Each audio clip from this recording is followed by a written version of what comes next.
Here at Haunted Forest, we dive into the stories that haunt people long after they happen. These are not just tales to entertain you, but true experiences that have changed lives forever. Are you ready to face what they faced? I wish I would just let the ashen path consume me. That is what I kept telling myself, a bitter mantra echoing in the hollowed-out space where my life used to be. Escaping it had been a mistake, a desperate animalistic scramble for survival that had left me with something far worse than death.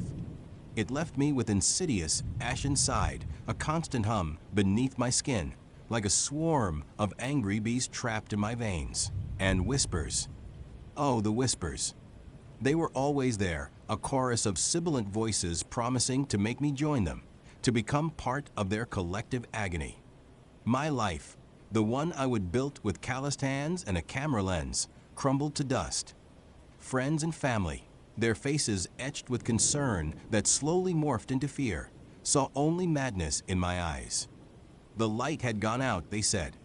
My IU2B channel, Mark's Wilderness Wanders, a sanctuary where I shared my love for the untamed world, died a slow, agonizing death. I pushed everyone away, desperate for silence, for just one moment where the hum did not vibrate through my bones and the whispers did not coil around my thoughts. So, I fled. I packed a minimalist bag, grabbed my old hiking boots, and pointed my beat-up truck north, towards the deepest, most untamed parts of Redwood National Park. I craved the immensity of the ancient trees, the deafening silence of a forest, so old it felt outside of time. For 2 days, it had offered a fragile peace. The towering redwoods, some of them millennia old, seemed to absorb the hum, their ancient bark a barrier against the insidious whispers. The air was thick with the scent of damp earth and pine, cool and clean, and the only sounds were the rustle of leaves, the distant cry of a hawk, and the rhythmic beat of my own terrified heart. But it was a fragile peace, indeed. The whispers were merely subdued, not gone. They lurked in the periphery of my hearing, like shadows just beyond the campfire's glow.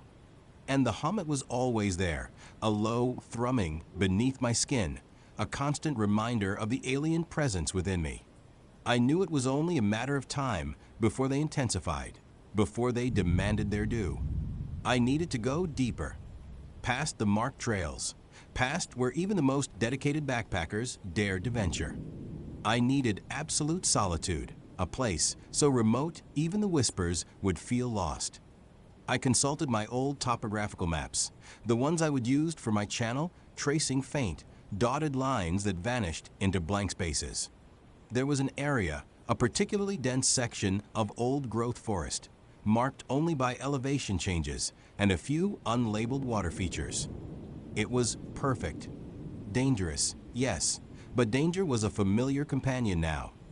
The third day dawned with a thick, clinging fog that turned the forest into a ghostly cathedral. Each redwood, cloaked in mist, seemed to stretch endlessly into the heavens, their crowns lost in the swirling white. The air was heavy, damp, and perfectly still. It was the kind of silence that pressed in on you, a physical weight that made your ears ring. For a while it almost worked. The hum softened, the whispers receded to an almost imperceptible murmur. I hiked for hours, pushing through dense undergrowth, scrambling over fallen giants covered in moss, my senses heightened, my mind focused on the physical exertion. Then I saw it. It was not on any map I owned, not even my detailed, old-school ones. It was a faint, almost imperceptible break in the dense canopy, a slightly lighter patch of green that hinted at an opening. My instincts, honed by years of wilderness exploration, told me it was unusual. There was no stream marked, no known clearing in this particular quadrant. Curiosity, a dangerous trait I still possessed, tugged at me. Or perhaps it was something else, something deeper, the ash stirring, sensing something akin to itself. I veered off my intended course, pushing through a particularly thick wall of rhododendron and ferns. The undergrowth here was different, strangely sparse in places, as if something had cleared a path long ago, now barely reclaimed by nature. The trees, while still massive, seemed to thin out, creating a natural corridor that led deeper into the unknown. The air grew colder, and the silence intensified, becoming less peaceful and more expectant. The hum in my chest picked up a low vibration that made my teeth ache. The whispers, too, started to return, faint at first, then growing in clarity, a sibilant chorus of almost there, almost there. A shiver, unrelated to the cold, snaked down my spine. I gripped the strap of my backpack, my knuckles white. This was not the silence I craved. This was the silence of something holding its breath. The corridor opened into a small, circular clearing. And there it was. It was not a stream or a pond. It was a lake, a perfectly still, obsidian mirror reflecting the gray sky and the towering, ancient redwoods that ringed its shores. It was hidden, tucked away in a natural bowl, so completely enclosed by the forest that it felt like it existed in its own private dimension. The surface was undisturbed, not a ripple, not a single fallen leaf disturbing its glassy blackness. It was beautiful in a terrifying primal way. But it was not the lake itself that seized my breath, that made my heart hammer against my ribs like a trapped bird. It was what was on it. Lanterns. Hundreds of them. Maybe thousands. They floated on the surface, clustered together in some places, drifting alone in others, their small, flickering lights casting a soft, ethereal glow on the black water. They were varied in shape and size, some simple wooden boxes with paper sides, others more elaborate, made of what looked like tarnished metal and clouded glass. Each one held a tiny, unwavering flame, a defiant spark against the encroaching gloom. The light they cast was just enough to illuminate the immediate surface around them, making the lake appear as if it held a vast, scattered constellation of dying stars. I stood at the edge of the clearing, rooted to the spot, my mind struggling to process the impossible sight. Who would put these here? Why? How? There were no signs of human activity around the lake, no trails leading to it, no discarded gear, no footprints in the damp earth. The trees around its perimeter were ancient, their roots gnarled and thick, undisturbed for centuries. It felt utterly, impossibly remote. The whispers in my head, usually a cacophony of disjointed dread, now focused. Look closer. Mark looked closer, they hissed, their voices intertwining with a low hum that vibrated through my entire being. I took a tentative step forward, then another, drawn by an irresistible, morbid curiosity. The air around the lake was colder than in the forest, a profound chill that seemed to emanate from the water itself. As I drew nearer, I could see the details of the lanterns more clearly. They were not new. Far from it. The wood was water-stained and warped, the paper brittle and faded, the metal corroded. Yet, the flames inside burned with an impossible persistence, defying time and the elements. One particular lantern, a small, square one made of what looked like dark, lacquered wood, had drifted closer to the shore, nudged by some unseen current. It bobbed gently, its light illuminating a small, dark patch of water directly beneath it. I knelt, peering at it. On one of its wooden panels, faint but discernible, were carved letters. I leaned in closer, my breath catching in my throat. Evelyn, 1903. My blood ran cold. 1903. That was over a century ago. How could a paper lantern, even a lacquered one, survive over 100 years on a lake in the middle of nowhere? And the flame, how could it still be burning? I stared at the name, at the impossible date, and a horrifying realization began to dawn on me. The whispers in my head intensified, no longer a suggestion, but a triumphant chorus. Each one a soul lost drowned. The hum inside me reached a new crescendo, vibrating through my teeth, making my vision swim. It was not just the ash now. There was another presence, a cold, vast emptiness that emanated from the lake, reaching out to meet the insidious ash within me. They were communicating, acknowledging each other, two ancient horrors finding common ground. I backed away slowly, my eyes scanning the hundreds, thousands of lights on the water, each one a drowned soul. The implications were staggering, horrifying. This was not just a lake, it was a graveyard. A liquid necropolis, silent and eternal. My gaze drifted to another lantern, then another. This one was round, made of what looked like delicate, almost translucent glass. Thomas, 1878. Another, a simple, crude box Sarah, 1921. The dates stretch back, some barely legible, some shockingly recent. I saw a Michael, 2012, and a Jessica, 2019. People. Real people. People who had vanished, perhaps without a trace, only to find their final resting place in this hidden, unholy water. The whispers from the ash grew louder, merging with a new, faint sound that seemed to rise from the lake itself. A soft, almost imperceptible gurgling, like muffled sobs. Or maybe it was just the ash playing tricks on my mind, twisting natural sounds into something monstrous. But then I heard words, distinct from the ash whispers, yet strangely harmonious with them. Join us to silence the peace.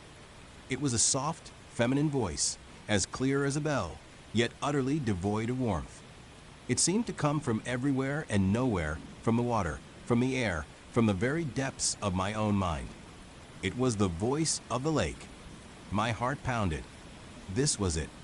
This was what I had fled to the wilderness, for a place so remote even the horrors would leave me be. But instead, I had found a new horror, one that seemed to resonate with the one already inside me. The ash and the lake, two different paths to consumption, both offering a twisted form of peace. The lake's surface, so still just moments ago, began to stir. Not with wind, for there was none, but with a subtle internal current. The lanterns, once scattered randomly, began to drift. They moved with an unnerving purpose, slowly, inexorably, towards the shore where I stood. The closest ones, the ones bearing the names Evelyn and Thomas and Sarah, began to bob with a little more urgency, their lights flickering as if in anticipation. Come to us. Mark, the lake voice whispered, now joined by other, fainter voices, male and female, young and old, a chorus of siren calls. The pain will end, the whispers will cease. The ash inside me reacted violently. The hum became a roar, a high-pitched whine that threatened to burst my eardrums. The whispers from the ash, usually so insidious, now sounded frantic, almost panicked. No, you are ours, not theirs. Stay away. Stay with us. It was a battle for my soul, happening within and without. The ash, which had tormented me for weeks, was now trying to save me from a worse fate, or perhaps simply trying to keep its prize. I stumbled backward, away from the encroaching lanterns, away from the seductive lullaby of the drowned. The air grew colder still, and I could almost feel icy tendrils reaching out from the water, brushing against my ankles. The reflections on the lake's surface, once a mirror of the sky, began to shift. Within the soft glow of the lanterns, I thought I saw movement, vague, indistinct shapes just beneath the water, like shadows dancing in a flickering firelight. But these shadows were human-shaped. My breath hitched. They were there, the drowned. They were stirring, rising, drawn by my presence, by the conflict raging within me. One of the lanterns, the one marked Evelyn, 1903, drifted right to the water's edge, close enough for me to touch. Its light pulsed, brighter than the others, and for a horrifying moment, I saw it, not in the water, but in the light itself, a fleeting, translucent image of a woman's face, her eyes wide with terror, her mouth open in a silent scream. Her features were distorted, waterlogged, but undeniably human. And then just as quickly, she was gone, absorbed back into the flickering flame. A guttural cry escaped my lips. This was too much. The ancient terror of the lake, the insidious horror of the ash, both vying for me. I was caught between two unspeakable fates. The voices from the lake intensified, becoming louder, more insistent. Peace, silence, forever, and the ash shrieked, a piercing mental scream that felt like my brain was tearing itself apart. Run, fool, run. Ours. I did not think. I reacted. Every instinct for survival, every desperate fiber of my being screamed at me to flee. I turned and ran, blindly, frantically, back into the dense, dark embrace of the redwood forest. My boots slipped on the damp earth, my lungs burned, but I did not stop. I crashed through the undergrowth, branches tearing at my clothes, thorns scratching my skin. I did not care. All that mattered was putting as much distance as possible between myself and that unholy lake. Behind me, I imagined the lanterns continuing their slow, relentless pursuit, their lights bobbing, the drowned souls stirring beneath the black water, their voices echoing in my mind. The hum of the ash was a frantic, desperate thrumming now, and its whispers were a torrent of warnings and accusations. Almost lost you. Almost lost you to them. Do not you dare stray again. I ran until my legs gave out, until I collapsed, gasping for air, leaning against the massive trunk of a redwood. My body ached, my throat was raw, and my mind felt like a shattered mirror. The silence I had craved was utterly, irrevocably gone. Instead, I was left with the amplified cacophony of the ash, its hum now a throbbing pain behind my eyes, its whispers a constant, accusing roar. And beneath it all, faint but undeniably present, was the lingering echo of the lake's siren song, a chilling promise of eternal silence that now seemed both horrifying and strangely alluring. I closed my eyes, but the image of Evelyn's terrified face in the lantern light was seared into my eyelids.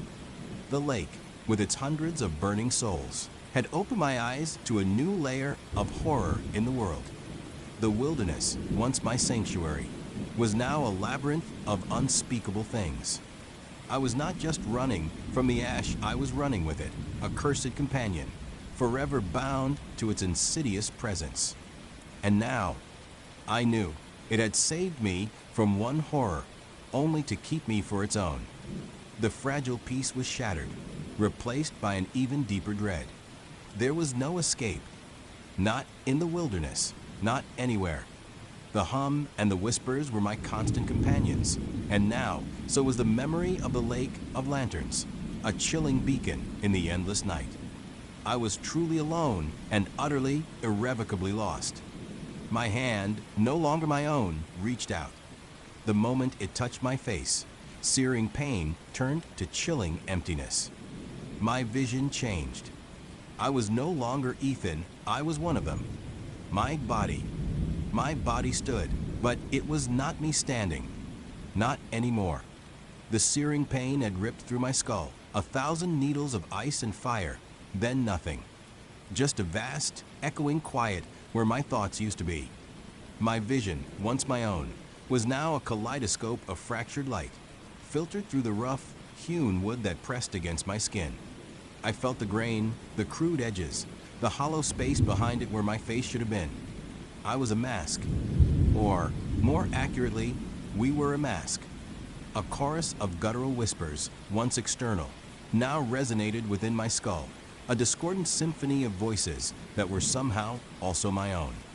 We are you, they hissed, 1,000 tiny tendrils of thought intertwining with what remained of Ethan. You are us, one of us. My limbs, once mine to command, moved with a strange wooden grace. I felt the weight of my camera gear still slung across my shoulder, a useless burden now. The forest, once a place of beauty and challenge, was now a vast, living tapestry of textures and shadows, each leaf, each patch of moss, each gnarled root screaming with a silent, ancient language I now understood. The masks, my brethren, were everywhere, their carved faces no longer still, but subtly shifting, their expressions mirroring the collective emotion of our new shared consciousness. They watched me, or rather, us, with an unsettling familiarity. The whispers, my new internal monologue, guided me. Walk, they urged. Seek. Seek what? I tried to form the question, but my thoughts were no longer singular, no longer purely my own. The collective surged, a wave of instinct and fragmented memory. They remembered being human, remembered the fear, the isolation, the eventual surrender. They also remembered the forest, its deepest secrets, its hidden terrors. And as my body began to move, compelled by this new will, a cold dread, deeper than any I had known as Ethan, began to seep into my transformed core. It was not my dread, but theirs. There is another. The thought, a shiver running through the collective, was not a whisper, but a deep, resonant hum, an ancient fear. He watches. He waits. I walked. My movements were no longer hesitant, they were deliberate, unhurried, yet driven by an unseen force. The sun, a distant memory, had given way to a perpetual twilight under the dense canopy of blackwood. The air grew colder, not with the crisp chill of an Adirondack autumn, but with a bone-deep, unnatural cold that seemed to emanate from the very ground. The trees, once vibrant, now appeared muted, their leaves a dull, faded green, their bark scarred with unidentifiable patterns.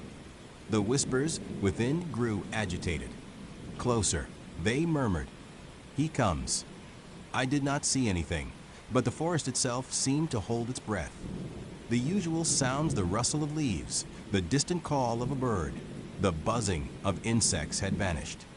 The silence was absolute, suffocating, broken only by the rhythmic, hollow thud of my own wooden footsteps. Then, I saw the first sign. Not a mask, not a natural phenomenon, but something deeply wrong. A patch of earth, roughly circular, where the vegetation was not merely dead, but unnaturally so. The leaves of saplings were not just brown and brittle, they were blackened, curled into grotesque, petrified claws. The soil itself seemed leached of all life, a pale, powdery gray.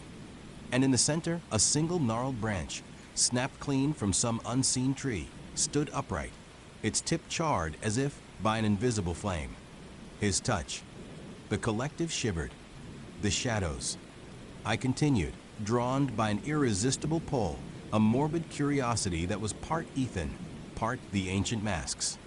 The unnatural patches became more frequent, larger, forming a winding, desolate path.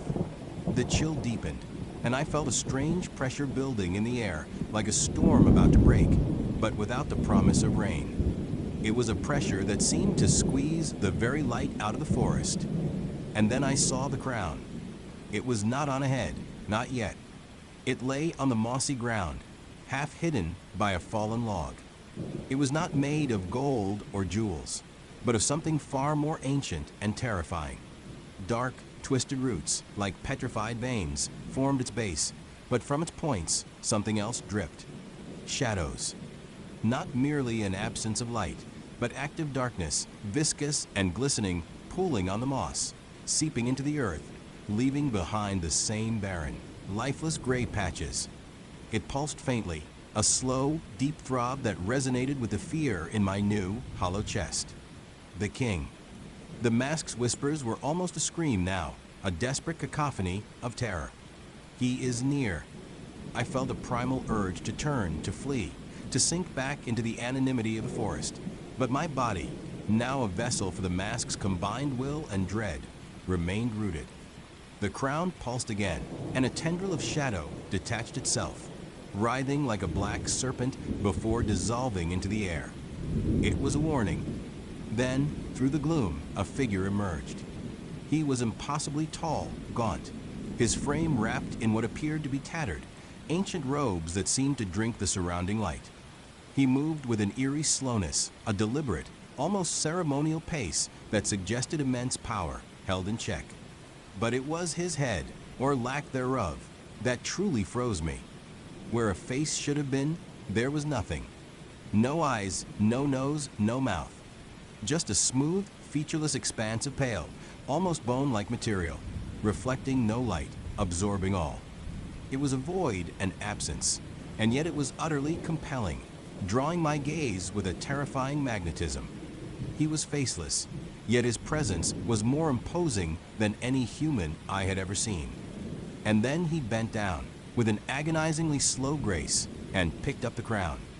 As it settled on his featureless head, the shadows intensified. They did not just drip, they writhed from the crown's points, swirling around his head like a dark, living aura. The air grew heavy, thick with the scent of damp earth and something else, something metallic and ancient, like old blood. The shadows extended, tendrils reaching out, not quite touching the ground, but hovering just above it, darkening the very air around him. The trees closest to him seemed to shrink, their forms twisting and distorting, their vibrant green fading to a sickly gray. He turned his head slowly, and though he had no eyes, I felt his gaze, a crushing weight that bore down on my very essence. It was a gaze that saw not just my physical form, but the fractured, terrified consciousness within. It saw Ethan, the photographer, and it saw the masks, the collective spirit. It saw everything, and it judged. The whispers within me became a frantic, desperate plea. Hide. Run. He takes everything. But my body remained still, held captive by a terror that transcended mere physical fear. This was not a monster to be escaped. This was a force of nature, an ancient, malevolent spirit that was the Blackwood, or at least its oldest, darkest secret. The Hollow King took the step towards me, then another. Each step was deliberate, unhurried, yet each one felt like a hammer blow against my chest. The shadows from his crown pulsed, and I felt a faint draining sensation, as if the light, the warmth, the very life in my transformed body was being siphoned away. The fear of the masks intensified, a wave of pure, unadulterated terror that threatened to shatter my new, fragile identity. He stopped perhaps 20 feet from me. The silence was so profound it screamed.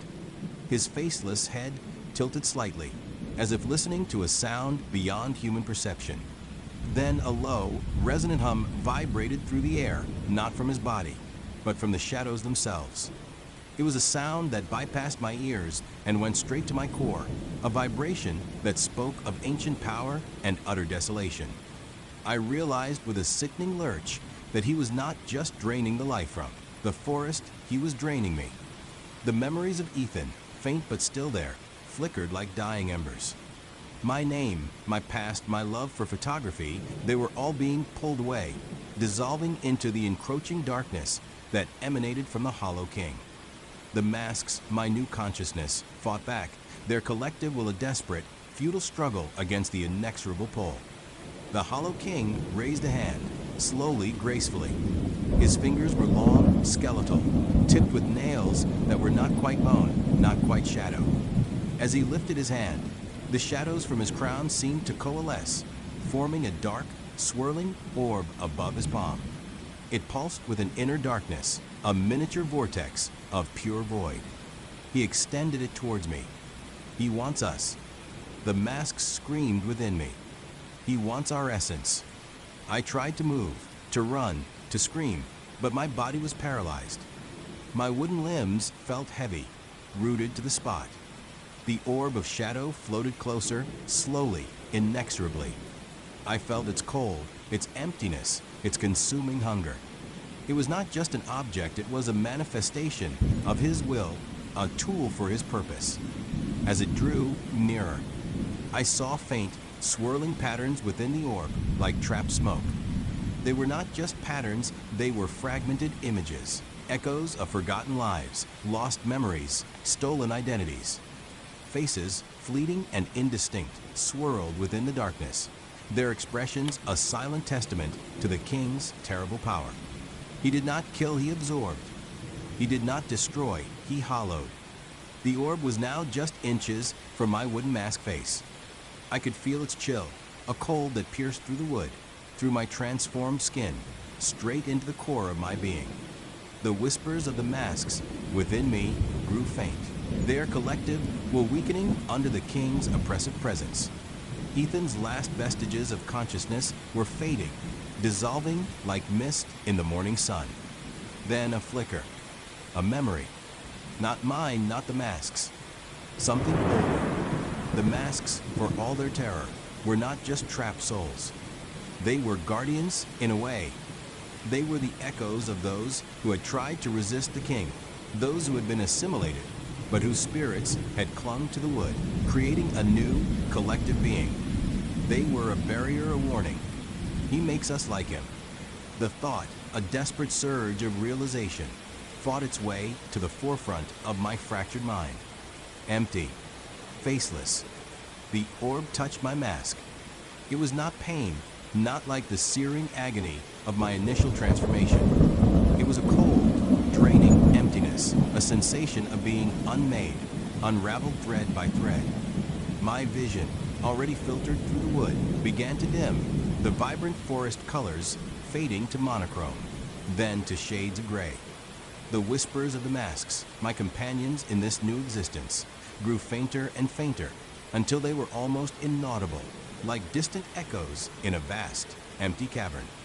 I felt Ethan's memories being torn away, not violently, but with a horrifying, gentle inevitability.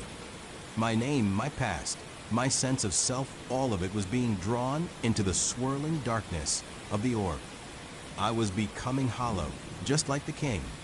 A vessel stripped of its contents, ready to be filled with whatever ancient, terrible purpose he intended. But as the last fragments of Ethan's identity slipped away, something else happened. A desperate, primal instinct, a final surge of defiance from the mask's collective consciousness, flared. They had been assimilated, yes, but they had also learned to endure. They had learned to cling. The orb continued to drain, but it was not taking everything. It was taking the humanity, the individuality. What it left behind was a deeper, more profound emptiness, but also a raw, unyielding core of pure, unadulterated existence. A hollow shell, yes, but a shell that still was. The Hollow King lowered his hand, the orb of shadows receding, shrinking back into the depths of his crown. He observed me for a long, silent moment. His faceless head tilted again, as if scrutinizing the results of his work. I was still standing. My body, my wooden mask face, was still intact. But the vibrant, shifting expressions of the masks, which had previously animated my new face, were gone. My face was now smooth, featureless, a blank slate of wood, reflecting nothing. I was a mask without an expression, a vessel without a voice. The whispers within me were gone. Ethan was gone. There was only a vast, echoing silence. I was hollow. The king turned, his tattered robe swirling like smoke, and began to walk away, deeper into the desolate heart of Blackwood.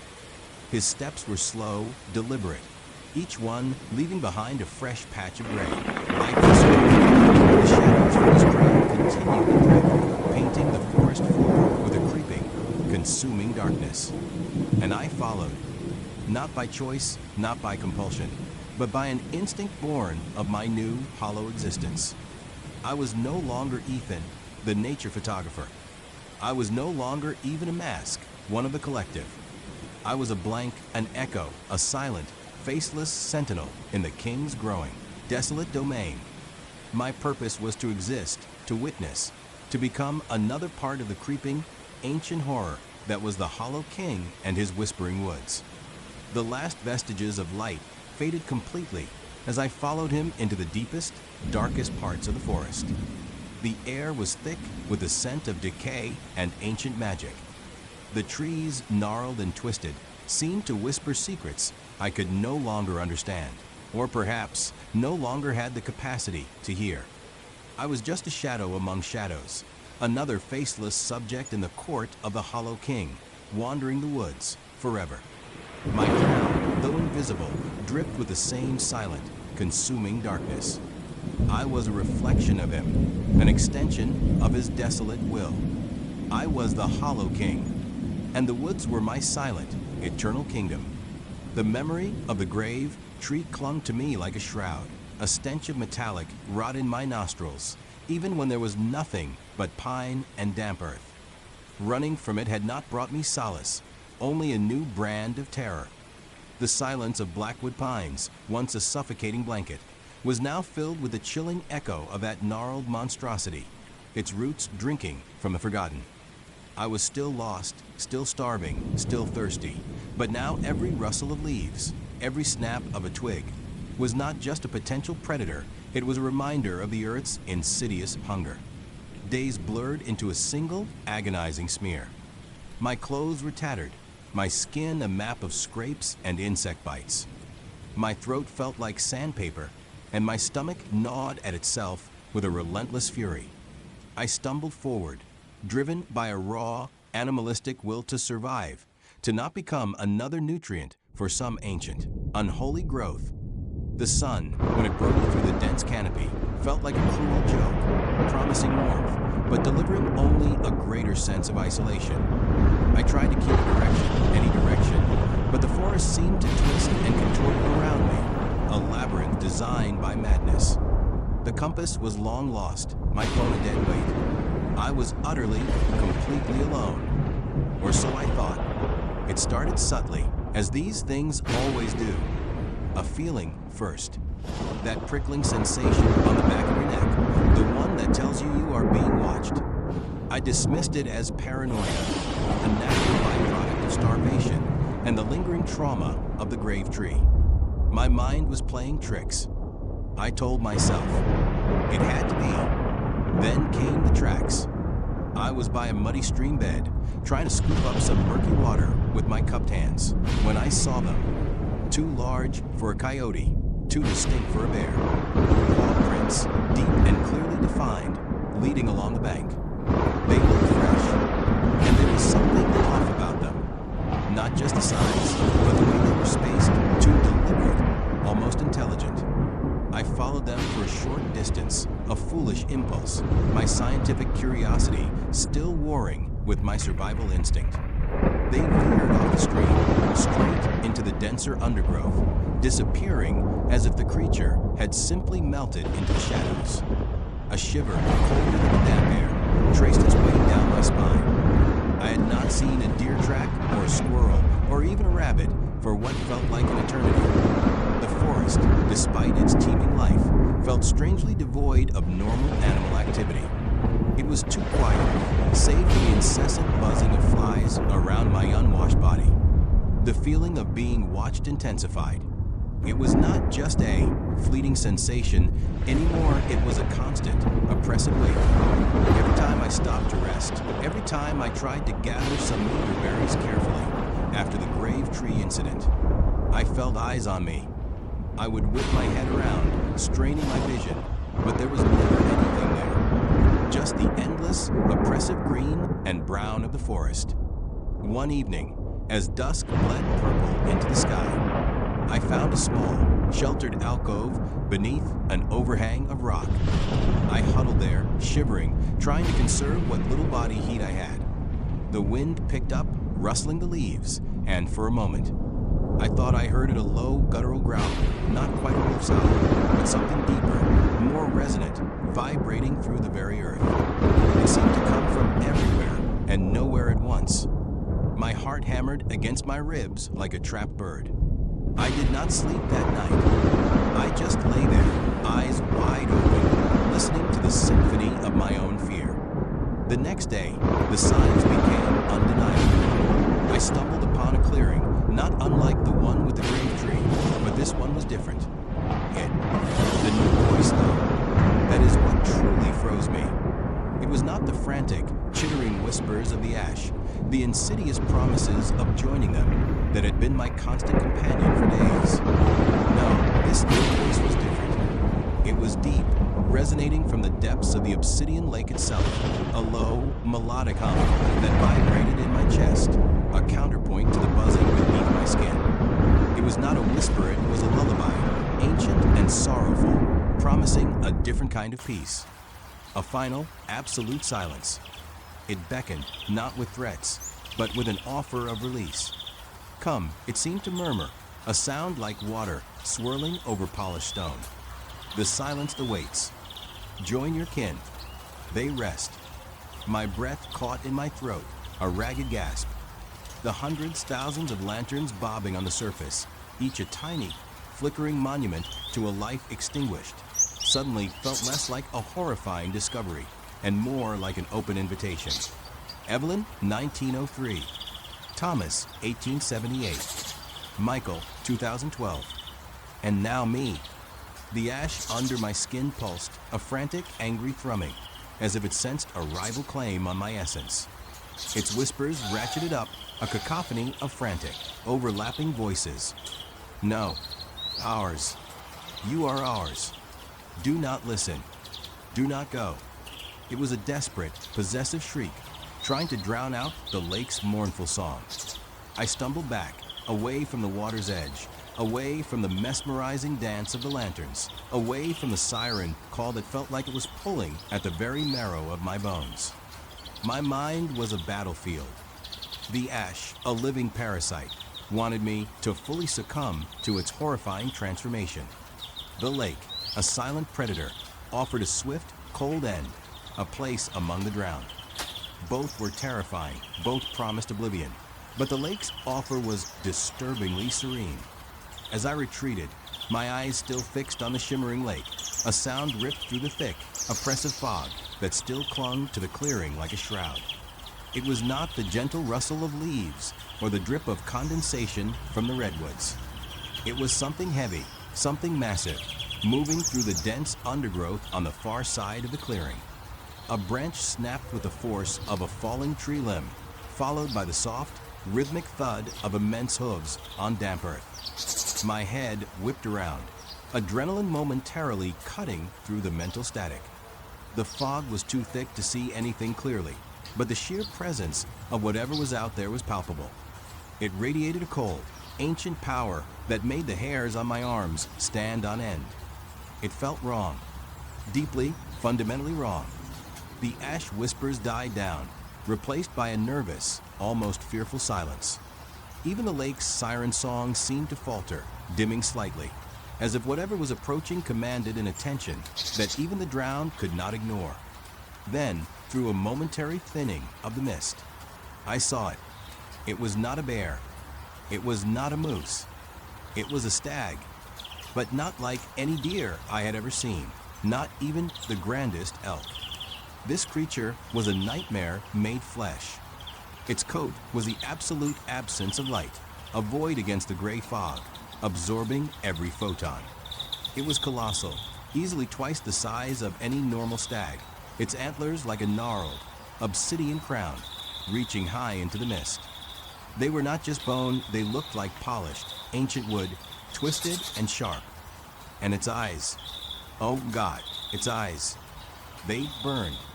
Two searing points of molten ruby, glowing with an internal fire that cut through the fog like lasers. They fixed on me, and in that instant, a cold dread, unlike anything I had ever known, seeped into my soul. It was not the panic of being hunted, not the terror of physical harm. It was something far worse. It was the feeling of being utterly, completely seen and found wanting. I did not look directly into them, not fully, not yet. My gaze skittered away, a primal instinct overriding conscious thought. But that brief, searing glimpse was enough to plant a seed of something terrible within me. A profound weariness, a sense of futility that made my legs feel like lead. The stag did not move. It just stood there, a silent, monstrous sentinel, its glowing eyes a beacon of malevolence in the swirling mist. It felt like it was waiting for me. The silence that followed its appearance was deafening, broken only by the frantic beat of my own heart. The ash was quiet. The lake was quiet. Everything was quiet, waiting. I could not stay. I could not move towards it. My legs, still trembling, somehow found the strength to turn. I did not run. I could not. I just stumbled backward, away from the lake, away from the stag, pushing blindly through the dense undergrowth, not caring where I was going, just needing to be away. The forest seemed to conspire against me. The fog, instead of dissipating, grew thicker, closing in around me like a suffocating blanket. Every tree looked the same. Every path I thought I saw dissolved into a wall of ferns and moss-covered trunks. I was utterly, hopelessly lost. The ash, now that the immediate threat of the stag and the lake had passed, began its insidious work again. Its whispers, no longer frantic, became mournful, echoing the profound weariness the stag had instilled. Pointless, all of it, why struggle, just give up it, was not a command, not a promise. It was a suggestion, a subtle poison seeping into my thoughts. My channel, my friends, my life, all of it had crumbled, yes. But before, there had been a spark, a desperate, illogical hope that if I could just get away, find silence, I could rebuild. Now, that spark was dimming. What was the point? Why had I run? What was I running to? More importantly, what was I running from? A life consumed by ash, or a life consumed by nothingness? Hours passed, or maybe it was only minutes. Time had lost all meaning in the fog-shrouded ancient forest. My body ached. My throat was dry. Every step was an effort, not just physically, but mentally. The forest was no longer a refuge, it was a labyrinth designed to break me. I kept seeing things in the fog, glimpses of the stag's black form, just at the edge of my vision. The flash of its red eyes, like embers in the gloom, always just out of reach, but always there. It was hunting me. I knew it. Or maybe it was not hunting me in the traditional sense. Maybe it was simply waiting for me to give up, to lie down and let the despair consume me entirely. I stumbled over a gnarled root and fell, my hand sinking into the damp, cold earth. For a moment, I just lay there, the thought of getting up feeling like an insurmountable task. Just rest, the ash whispered, its voice a soothing caress. It is over. No more running. But then, a memory flashed through my mind, my first video, the excitement, the joy of creating. My friends laughing around a campfire. It was a faint, almost painful echo of a life I would lost, a life I wanted back, even if it was just a shadow. That tiny flicker of defiance, of will, was enough to make me push myself up, my muscles screaming in protest. I continued to wander, a ghost in the fog, until the forest opened up slightly into what looked like an old, overgrown logging road. It was barely visible, choked with ferns and fallen leaves, but it was a path, a chance. As I followed it, my hope, fragile as it was, began to dwindle. The air grew colder, and a new sound joined the symphony of my despair, a distant, mournful baying. It was not a wolf. It was too deep, too resonant, too ancient. It sounded like the forest itself was weeping. The ash whispers intensified, no longer just suggesting despair, but actively trying to drag me down. See, no escape. You are trapped. You are ours. Just let go. Let us finish it. And then, I saw the tracks. Colossal, cloven-hoof prints, pressed deep into the damp earth of the old road.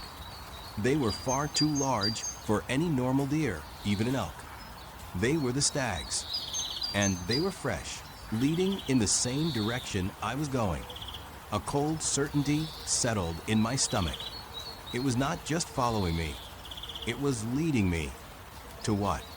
I did not know, but the thought filled me with an icy dread. I tried to turn back, to find another way, but the fog seemed to thicken behind me, sealing off the path I would come from. I was on its trail now, or rather it was on mine. The baying grew closer, a mournful, haunting sound that seemed to pull at the very fabric of my sanity. My mind, already frayed, began to conjure images, shadowy figures moving in the periphery, the glowing red eyes appearing in every patch of deeper gloom. I was losing it. I knew I was.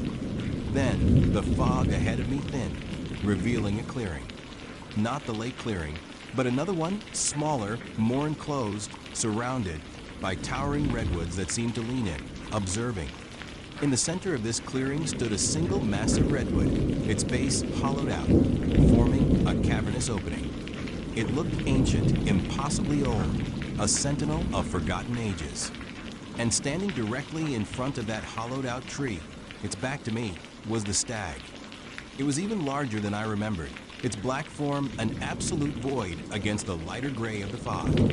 Its antlers, like twisted branches of some dark, forgotten tree, scraped against the low-hanging mist. It was utterly still, a statue carved from shadow.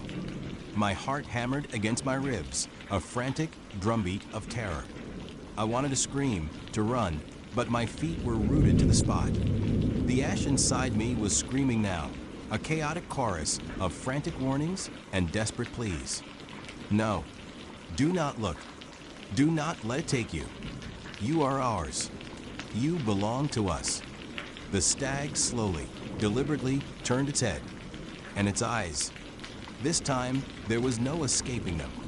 They were like twin suns of pure, malevolent crimson, burning with an ancient, unbearable sorrow.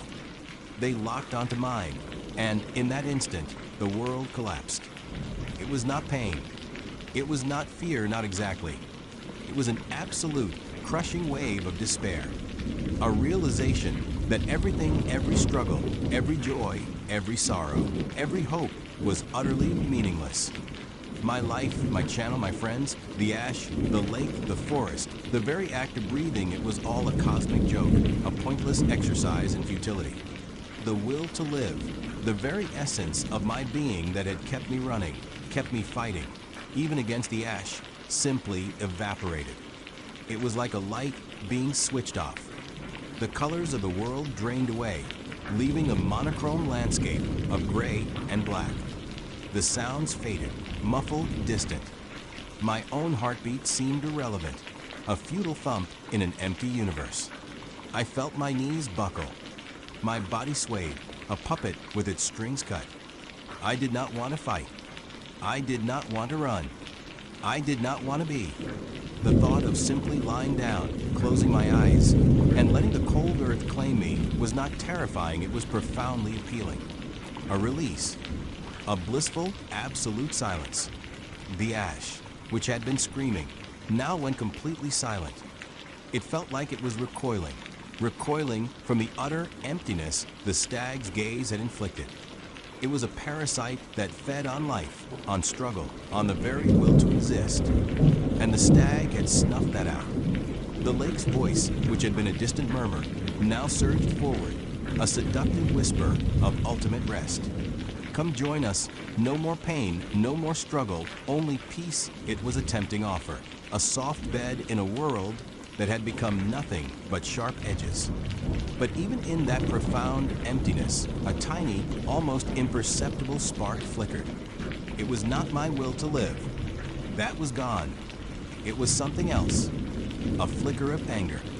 Anger at the ash for what it had done to me. Anger at the lake for its insidious promises.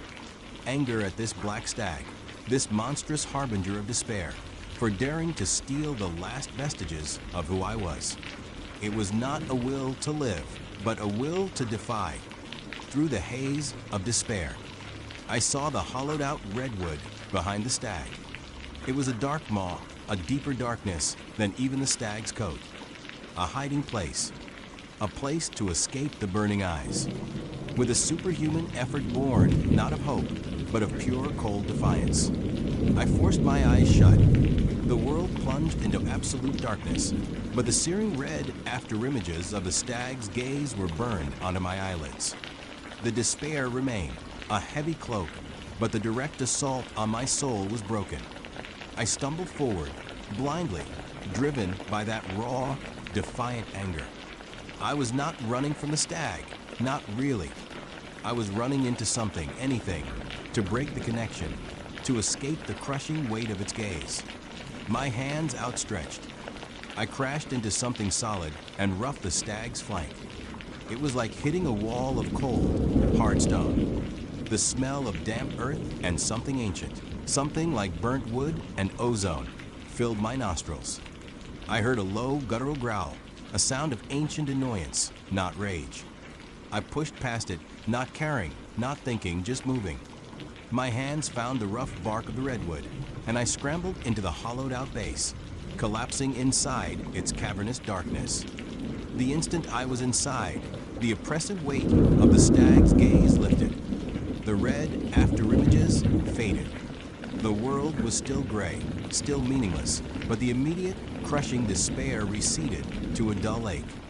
I huddled in the darkness, gasping, my body trembling uncontrollably. The ash, sensing the retreat of the stag's direct influence, began to stir again, its whispers returning, but they were different now. They were not promising to make me join them, not with the same insidious allure. Now, they were frantic, almost confused. What was that? The dread, the emptiness, it tried to take you, tried to make you nothing. It was as if even the ash, a malevolent entity in its own right, found the stag's power unsettling. I could feel the stag's presence just outside the hollow tree, a vast cold shadow. I could almost feel its burning gaze on the opening, but it did not enter. It just waited. Hours passed, or perhaps days. I lost all track of time. I was starving, thirsty, exhausted. But the will to move, to seek sustenance, was gone. The stag had taken it. I was alive, yes, but only barely. A husk, a body without purpose. The ash whispers were my only companions, and they were a confusing, terrifying mess. Sometimes they tried to reassert their claim, urging me to give in to them, to join their path, promising a different kind of ending. Other times they seemed to be warning me, reminding me of the stag, of the absolute nothingness it offered. It was a war within me, between two forms of oblivion, two kinds of horror.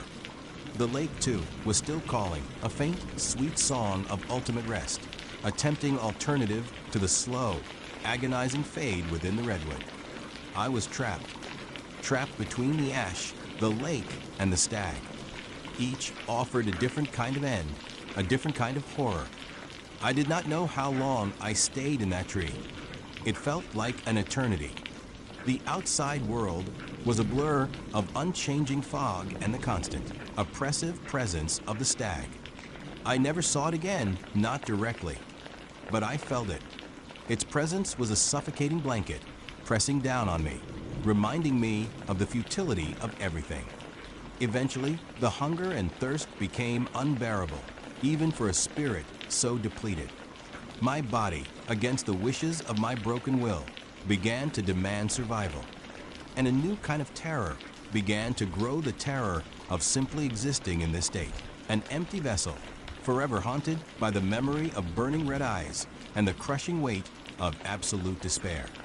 I had to move, not because I wanted to live, but because the thought of slowly decaying in that hollow tree, a prisoner of my own shattered will, was somehow even worse than facing the stag again. It was a dull, resigned acceptance, not a fierce determination. I crawled out of the tree, my limbs stiff and weak. The fog had thinned slightly, revealing the gray, indifferent sky above. The clearing was empty. No stag, no ancient hoof prints, just the immense silent redwoods. But the emptiness remained inside me. The world was still muted, devoid of meaning. Every step I took was a monumental effort, not because of physical exhaustion, but because there was no reason to take it. No destination, no purpose, no hope. I wandered for what felt like days, a ghost in the ancient forest, my mind a barren wasteland where only echoes of despair resided. The ash still hummed beneath my skin, its whispers a constant, low thrum, no longer urging me to join them, but simply reflecting the emptiness they now inhabited alongside me. Nothing pointless, why bother, just end. The lake's siren song was a constant, distant drone in my mind, a soft invitation to the final silence. And the memory of the stag's red eyes was seared into my soul, a permanent brand of futility. I never found my way back to a marked trail. I never found my way out of the deeper parts of Redwood National Park. I am still here somewhere, just existing. My body moves, eats, drinks, sleeps, but it is an automatic function, devoid of any will or desire. Sometimes, in the deepest parts of the night, when the fog rolls in thick and heavy, I hear it again, the distant, mournful baying. And I know the black stag is out there, still watching, still waiting. Its red eyes are burned into my memory, a constant reminder of the profound, terrible truth it showed me that in the end, everything is meaningless. And sometimes, even the will to defy that meaninglessness is stolen, leaving only an empty, echoing silence.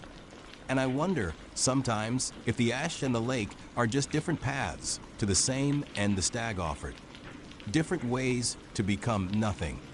And I wonder if I am already there. Sometimes I wish I would just stayed on that damned ash path. Sometimes I wish I would just let it take me, let my body crumble into dust, and become another silent sentinel, another hollow echo in the Hollow King's domain. Because what I found after, what I have become it, is 1,000 times worse than just being dust. It has been months since I scrambled off that ash, tearing my skin and leaving a piece of myself, literally, behind. But not all of it. Not the most important part. The ash, it is still in me. A constant, insidious hum beneath my skin, a patch of gray, dry flesh on my wrist that never heals, never fades, and the whispers. Oh, God, the whispers. They are always there, a dry, rustling sound at the edge of my hearing, promising release, promising to make me whole, promising to make me join them. No one believed me, of course. My story of the ashen path, the desiccated figures, the burning dryness, they looked at me like I was insane. Maybe I am. My friends, my family, they just saw a man who'd had a breakdown in the wilderness. They saw Mark, the adventurous YouTuber, now a shadow of his former self, haunted by delusions. They tried to help, but how do you help someone who feels like they are slowly turning into dust from the inside out? So I pushed them away. Everyone. Their pity, their worried glances, their attempts to rationalize what I would seen, it was all too much. I could not stand it. My Mark's Wilderness Wanders channel, once a source of joy and purpose, became a bitter mockery. How could I talk about the beauty of nature when I knew what horrors lurked beneath its surface? How could I inspire others to explore when I knew what awaited them, what awaited me? The comments section, once filled with praise, slowly devolved into concern, then speculation, then outright mockery as my videos grew erratic, my eyes hollow, my explanations vague and unconvincing. Eventually, I just stopped. The camera, my trusty companion, now sat gathering dust in a corner, a silent accusation. I needed to get away, not just from people, but from the places I knew, the places that reminded me of what I would lost, what I was losing. I packed my most essential gear, a tent, some supplies, a few changes of clothes, and drove. I drove until the roads turned to gravel, then to dirt, until the cell service died, and the world outside my car window was nothing but an endless tapestry of trees. I was looking for silence, a deep, profound silence that would drown out the whispers, if only for a moment. A place where the ash in me might, perhaps, finally settle, or at least stop actively trying to consume me. A place where I could just be, without the constant gnawing dread. My destination, if you could call it that, was a forgotten corner of the sprawling Redwood National Park. Not the touristy parts, you understand, but the deep, untamed sections, marked on old, faded maps as unmaintained wilderness. I would heard whispers, not the insidious kind, but the kind found in old ranger logs and local folklore, about an ancient grove deep within this section, a place where the trees grew impossibly tall and thick, their roots intertwined like ancient serpents. A place so remote even the most seasoned hikers rarely ventured. It sounded perfect, isolated, peaceful, a place where I could hide, or perhaps finally disappear. I parked my beat-up SUV at the end of a barely visible logging trail, the forest swallowing it whole. The air was cool, damp, and smelled of pine needles and rich, dark earth. For the first time in months, the whispers seemed to recede, if only slightly. A faint sense of hope, fragile as a spiderweb, began to bloom in my chest. Maybe this was it. Maybe this was where I could finally find some peace. I hiked for 2 days, pushing deep into the heart of the forest. The redwoods here were truly magnificent, towering giants that pierced the sky, their bark a deep, rust-colored red. The canopy was so dense that only dappled sunlight managed to filter through, creating an ethereal, twilight world. The silence was almost absolute, broken only by the chirping of unseen birds and the rustle of my own footsteps. It was a beautiful, humbling silence, and for a while it worked. The whispers in my head faded to a barely perceptible murmur, a distant static. The gray patch on my wrist seemed less angry, less vibrant. I felt a faint flicker of my old self, the Mark who loved the wilderness, who found solace in its immensity. Then, on the third day, I heard it. It was not a whisper. It was not a rustle of leaves or the call of an animal. It was a sound I could not quite place, a sound that seemed to float on the air, carried by the damp forest breeze. It was low, mournful, and incredibly beautiful, like a flute playing a haunting, ancient melody. But it was not just one flute. It was many, layered over each other, creating a complex, almost orchestral hum that resonated deep in my chest. My first thought was that it was some kind of wind chime, perhaps from a hidden cabin or an eccentric hermit. But the sound was too organic, too alive, to be man-made. It felt like it was coming from the very earth itself. My heart, which had finally begun to slow its frantic beat since leaving the ash, now quickened again. This was not the silence I had sought. This was something else entirely. Curiosity, that old, familiar demon, began to stir within me. A part of me, the part still scarred by the ashen path, screamed at me to turn back, to run from anything that sounded this unnatural. But another part, the desperate, broken part, found itself drawn to the melody. It was so captivating, so unlike anything I had ever heard. It promised something, though I could not articulate what. It was a song of profound melancholy, yet it held a strange, almost hypnotic allure. It felt ancient. I changed direction, following the sound. The deeper I went, the stronger the melody became, growing in complexity and intensity. The forest around me seemed to grow darker, the trees closer, their roots, thick as pythons, snaking across the forest floor. I noticed something else too. The trees here were different. They were not just tall, they were monstrous. Their trunks were impossibly wide, their branches reaching up like gnarled, skeletal fingers towards the heavens. And their roots, they were everywhere, a tangled, impenetrable network that seemed to hold the very ground together. I finally reached a clearing, if you could call it that. It was more like a natural cathedral, formed by a cluster of these colossal redwoods. Their roots, massive and exposed, dominated the landscape, rising out of the earth like petrified waves. And the sound, it was overwhelming here. It pulsed, vibrated, resonated through the very air, through the ground, through my bones. It was coming from them, from the roots. I knelt, pressing my ear to one of the largest roots, a gnarled, moss-covered behemoth that rose a good 10 feet out of the ground before plunging back in. The hum was deafening here, a symphony of mournful flutes that seemed to originate from underneath the root, from deep within the earth itself. It was not just coming from one spot, it was everywhere, radiating from the entire root system of these ancient trees. As I listened, a chill, not of cold, but of profound unease, snaked its way down my spine. The melody, while still beautiful, began to take on a more sinister edge. It was no longer just mournful, it was pleading, or perhaps calling. And then, I saw it, peeking out from under a particularly thick root, a sliver of white. Not rock, not bark. It was bone. My breath caught in my throat.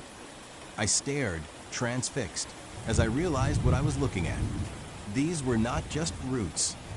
They were a cage, a tomb. And the sound, the flute-like hum, it was coming from the bones buried beneath them. The roots, I now saw, were not merely growing over the bones, they were intertwined with them, gripping them, almost seeming to feed off them. It was as if the very life force of these ancient trees was drawing sustenance from whatever lay entombed below. I spent the rest of that day and the next in the grove. I could not leave. The song held me captive. It wove its way into my thoughts, replacing the dry whispers of the ash with its own haunting melody. At first, this felt like a relief. The familiar dread of the ashen path seemed to recede, replaced by a strange, almost peaceful obsession with the root song. I felt a sense of belonging, a connection to something ancient and profound.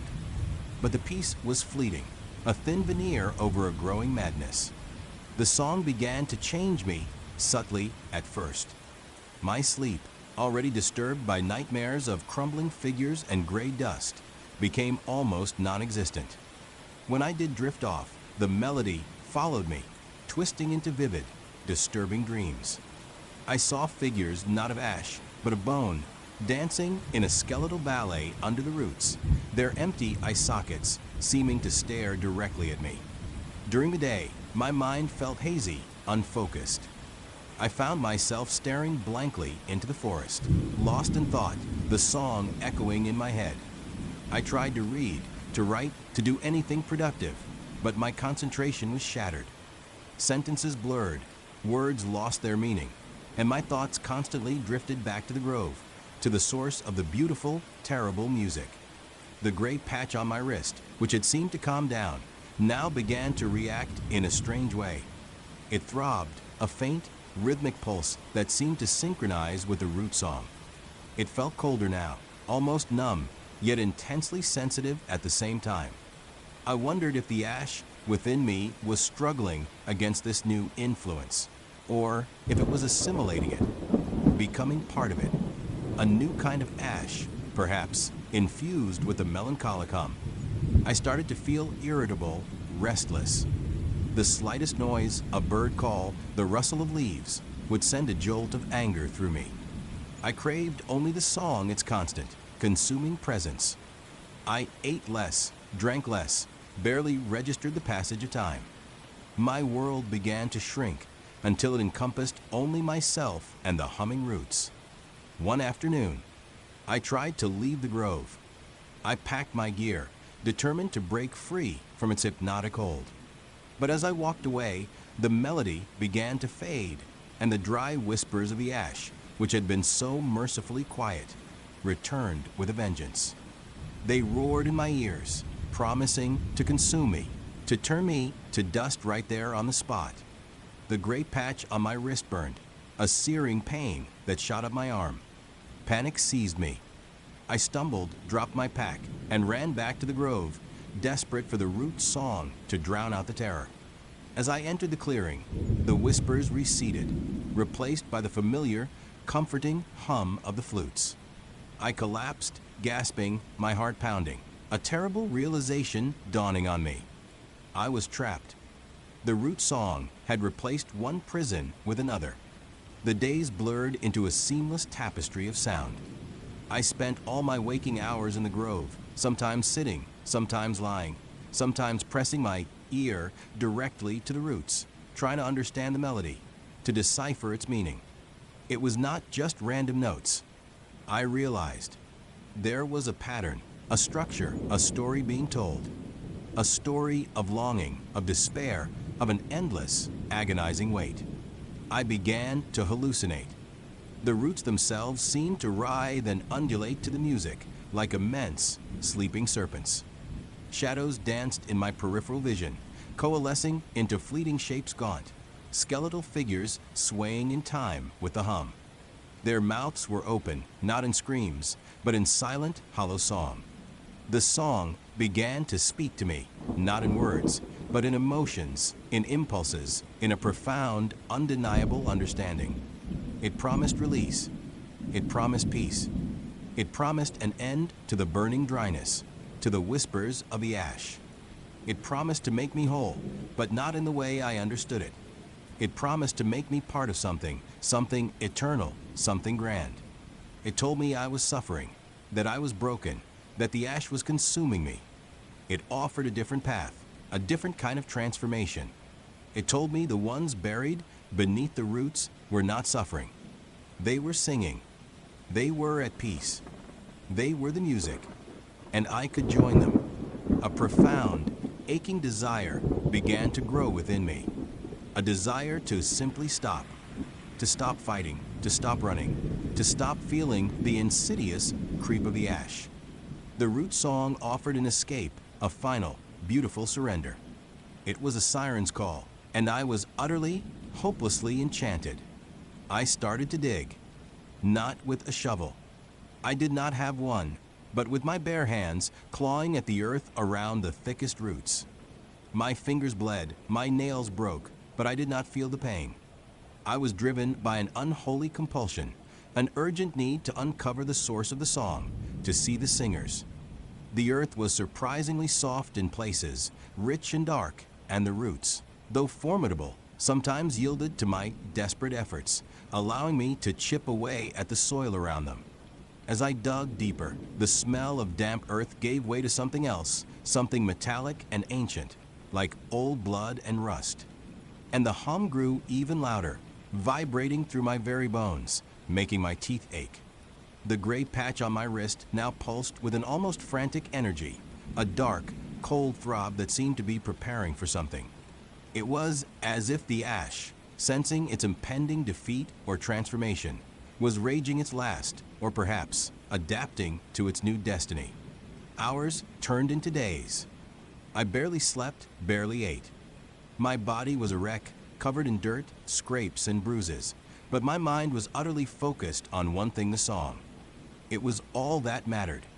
It filled every corner of my consciousness, leaving no room for fear, no room for reason. Finally, after what felt like an eternity, my fingers brushed against something hard and smooth, not rock, but polished by time and earth. I pulled away more soil, my heart pounding a frantic rhythm that tried to match the root song. And then I saw it. It was a skull. Not just any skull, but one perfectly intertwined with a massive root. The root had grown through the eye sockets, around the jaw, almost cradling it. And from the empty cavity of the skull, a faint, ethereal hum seemed to emanate, a single, clear note in the grand symphony. I kept digging. More bones emerged, some fragmented, some remarkably intact, all of them embraced by the relentless, growing roots. Femurs, ribs, vertebrae, a macabre orchestra, each bone a silent instrument, played by the very earth itself. They were ancient, their surfaces smooth and discolored by centuries of burial, but they were still humming. The sound was coming from them, from the hollow marrow, from the porous surfaces, from the very essence of what they once were. My mind, already teetering on the brink, finally broke. I understood. The song was not just from the bones, it was the bones. The roots, in their slow, inexorable growth, had found these buried remains, embraced them, and somehow, through some unimaginable, horrific process, turned them into instruments. The spirits, the echoes of the people who had once walked this earth, were trapped within their own skeletal remains, their final, agonizing breaths stretched into an eternal, haunting melody. They were singing, yes, but it was not a song of peace. It was a song of entrapment, of endless, agonizing existence. They were calling for others to join their chorus, to become new instruments in their eternal symphony. And I, Mark, the man who had escaped the ashen path, the man already half consumed by one horror, was now standing at the precipice of another. The ash in my wrist, the gray patch, now glowed with a faint internal light, and the whispers, instead of receding, now merged with the root song, becoming a harmonious, terrifying chorus. Join us, the whispers hissed, now perfectly in sync with the flute-like hum. Become the song. Become whole. I looked at my hands, raw and bleeding, then at the exposed bones, the ancient, humming instruments. My vision blurred not from tears, but from the sheer, overwhelming force of the sound, the song that now filled every cell of my being. I felt a profound sense of acceptance. The ash had already begun its work, slowly turning me into something less than human. The root song was offering a different kind of transformation, a different kind of eternity, a final, beautiful surrender. I lowered myself into the pit I had dug, my body heavy, my movements slow and deliberate. The earth felt cool against my skin, welcoming. The roots, thick and gnarled, seemed to reach out to embrace me. I lay down amongst the unearthed bones, my head resting against a moss-covered femur, my arm draped over a humming ribcage. The gray patch on my wrist, now glowing brighter than ever, seemed to pulse with a life of its own, merging with the ethereal light that emanated from the bones. The root song enveloped me, washing over me, through me, becoming me. It was not just in my ears anymore, it was in my blood, my marrow, my very soul. I felt my own bones begin to vibrate, to hum, to resonate with the ancient melody. A profound peace, a terrible, consuming peace, settled over me. The whispers of the ash, the burning dryness, the memory of the ashen path, it all faded, replaced by the pure, unadulterated sound. I closed my eyes, and for the first time in a very long time, I felt truly at rest. My body, exhausted and broken, began to settle into the earth, my skin feeling like dry bark, my limbs like ancient branches. I could feel the roots, slow and patient, beginning their work, reaching, grasping, intertwining with my flesh, with my bones. I felt a faint, new note begin to emerge from within me, a soft, fledgling hum joining the grand, eternal chorus. Soon, I too would be an instrument. Another silent sentinel, another hollow echo, but this time, I would be singing. If you ever find yourself deep in the Redwood National Park, far from the trails, far from the sounds of civilization, and you hear a beautiful, mournful melody floating on the damp forest air, do not follow it. Do not let its beauty enchant you. Because if you do, you might just stumble upon an ancient grove, a cathedral of roots, and a chorus of voices that will promise you peace, promise you an end to your suffering. And you might just find yourself becoming part of the song, forever. And if you listen very, very closely, you might just hear a new note in that symphony. A faint, dry, almost ashen hum, rising from the earth. A hum that once belonged to a man named Mark, who just wanted to find some peace in the wilderness. The air around him shimmered, not like heat haze, but like a faulty projection, a rippling distortion that seemed to warp the very fabric of reality. The ground beneath the terrified man's feet did not just ripple, it undulated, a slow, sickening wave that swallowed him whole. One moment he was there, a panicked, shushing figure. The next he was gone, absorbed by the earth as if it were quicksand made of shadow. No sound, no scream, just a final, desperate, choked gasp that was instantly, brutally edited out of existence by the Blackwood pines. My breath hitched, a gasp that felt like a punch to my own gut. My heart hammered against my ribs, a frantic drum solo in the otherwise profound, absolute silence. I stood frozen, my camera still clutched in my hand, its lens pointed uselessly at the spot where the man had been. There was nothing left. No footprint, no disturbed leaves, not even a faint depression. It was as if he would never existed, a glitch in the matrix of the forest, corrected and erased. A cold dread, unlike any I would ever known, seeped into my bones. This was not just a silent forest, this was something else. Something ancient and hungry. My scientific curiosity, the very thing that had driven me here, withered and died, replaced by a primal, screaming terror. Every instinct screamed at me to run, to get back to my SUV, to forget the Blackwood pines and its impossible silence. But my feet, heavy with shock, would not move. My eyes darted around, searching the impossibly still trees, the uniform carpet of pine needles, for any sign of what had just happened. The silence pressed in, no longer fascinating, but suffocating. It felt like the forest was holding its breath, waiting for me. Slowly, cautiously, I took a step forward, then another, approaching the spot where the man had vanished. The air still felt thin there, somehow, like a void. I reached out a tentative hand, half expecting to feel a residual hum, a lingering distortion. Nothing, just the same unnerving stillness. My gaze dropped to the ground, searching for anything, a dropped hat, a piece of clothing, anything to prove I had not just hallucinated the whole thing. And then I saw it. Tucked beneath the gnarled root of a massive pine, almost completely obscured by a cluster of dark, leathery fungi, was a backpack. Not a modern hiking pack, but an old, weathered canvas rucksack, the kind you would see in black and white photos of early explorers. Hesitantly, I knelt down, my fingers brushing against the rough fabric. It felt heavy, too heavy for its size. My heart still throbbed, a frantic, irregular beat, but a flicker of that old curiosity, twisted now by fear, began to reassert itself. What was in it? Was it related to the man's disappearance? Was it what he was carrying? With trembling hands, I unclipped the worn leather straps and pulled open the flap. Inside, nestled amongst what looked like ancient maps and a tattered journal, was it? It was a lantern, but not just any lantern. This was something out of a nightmare or a forgotten museum of horrors. It was crafted entirely from bone. Small, irregular pieces, expertly fitted and fused together, formed the frame and the housing for the wick. Vertebrae ribs, phalanges, I recognized the macabre components with a sickening jolt.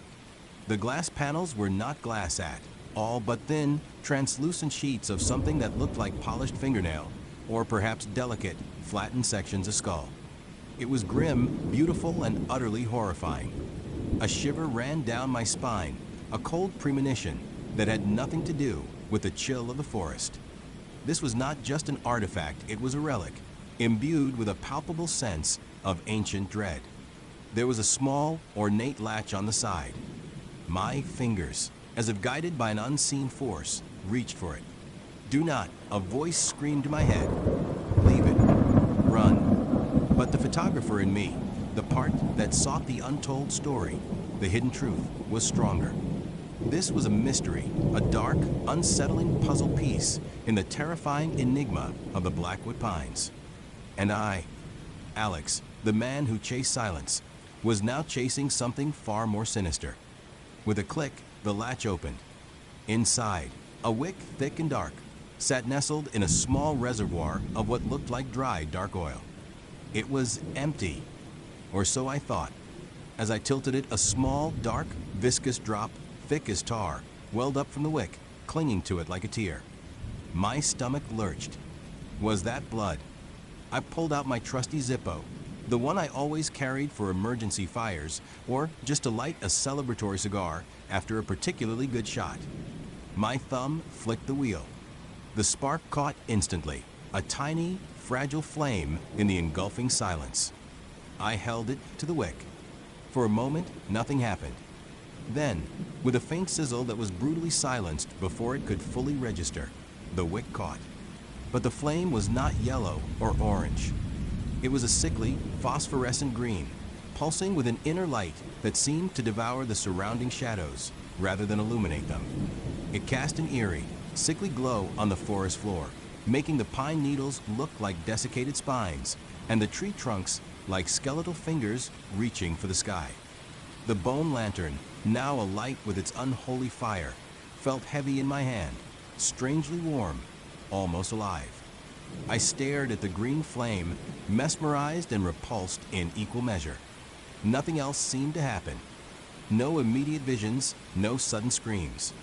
Just the unsettling green light and the oppressive, crushing silence. "Hello," I whispered, testing the limits of the sound-swallowing forest. My voice died, a mere puff of air. The green flame flickered in response, as if acknowledging my futile attempt. I stood there for a long moment, the lantern held aloft, feeling like an idiot. What had I expected? Ghost to pop out. Perhaps the man who vanished was just a hallucination, a trick of the light and my overactive imagination. Maybe this lantern was just a weird, macabre curio. Then, I saw it. It was subtle at first. A flicker at the edge of my vision, just beyond the reach of the lantern's green glow. A shadow, darker than the shadows already cast by the trees, seemed to detach itself from a nearby trunk. It moved, not walking, but gliding, with an unnatural fluidity that made my skin crawl. It was tall and gaunt, indistinct, like a figure made of smoke. I spun around, my heart leaping into my throat. Nothing. Just the silent, unchanging forest. Just tired. Alex. I muttered to myself, the words dying on my lips. Too much driving, too much solitude. I turned back, the lantern's green light swaying slightly in my trembling hand. And there it was again, closer this time. A figure, almost transparent, standing amongst the trees, watching me. It was a woman, her hair long and unbound, her clothes tattered and ancient. Her face was indistinct, shrouded in shadow, but I could feel her gaze, a cold, empty stare that pierced me to the core. I squeezed my eyes shut, then opened them again, forcing myself to take a deep breath. She was still there, and now, behind her, another, and another, all indistinct, all silent, all watching. My hands began to shake uncontrollably. This was not fatigue. This was not imagination. This was real. The bone lantern, glowing with its sickly green fire, was showing me something. It was showing me the dead. I tried to put it out. I blew on the flame, but it did not even flicker. I tried to smother it with my hand, but the green fire felt strangely cold, like a phantom limb, and my hand passed right through it. It was a flame, and yet it was not.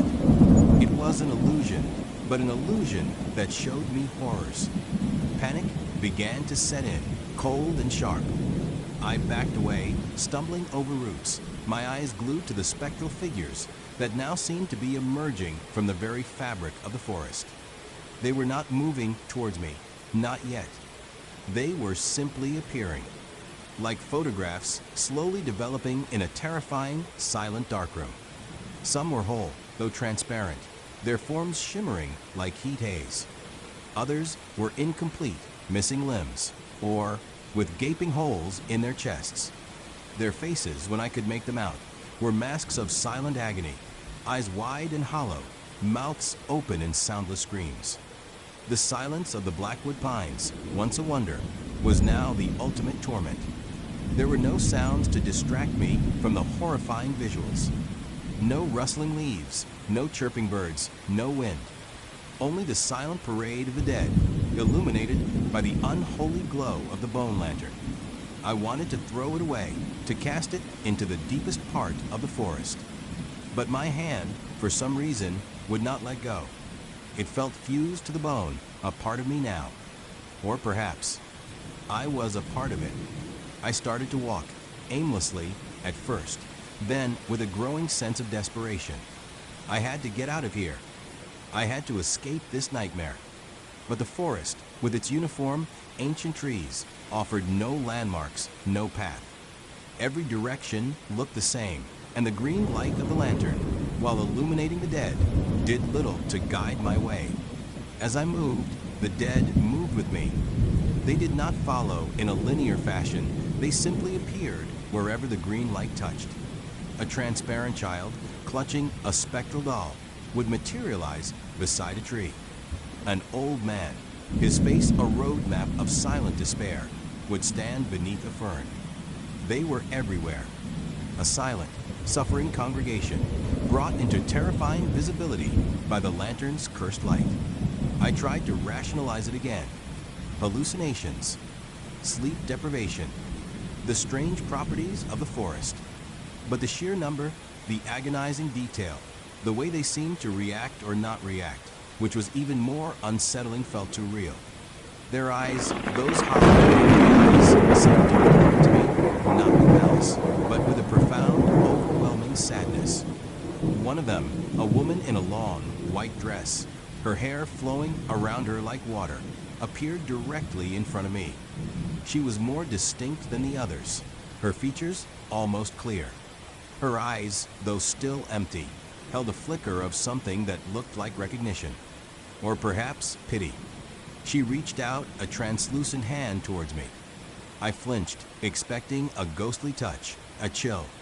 But her hand passed through me, leaving no sensation, only a profound sense of cold dread. She seemed to be trying to say something, her lips moving in a silent, desperate plea. My heart pounded, so hard I thought it would burst through my chest. The silence was a physical weight pressing down on my eardrums, making the lack of sound from these spectral beings even more terrifying. What did she want? What were they trying to tell me? I continued to stumble through the woods, the bone lantern a beacon of horror. Hours passed, or maybe just minutes' time, had lost all meaning in this accursed place. The sun, if it was even still day, was completely obscured by the thick canopy. The only light was the eerie green glow of the lantern, painting the world in shades of sick emerald and deep shadow. My throat was dry, my legs ached, and my mind was a whirlwind of fear and confusion. I needed to get rid of this thing. I needed to be free of these silent, staring specters. I spotted a small, rocky outcropping, a slight rise in the otherwise flat forest floor. With a desperate surge of energy, I scrambled up it, hoping to get a better vantage point, to see anything that was not another silent ghost. From the top, the view was still the same: endless trees, endless silence, endless dead. But as I looked down, I saw something that made my blood run cold. Amongst the silent, transparent figures below, one stood out.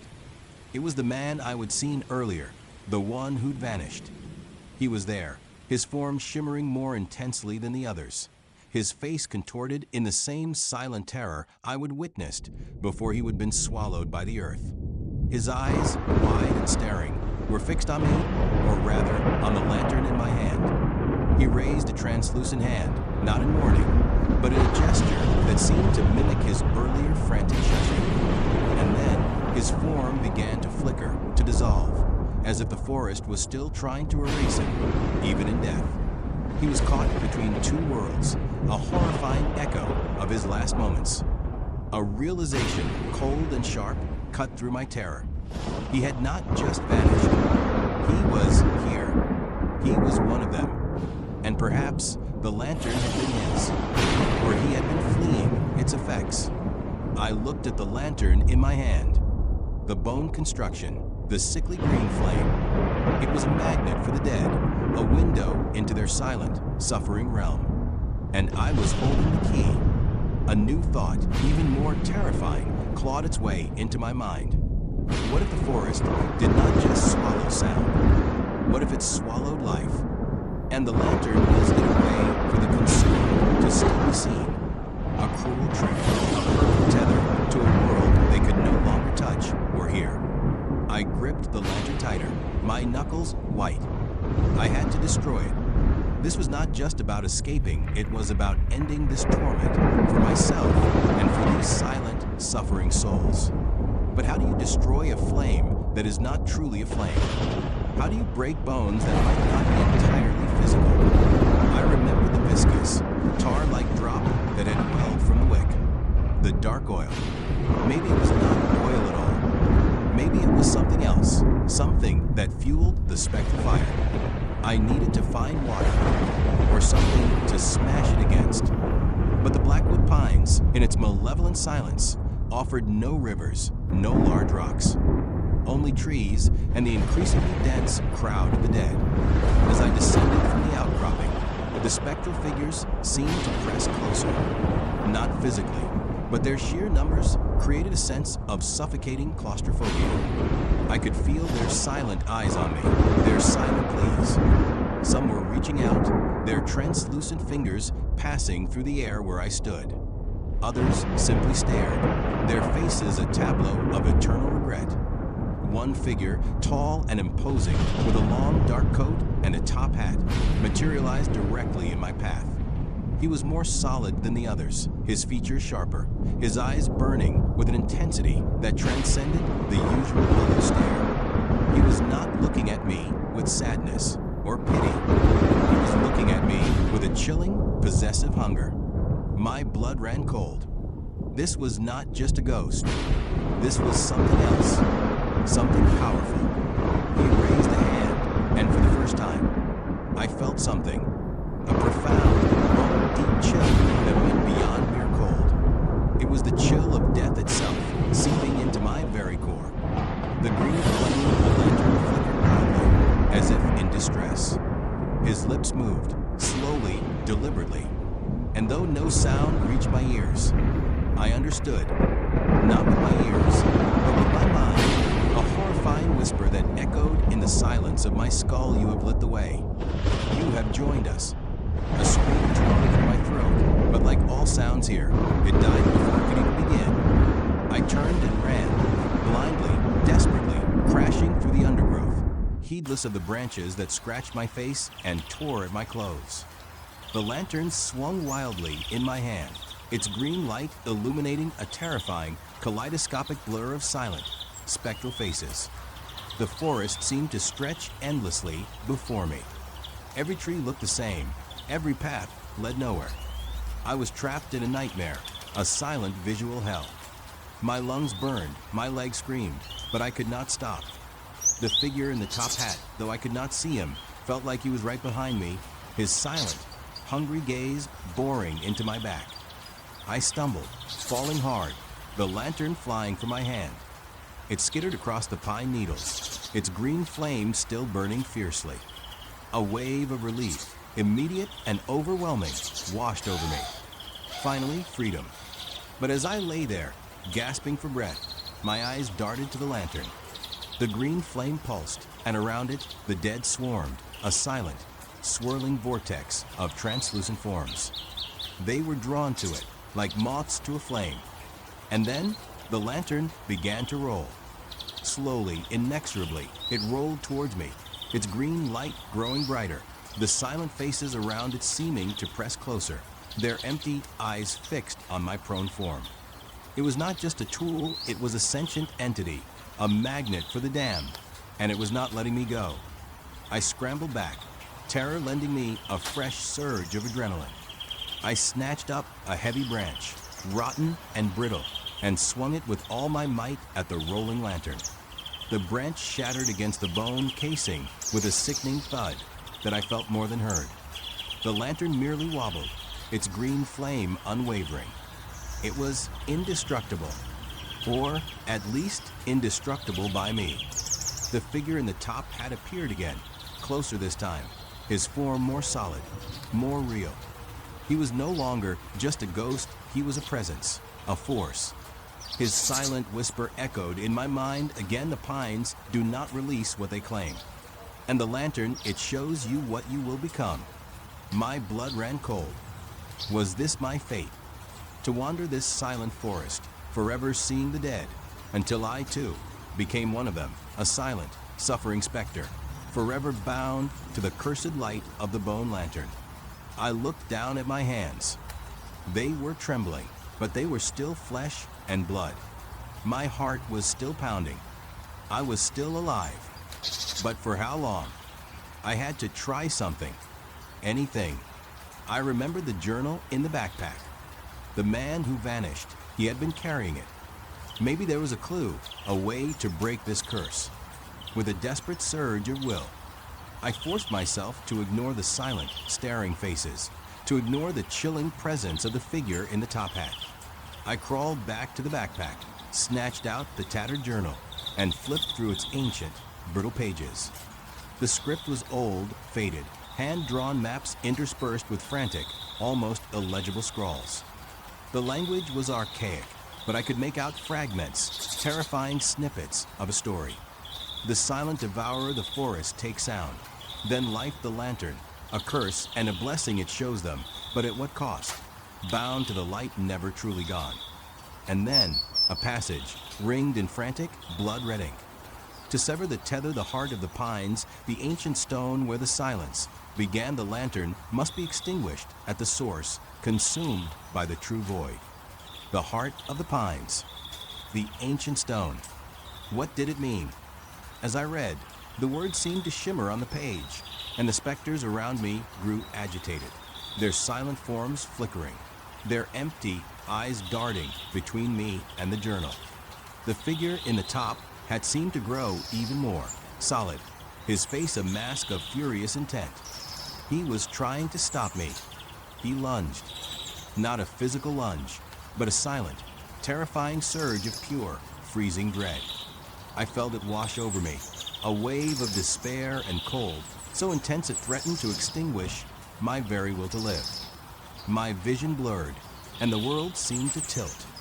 But the green light of the lantern, clutched in my hand, pulsed defiantly. And the journal, old and brittle, held a sliver of hope.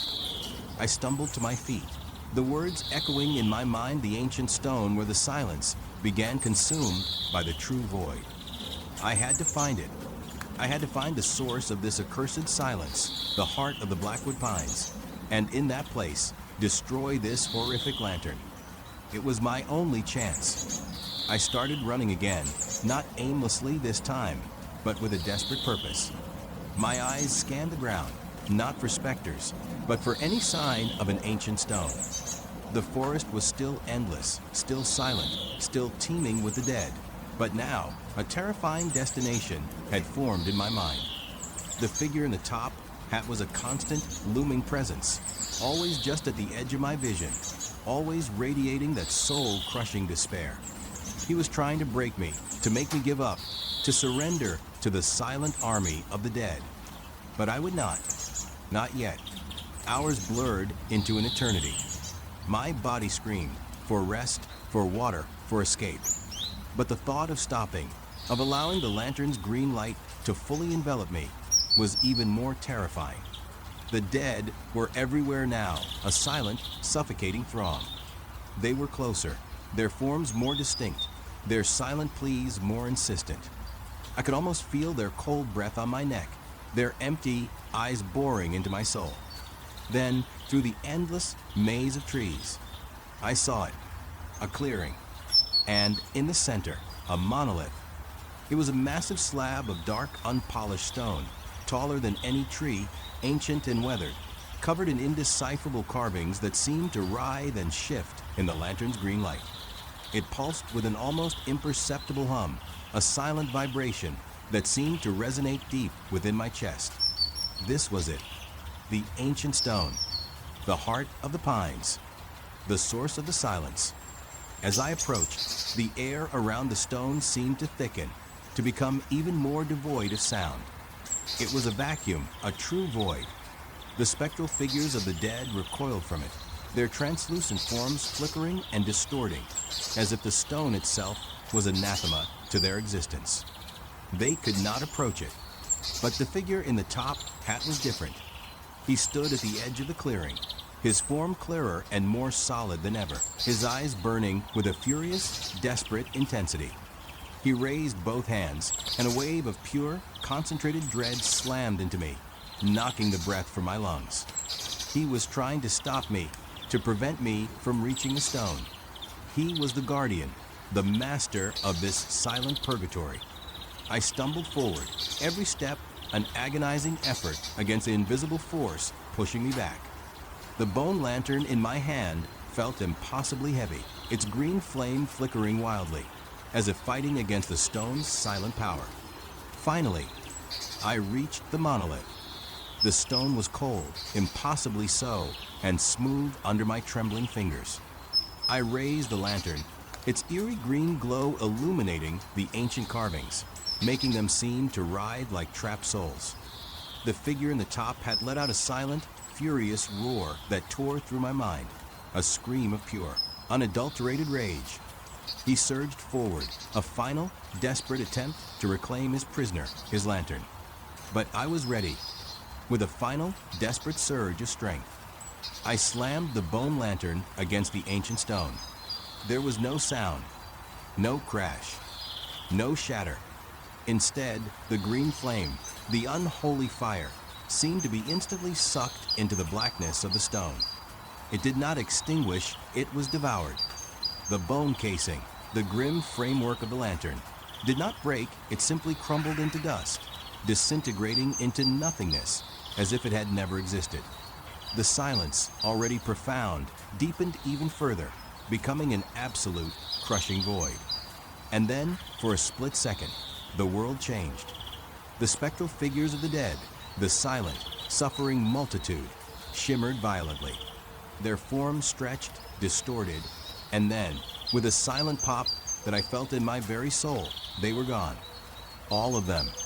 The man who had vanished, the woman in white, the child with the doll, the old man, and most terrifyingly, the figure in the top hat, all of them were erased, swallowed by the true void. The forest was empty. The silence remained, but it was different now. It was no longer oppressive, no longer hungry. It was just silence, pure, profound and utterly desolate. I stood there, panting, my body aching, my mind reeling. The lantern was gone. The dead were gone. I was alone. The sun, or what passed for it through the thick canopy, seemed to brighten, casting long, muted shadows. A faint, almost imperceptible breeze rustled the pine needles, a sound so soft, so delicate, it was barely there. But it was there, a whisper. The silence of the blackwood pines had been broken. I sank to my knees, exhausted, overwhelmed. I had done it. I had survived. I had broken the curse. But as I looked around the now truly empty forest, a new kind of dread settled over me. The blackwood pines was still here, still vast, still silent. And I was still lost. I never found my way back to my SUV that day, or the next, or the one after that. Days blurred into a desperate struggle for survival. I ate berries, drank from trickling streams, and tried to navigate by the sun, but the forest was an endless, featureless maze. The silence, though no longer haunted by the dead, was still a constant, unnerving companion. It was the silence of a tomb, a vast, indifferent emptiness. I walked for what felt like weeks. My clothes were rags, my body gaunt, my mind frayed at the edges. I saw no one, heard nothing but the faint, ghostly whispers of the wind through the pines, the only sound left in this place. One evening, as dusk settled, painting the sky in bruised purples and grays, I stumbled upon something familiar, a clearing, and in the center, a massive, dark, unpolished stone, the ancient monolith. My heart leaped, then sank. I had walked in a circle. I was back where it all began. But this time, there was something different. At the base of the stone, nestled amongst the roots, was a small, ornate latch. And inside, a wick, thick and dark, sitting in a small reservoir of dried, dark oil. It was the bone lantern, reborn. My breath hitched. My blood ran cold. It had returned. Or perhaps it had never truly left. I knelt, staring at the lantern, a profound, crushing despair settling over me. The forest had claimed me, just as it had claimed all the others. The lantern was not just a window to the dead. It was a testament to the forest's power, a promise of what was to come. I reached out a trembling hand, my fingers brushing against the bone. It was cold, impossibly cold. And as I did, a flicker of green light, faint and sickly, pulsed from within the empty lantern. No, I would not. Not again. I stood up, my legs shaking, and turned my back on the lantern, on the stone, on the silent, waiting forest. I would walk until I dropped. I would starve. I would die. But I would not light that lantern again. I would not become a silent, tormented specter, forever bound to its cursed light. I walked away, the faint, green pulse of the lantern echoing in my mind, a silent promise of endless horror. The blackwood pines had claimed me, but I would not give it the satisfaction of lighting the way for its silent, hungry dead. I would disappear into its depths, a final, defiant act of silence. And perhaps, if I was lucky, I would be truly, absolutely gone. The decision to walk away from the reborn bone lantern, to turn my back on its faint, sickly green pulse, felt like both an act of defiance and a surrender. I chose to disappear into the depths of blackwood pines, to become a part of its natural, indifferent silence, rather than be tethered to a purgatory of the dead. I thought it was a final, defiant act. I was wrong. It was just the beginning of a deeper descent. Days blurred into an agonizing continuum of hunger, thirst, and an exhaustion so profound it felt like a physical weight pressing me into the earth.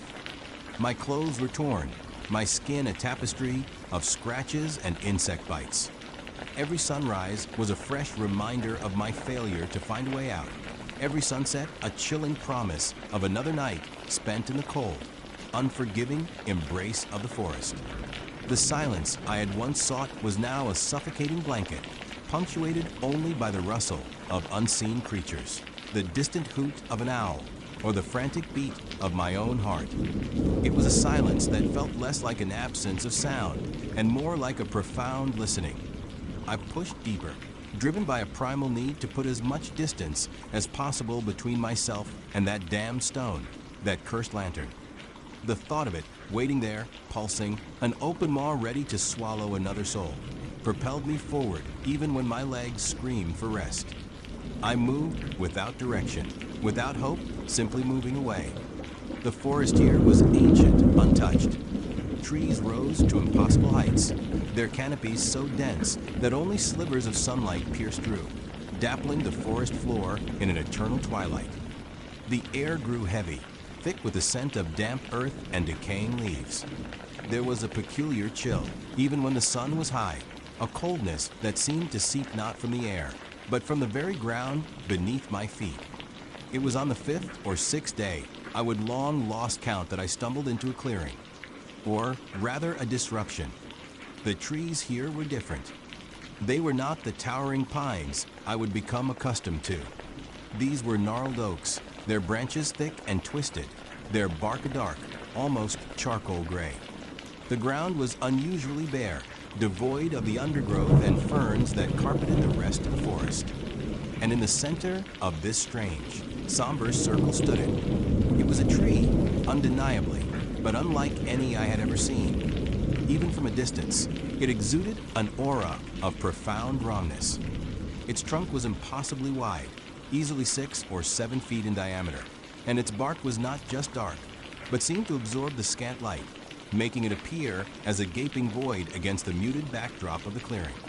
The branches, thick and contorted like arthritic limbs, reached out, not upwards, but almost horizontally, as if grasping at something invisible. They were laden with fruit. My scientific curiosity, a flicker of its old self, stirred within me despite my terror-numbed mind. What kind of tree was this? Its leaves were a deep, almost bruised purple, and the fruit was the most striking thing. They hung in clusters, large and pendulous, the size of small apples or large plums. Their skin was a mottled, sickly yellow-green, almost translucent, with dark veins running beneath the surface, like bruised flesh. They looked heavy, swollen, ready to burst. A strange, metallic scent hung in the air, subtle but persistent, like old blood or rust. It mingled with the damp earth, creating an olfactory signature that was deeply unsettling. Every instinct screamed at me to turn back, to run, to put as much distance between myself and this place as possible. But the sheer strangeness of it, the profound anomaly, held me captive. After the specters and the bone lantern, after the impossible silence and the man swallowed by the earth, I found myself drawn to the next impossible thing. Perhaps a part of me, the part that had once chased the impossible silence, was still alive, twisted and morbid.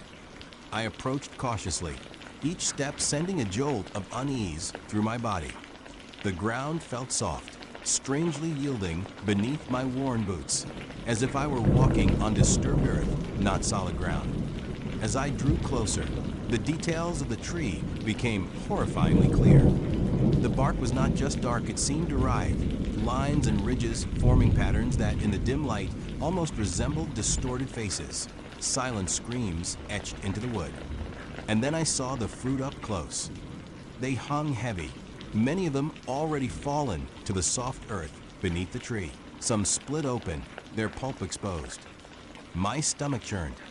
The pulp was a viscous, dark red, like congealed blood, and within it, embedded in the fibrous flesh, were small, irregular white objects. My heart hammered against my ribs, a frantic drumbeat against the oppressive silence. I bent down, my hand trembling as I reached for a fallen fruit. It was cool to the touch, surprisingly firm despite its bruised appearance. The metallic scent was stronger now, mixed with a sickly sweetness that made my gorge rise. With a deep breath, I pulled it apart. The skin tore with a soft, wet sound, revealing the dark red interior. And there they were. Not seeds, not pits, teeth, human teeth. My breath hitched. My mind, so accustomed to the impossible by now, still reeled. It was an instinctual, primal horror. These were not animal teeth, gnawed and discarded. These were clearly human molars, incisors, canines, some perfectly formed, some chipped, some stained a faint yellow-brown. They were embedded in the pulpy flesh, as if they had grown there, a macabre harvest. I dropped the fruit as if it were a burning coal, scrambling back a few steps, my eyes wide with disbelief and revulsion. My scientific mind, usually so keen to analyze, to categorize, to understand, simply shut down. This was beyond comprehension. This was an affront to nature, to sanity. I stared at the tree, a new, chilling realization dawning on me. This was not just a strange tree near a mass grave. This was the mass grave. Its roots, ancient and deep, were not drawing sustenance from the earth, but from the decaying bodies buried beneath it. The teeth were not a coincidence. They were the proof, the horrific fruit of its morbid diet. The ground around the tree, I now noticed, was not just bare. It was subtly mounded, uneven, like a shallow, sprawling burial mound. Some areas looked recently disturbed, the soil a darker, richer black than the surrounding forest floor. A cold dread seeped into my bones, a different kind of terror than the spectral horrors of the lantern. This was a horror rooted in the earth, in the very fabric of life and death, a violation of the natural order. I forced myself to look closer at the base of the tree. There were faint depressions, like old, half-collapsed grave markers, though no actual stones remained. And then, sticking out of the soft earth near one of the larger roots, I saw it a tiny, white fragment. My hand, despite my revulsion, reached out and plucked it from the soil. It was bone, a small, delicate piece, perhaps from a finger or a rib, smooth and ancient. The tree was a monument, a living tombstone, growing from a forgotten atrocity. Who were these people? What had happened here? A plague, a massacre. The forest held its secrets close, but this tree was screaming them in a language of teeth and blood-red fruit. The silence around the tree was not just natural anymore. It was a heavy, expectant silence. It felt like 1,000 unseen eyes were watching me, 1,000 unheard whispers rising from the earth. I looked up at the laden branches, at the hundreds of fruits, each one a grotesque pearl casket of human remains. The sheer volume implied a staggering number of bodies. This was not a small, family plot. This was a charnel ground, a testament to immense suffering. As I stood there, mesmerized by the horror, a faint breeze rustled through the purple leaves. It was not the sound of wind. It was a sigh, a collective, drawn-out exhalation that seemed to emanate from the very air itself, carrying with it an immense, ancient sorrow. I shivered not from cold, but from the overwhelming sense of presence. The dead were here, not as specters revealed by a cursed lantern, but as a deep, resonant echo in the earth, in the tree, in the very air I breathed. I spent the rest of the day observing the tree, my mind a whirlwind of scientific analysis, battling primal fear. I could not bring myself to leave, as if the tree, in its silent, grotesque majesty, had cast a spell. I tried to rationalize it. Some bizarre mineral composition in the soil, a carnivorous plant that somehow absorbed bone. But the human teeth, the sheer, undeniable humanity of them, shattered any attempt at logical explanation. As dusk began to paint the sky in hues of bruised purple and orange, the clearing grew darker, the tree an even more imposing silhouette. The faint, metallic smell intensified, and the air grew colder. I knew I should not stay, but where would I go? Deeper into the unknown. back towards the lantern, towards a known evil. The tree, despite its horror, felt like an anchor in my lost, adrift existence. I decided to make a makeshift camp at the edge of the clearing, keeping the tree in sight, yet trying to maintain a safe distance. Sleep did not come easily. Every rustle of leaves, every snap of a twig, sent my heart racing. My dreams, when they finally came, were not of specters or the lantern, but of the tree. I saw its roots, not as wood, but as sinews snaking through dark earth, wrapping around skeletal remains, drawing sustenance from hollowed eye sockets and gaping rib cages. I saw faces indistinct and fleeting, pressed against the inner surface of the fruit, their mouths open in silent screams, their eyes wide with eternal agony. I heard the faint, persistent grinding of teeth. I woke with a gasp, the metallic taste of blood in my mouth. My hands flew to my face, checking my teeth, a paranoid fear gripping me that I, too, was becoming part of the tree's grotesque cycle. The first rays of dawn were just touching the highest branches, casting long, distorted shadows across the clearing. The tree looked almost benign in the morning light, but the memory of the teeth, the dream, and the chilling scent of blood quickly dispelled any illusion. As the sun climbed higher, I noticed something new. Birds. There were no birds. Not a single chirp, not a flutter of wings.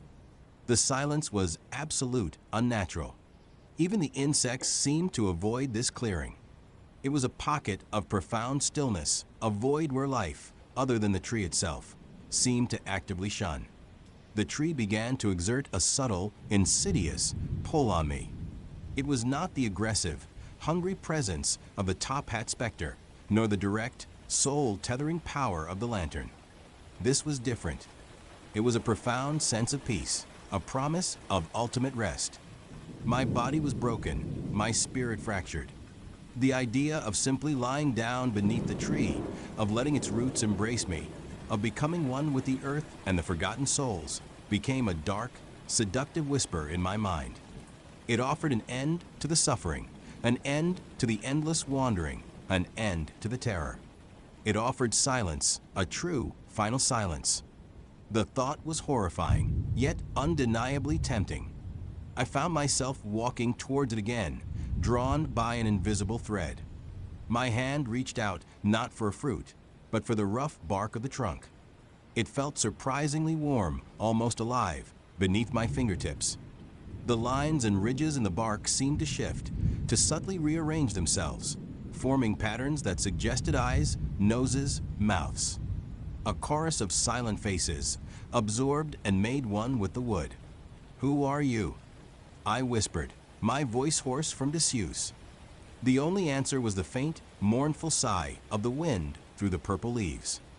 But I felt a response, a profound understanding, a deep, ancient sorrow that resonated within my own broken heart. These were the forgotten, the unmourned. Their only monument, this grotesque tree, their only voice, the silent screams within its fruit. I started to notice other things around the base of the tree, not directly beneath it, but at the edges of the clearing.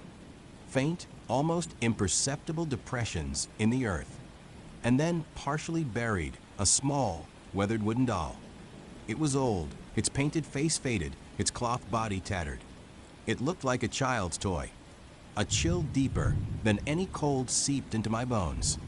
This was not just a random mass grave. This was a place where children had died. The thought was unbearable. The doll, a silent witness to unimaginable horror, fueled a fresh wave of revulsion and grief. The temptation to succumb to the tree's embrace grew stronger. My mind, already teetering on the edge of sanity, began to blur the lines between life and death, between horror and peace. To be absorbed, to become part of something so ancient and profound, even if it was born of atrocity, felt like a perverse form of solace. The thought of my own teeth, my own bones, becoming part of its grim harvest, no longer felt entirely repulsive.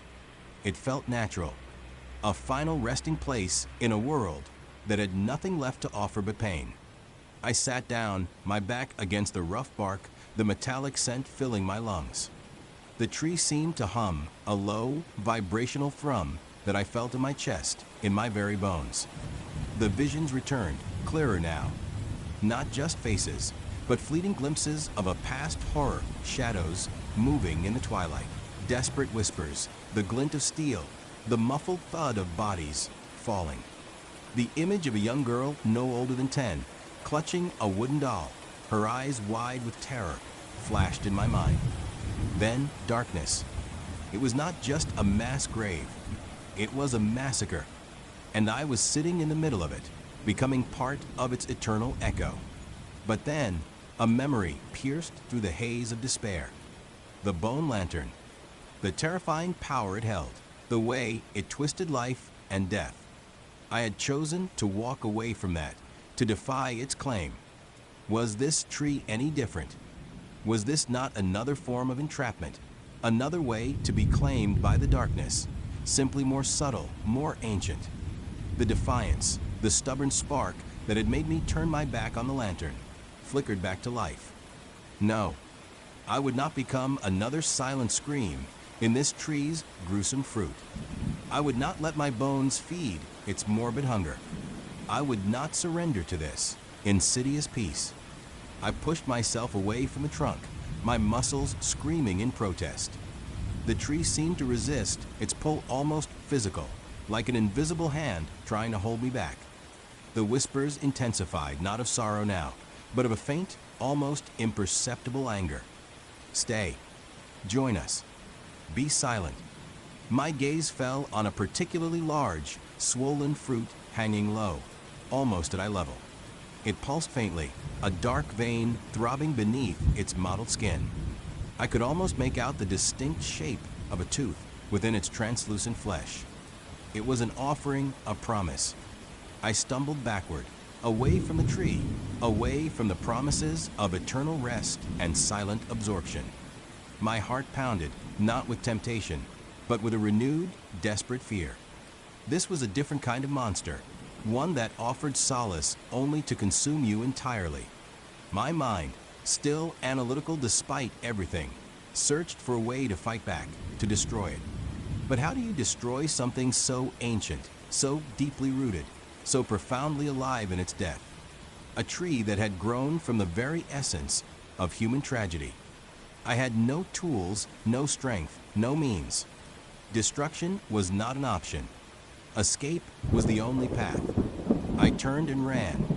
I did not care about direction, about finding my way out. I just needed to get away from the grove tree, from its silent screams and its grotesque fruit. The metallic scent seemed to cling to me. The faint hum of the tree's presence vibrated in my ears. I ran until my lungs burned, until my legs gave out, until I collapsed in a heap deep within the familiar, yet now terrifying, embrace of the pines. I do not know how long I lay there, gasping for air. The image of the teeth-filled fruit burned into my mind. When I finally found the strength to move, it was with a new, even more profound sense of urgency. The Blackwood Pines, once a place of impossible silence, then of spectral horror, had now revealed another layer of its darkness, a primal, ancient evil rooted in the earth itself. I am still lost. I still wander these endless woods. But now, the silence is no longer just a blanket. It is a constant reminder of the unseen horrors that lurk beneath the surface. Every rustle of leaves, every creak of a branch, every patch of unusually dark earth sends a fresh wave of terror through me. I avoid clearings. I avoid ancient-looking trees, my eyes constantly scanning for that telltale mottled fruit, that sickly yellow-green skin. I escape the bone lantern, only to discover a deeper, more ancient horror. The defiant act of silence I chose has become a desperate, haunted struggle for survival, a constant vigilance against the world's hidden, hungry things. I carry the memory of the grave tree with me, a chilling realization that some horrors are not spectral, are not conjured by cursed objects, but are simply there, growing in the dark, silent corners of the world, waiting to harvest the forgotten. And sometimes their fruit contains teeth.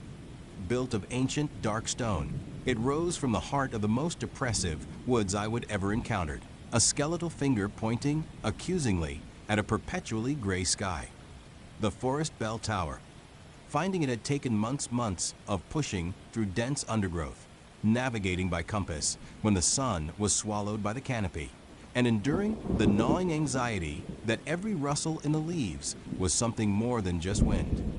But there it was, just as the legends described, crumbling, ivy-choked, and radiating an aura of profound, ancient wrongness that settled deep in my bones.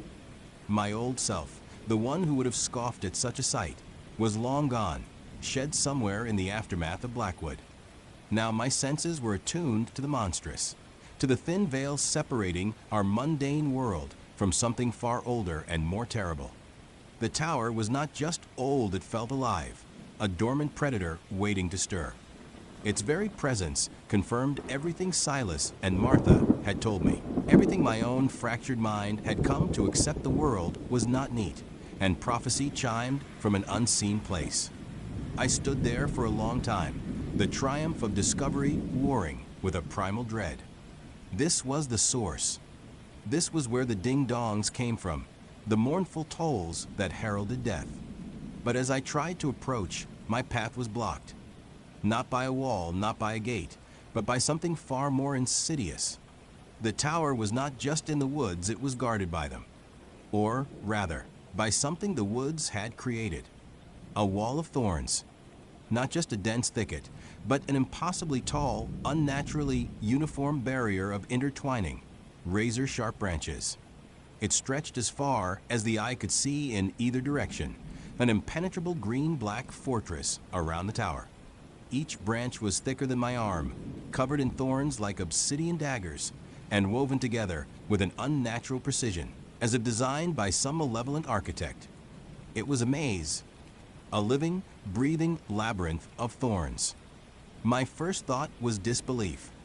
This could not be real. It looked like something out of a twisted fairy tale, a cruel joke. I tried to find an end to it, pushing through the surrounding woods, but it just kept going, curving with the unseen perimeter of the tower's grounds. The air grew heavy, thick with a scent of damp earth and something else, something faintly metallic, like old blood, and a cloying sweetness that was almost sickening. The sheer scale of it was overwhelming. The thorn walls towered at least 30 feet high, a solid, dark mass that blocked out the sky, creating an eternal twilight within its looming shadow. No light pierced it. No sound seemed to escape it. It was a silent, menacing sentinel, daring me to enter. And I knew, with a certainty that chilled me to the marrow, that I had to. The tower held the answers, and the maze was the only way in. I spent the better part of a day circling, desperately searching for an opening, a weakness, anything that was not a solid wall of botanical weaponry. There was nothing. It was seamless. Finally, as the real sun began its slow descent, painting the sky in hues of bruised purple above the canopy, I found it. Not an opening, but a path. A narrow slit in the wall, barely wide enough for me to squeeze through, the thorns on either side brushing against my pack with an ominous shhhk sound. It felt less like an entrance and more like a mouth, beckoning me into its thorny maw. Taking a deep breath, the metallic tang in the air growing stronger. I pushed through. The thorns scraped against my clothes, snagging on the fabric, threatening to tear skin. The path immediately closed behind me, the branches swaying back into place with a soft, almost imperceptible rustle, sealing me inside. The silence was immediate and profound, broken only by the frantic pounding of my own heart. The air was still heavy, and the light was almost non-existent, filtered to a sickly green glow that did little to illuminate the twisting path ahead. The ground beneath my feet was soft, composed of centuries of decaying leaves and earth, strangely springy. The path ahead twisted and turned, a claustrophobic tunnel of thorns. Every surface was a weapon. The walls, the ceiling formed by interlocking branches, even the ground seemed to sprout smaller, needle-like thorns. I pulled out my flashlight. its beam a weak comfort against the oppressive gloom. I walked for what felt like hours, my senses on high alert. The maze was a sensory deprivation chamber, amplifying every tiny sound: the scrape of my boots, the rustle of my jacket, the ragged rhythm of my breathing.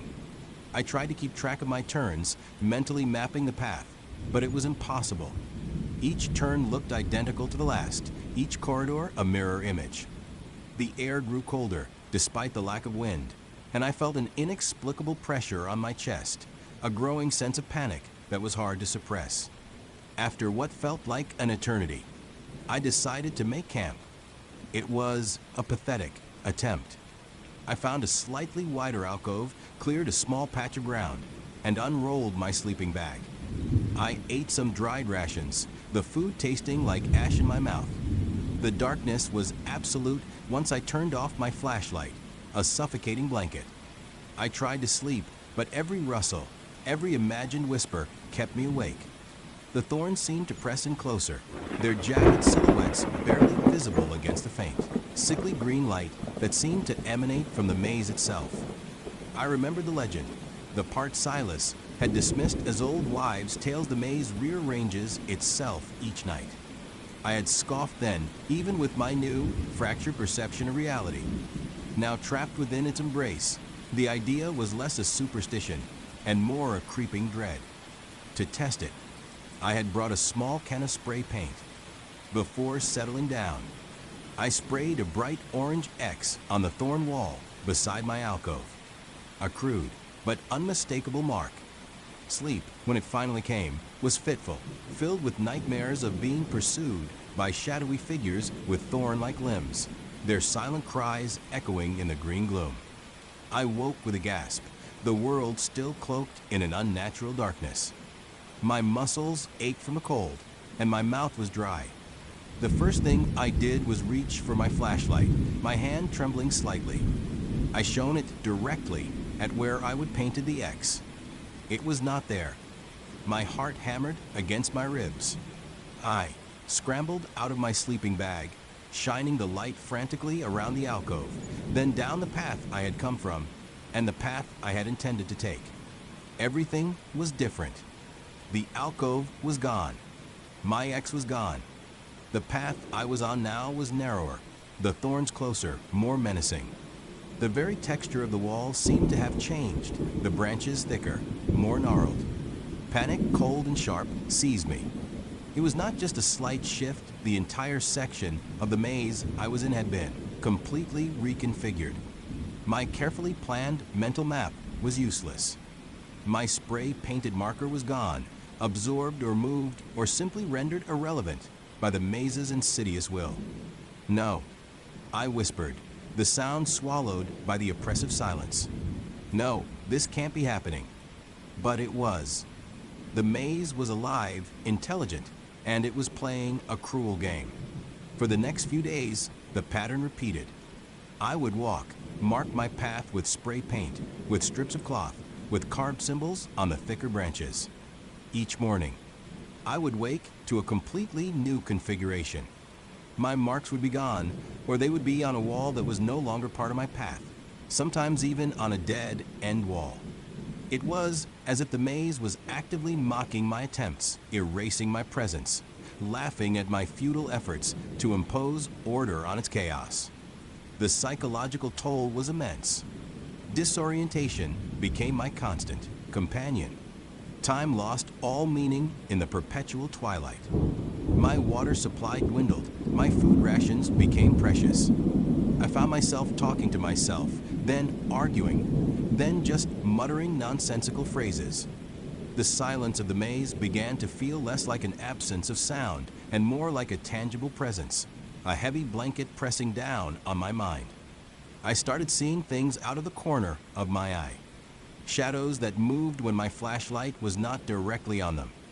Glimpses of movement in the dense thorn walls, like something slithering just beneath the surface.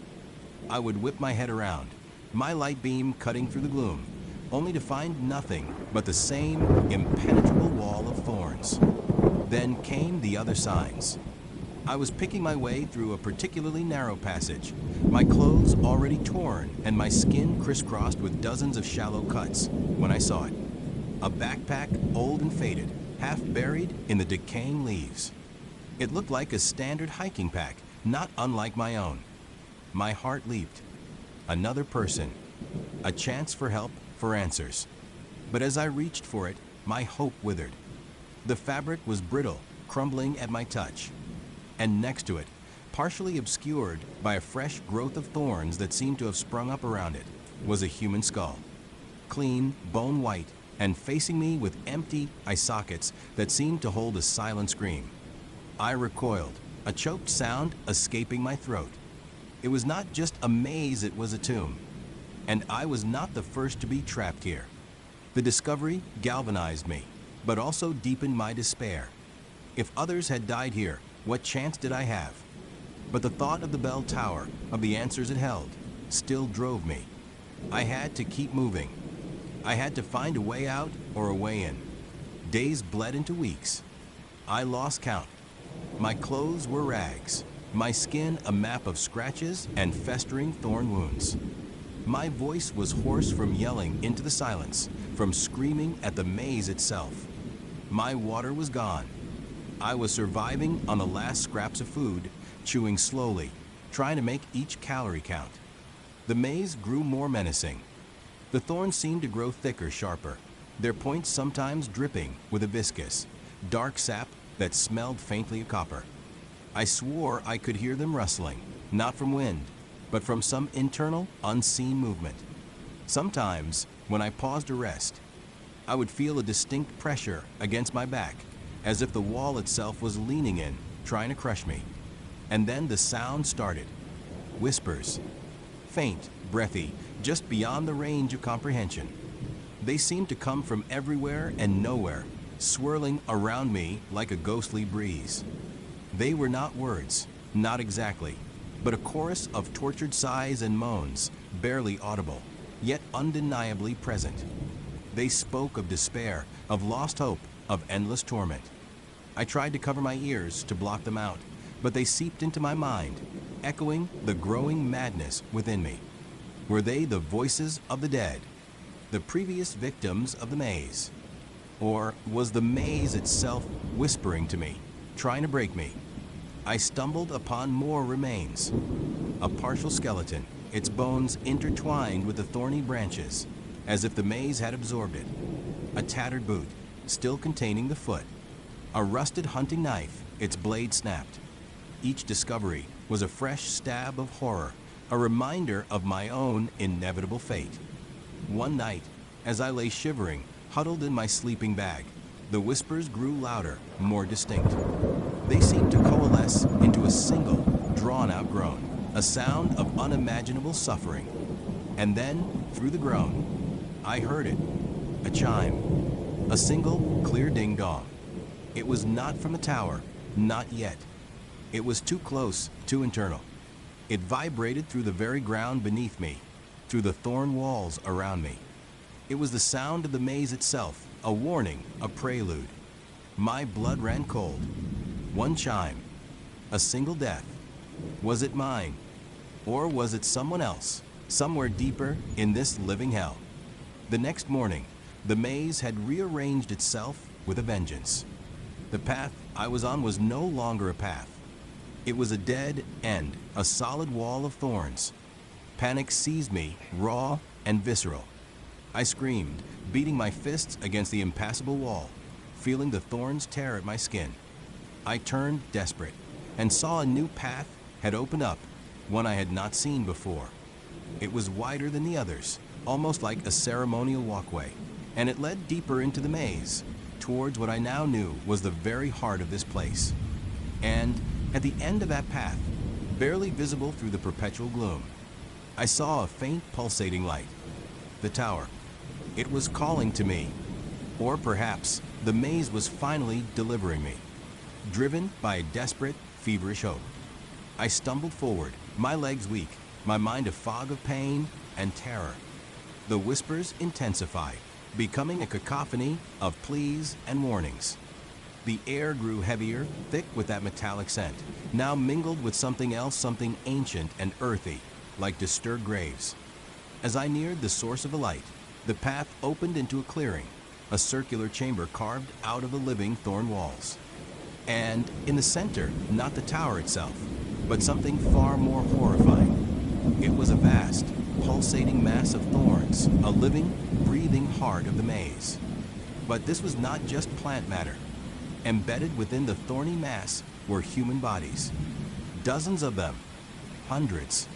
Their desiccated forms were twisted and contorted, their limbs tangled in the branches, their skin stretched taut over bones, their faces frozen in silent screams. Some were ancient, reduced to skeletons, while others were disturbingly fresh, their skin still clinging to their frames, their eyes wide and staring, their mouths agape. They were not just trapped, they were part of the maze. Their life force, their very essence, was being absorbed, feeding this monstrous entity.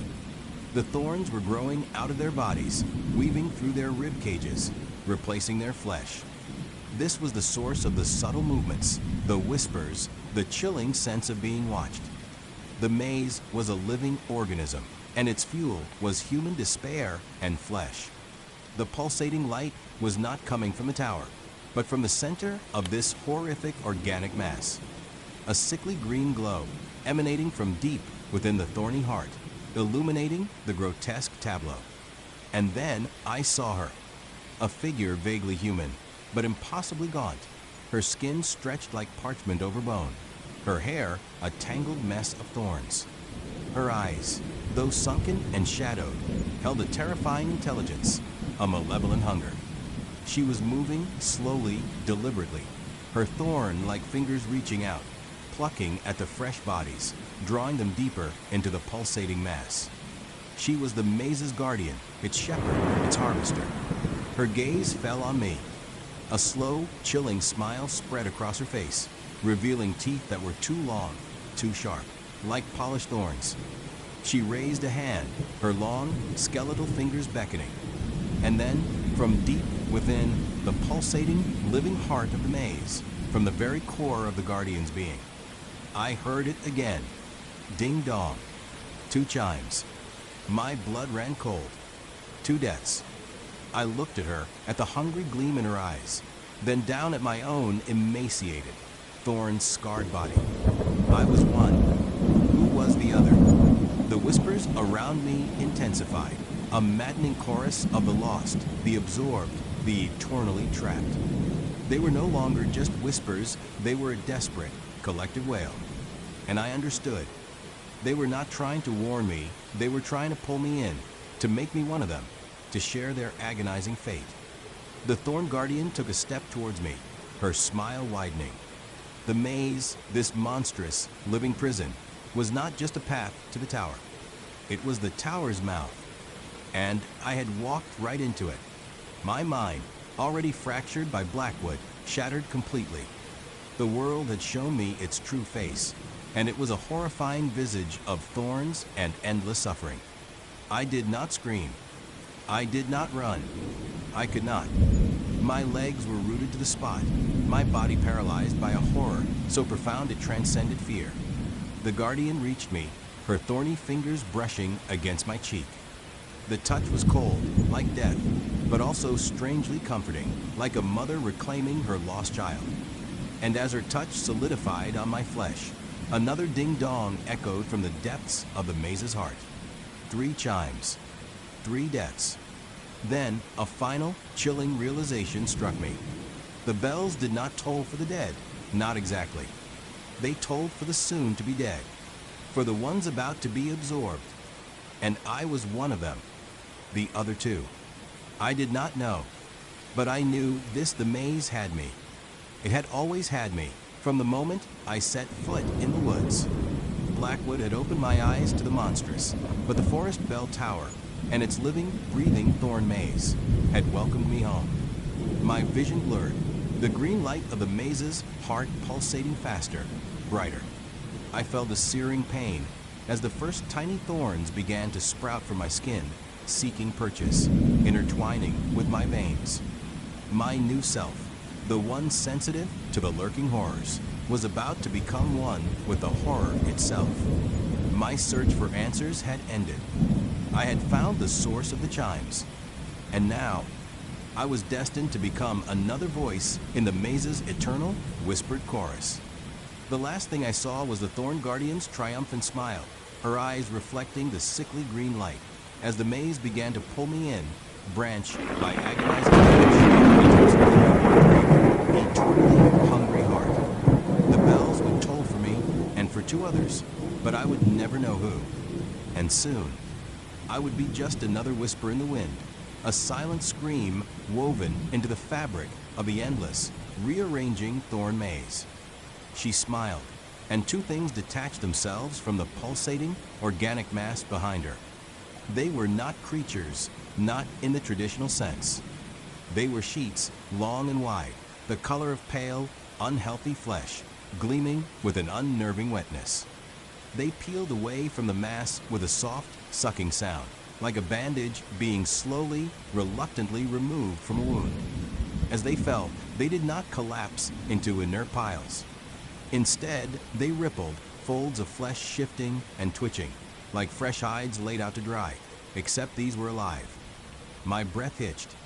My senses, honed to a razor's edge by the horrors of Blackwood, screamed at me. This was not just wrong, it was an abomination that defied natural law, a blasphemy against life itself. The harvester's smile widened, revealing teeth that were too long, too sharp, like slivers of bone. Her eyes, sunken deep within their thorn-wreathed sockets, gleamed with a malevolent, ancient amusement. "Welcome, little wanderer." Her voice rasped, a sound like dry leaves skittering across barren ground. It was a voice that had not spoken in centuries, perhaps millennia, yet it held a chilling clarity. "You have come far, further than most. You have earned your place." My place. What did she mean? My gaze darted from the two twitching sheets of skin to the grotesque mass behind her. It was not just a pile of bodies anymore, it was a living, breathing, ingesting entity. Limbs, faces, torsos, all pressed together, slowly undulating, a silent, sickening chorus of swallowed lives. And from it, these sheets of flesh were born. I looked around the clearing. The walls of the maze, the impossibly tall, living thorns, seemed to press in even closer. But now, I saw them differently. They were not just thorns and wood. Interspersed within the gnarled, dark branches, stretching across the surfaces of the thicker trunks that formed the clearing's perimeter, were patches. Patches of what I had dismissed as peculiar bark, discolored and oddly smooth in places. But it was not bark. It was skin. Not just like skin. It was skin. Pale, taut, and disturbingly human, like in its texture and slight sheen. Some patches were mottled, others disturbingly smooth and hairless. Some even bore faint, almost imperceptible patterns, like faded scars or the ghost of tattoos. My stomach lurched, threatening to disgorge the little sustenance I had left. "You see it now. Do not you," the harvester croaked, her head tilting. Thorns shifted in her hair, rustling like a nest of insects. The true nature of our little garden. The tower demands sustenance. The maze it grows. She gestured with a skeletal hand towards the thorn walls, her long, thorn-tipped fingers sweeping across the grotesque tableau. The bark that keeps you running. The bark that guides your way or misguides it. It is all part of the cycle. A gift from those who fail to reach the chime. My blood ran cold. The ding-dongs. The sound that heralded death, that drew me here, that had haunted my journey. This entire place, this living hell, was a factory of flesh, all for the bell tower. And the bark, it was made of the lost. The others. The ones whose remains I would found scattered throughout the maze. The skin. I whispered, my voice hoarse, barely audible. It is human. The harvester let out a dry, rattling chuckle. Human. Oh, little wanderer, that is merely a starting point. It is life. Stripped, stretched, and reformed. The very essence of what words were, twisted into something more useful. She took a step towards me, and I instinctively recoiled, stumbling back against an invisible barrier. The air around her seemed to shimmer with ancient, malevolent energy, a palpable rawness that settled deep in my bones. It was worse than anything I would felt in Blackwood, a cold, calculated evil that did not just corrupt, but transformed. "You are tired," she observed, her gaze piercing, hungry, disoriented. The maze has done its work. Now, the final lesson. She raised her hand, and the two sheets of fresh skin on the ground began to move with more purpose. They did not crawl like an animal, but rather slithered, flattening themselves against the earth, then bunching up and pushing forward, like slugs of immense size. They headed not for me, but towards the base of the thorn walls, towards those sections I now recognized as skin bark. As they reached the wall, they began to ascend slowly, deliberately.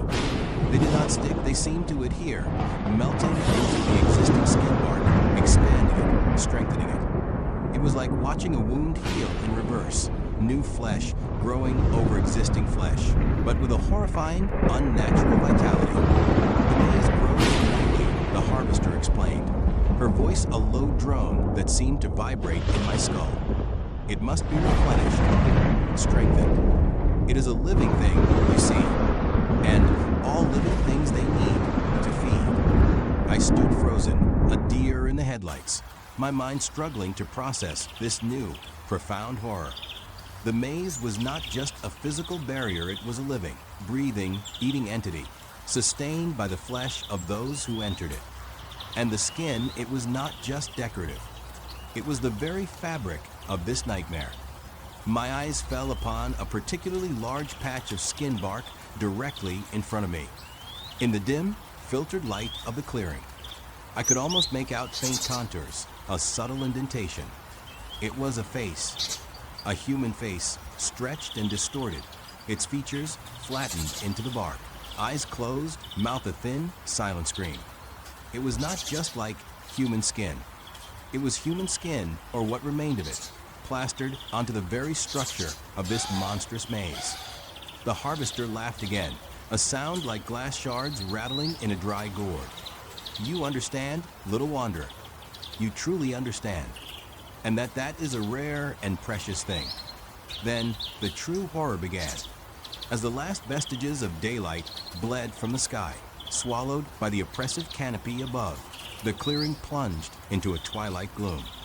The air grew colder, and a faint sickening smell, like old blood and decaying meat, intensified. I watched, mesmerized and terrified, as the skin bark on the surrounding thorn walls began to shift. It was not just the new patches. It was all of it. The pale, mottled surfaces started to ripple, to undulate with a slow, internal motion. It was subtle at first, barely perceptible, like a muscle twitching beneath a sheet. But then, the movement became more pronounced. A patch of skin, perhaps 2 feet wide, peeled away from a gnarled thorn branch with a faint, wet slurp. It did not fall. Instead, it slowly, deliberately began to crawl. It moved like a giant slug, or perhaps a flayed, headless animal, sliding across the surface of the thorn wall, then down towards the ground. It was horrifyingly silent, except for the occasional soft, wet slithering sound.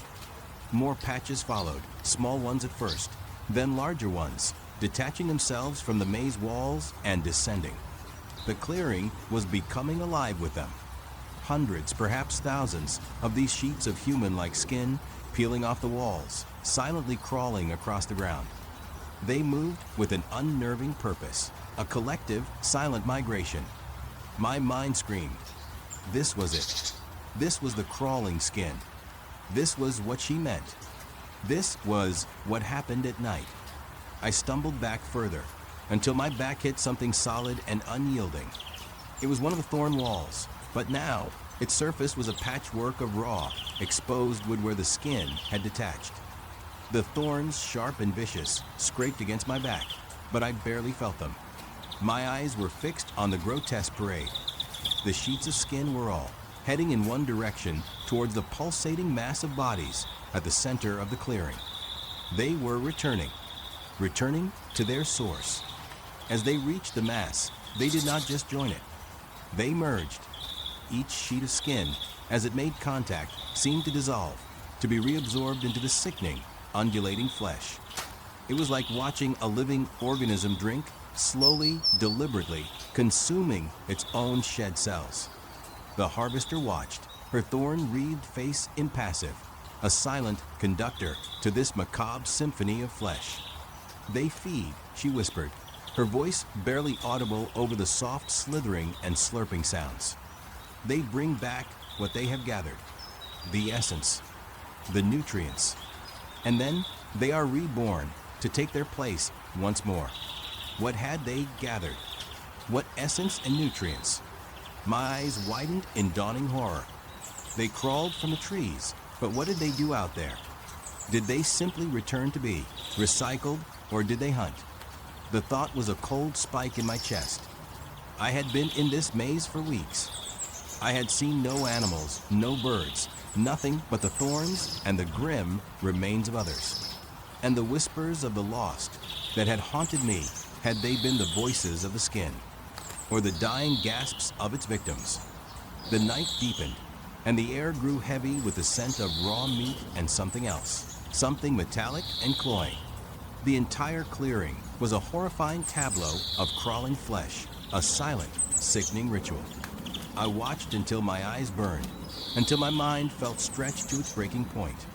When the last sheet of skin had been reabsorbed into the pulsating mass, the clearing became still once more. The thorn walls now looked raw and exposed in many places, the underlying wood a dark, scarred canvas.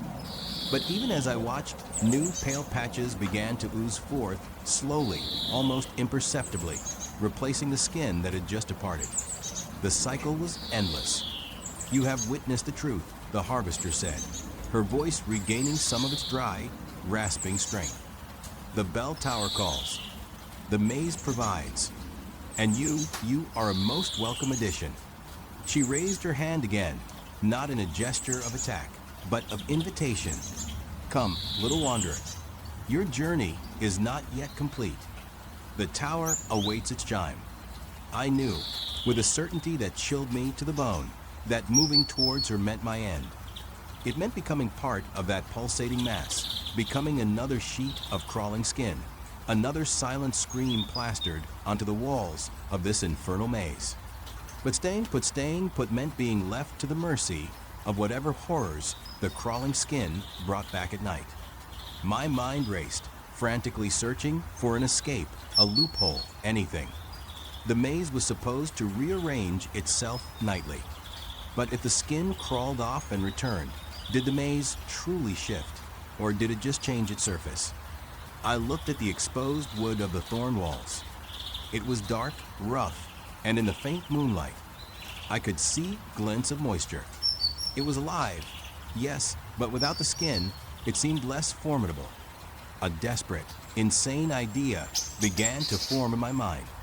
If the skin crawled off the walls at night, leaving them exposed, perhaps there was a way to navigate them, to find a path, even a temporary one. But that would mean being out in the open, vulnerable, while the skin was elsewhere.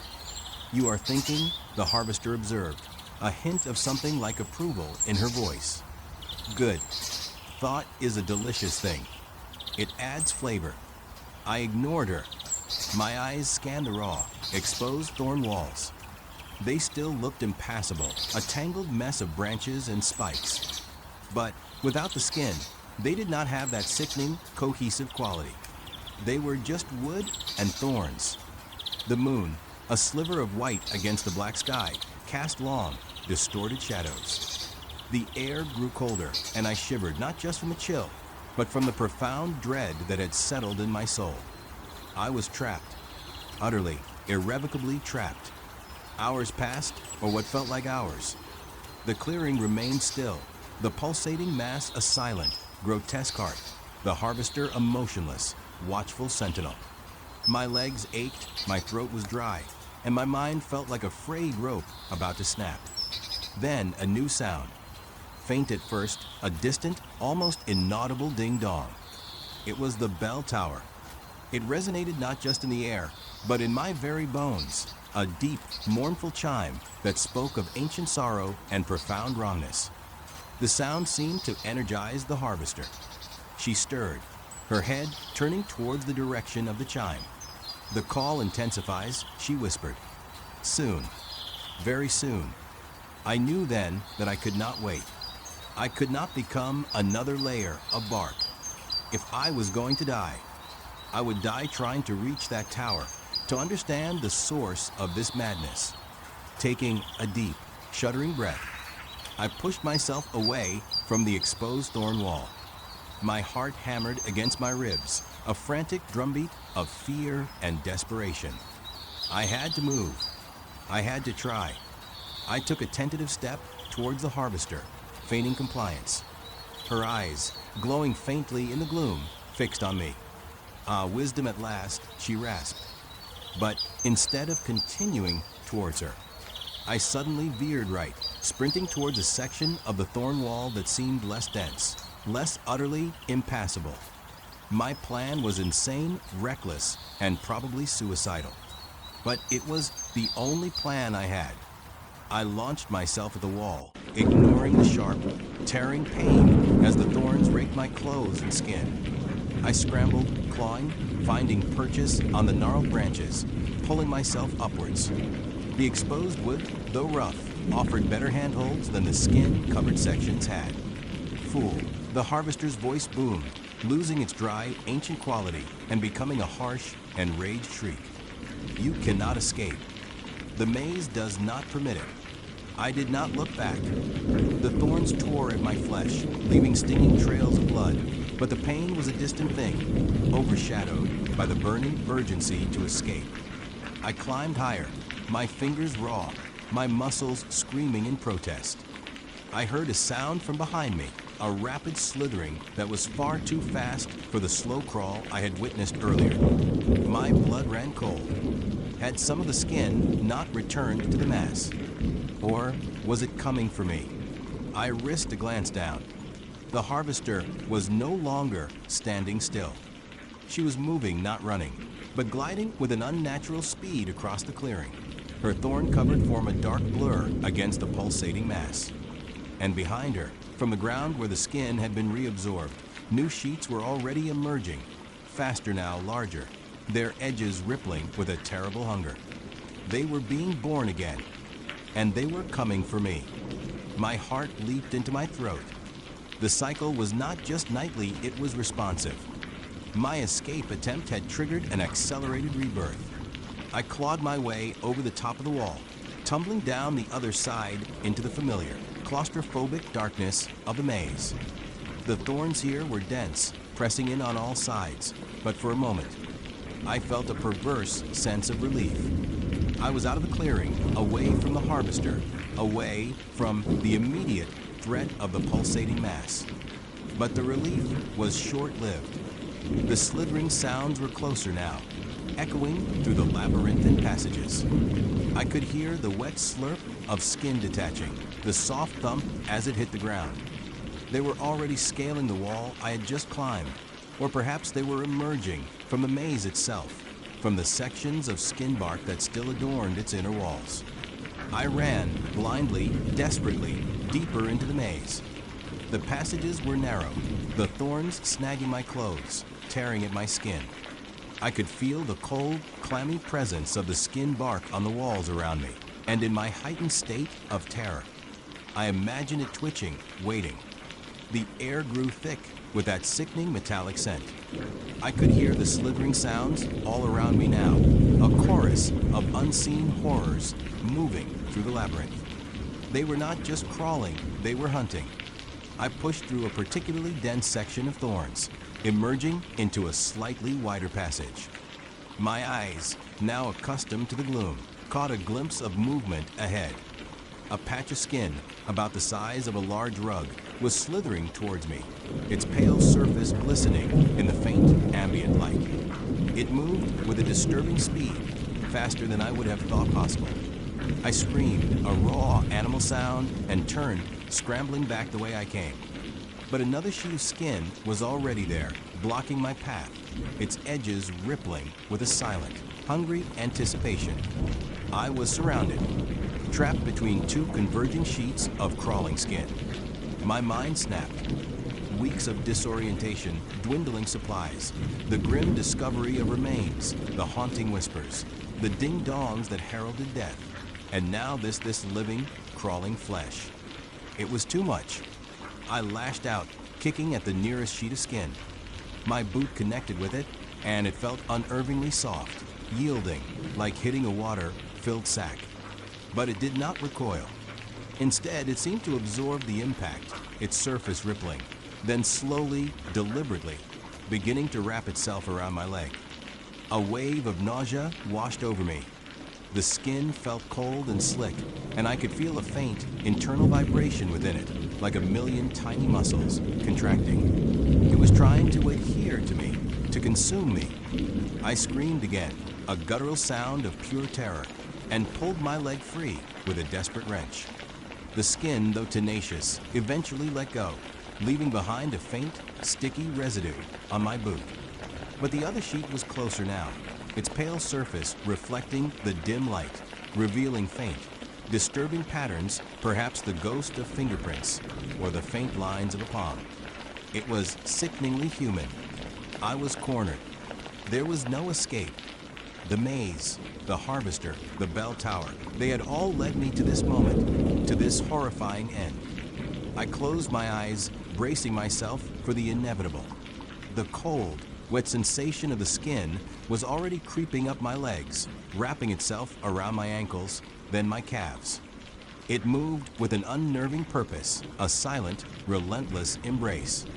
I could feel it tightening, not painfully, but with a slow, inexorable pressure. It was like being slowly shrink-wrapped, my muscles protesting, my breath growing shallow. The metallic scent of blood intensified, and I realized it was not just coming from the skin, it was coming from me, from the thorns that had torn my flesh. The skin crawled higher, covering my thighs, my hips, my torso. I struggled, flailing wildly, but it was useless. The more I fought, the more it seemed to adhere, to meld with my clothing, to press against my skin.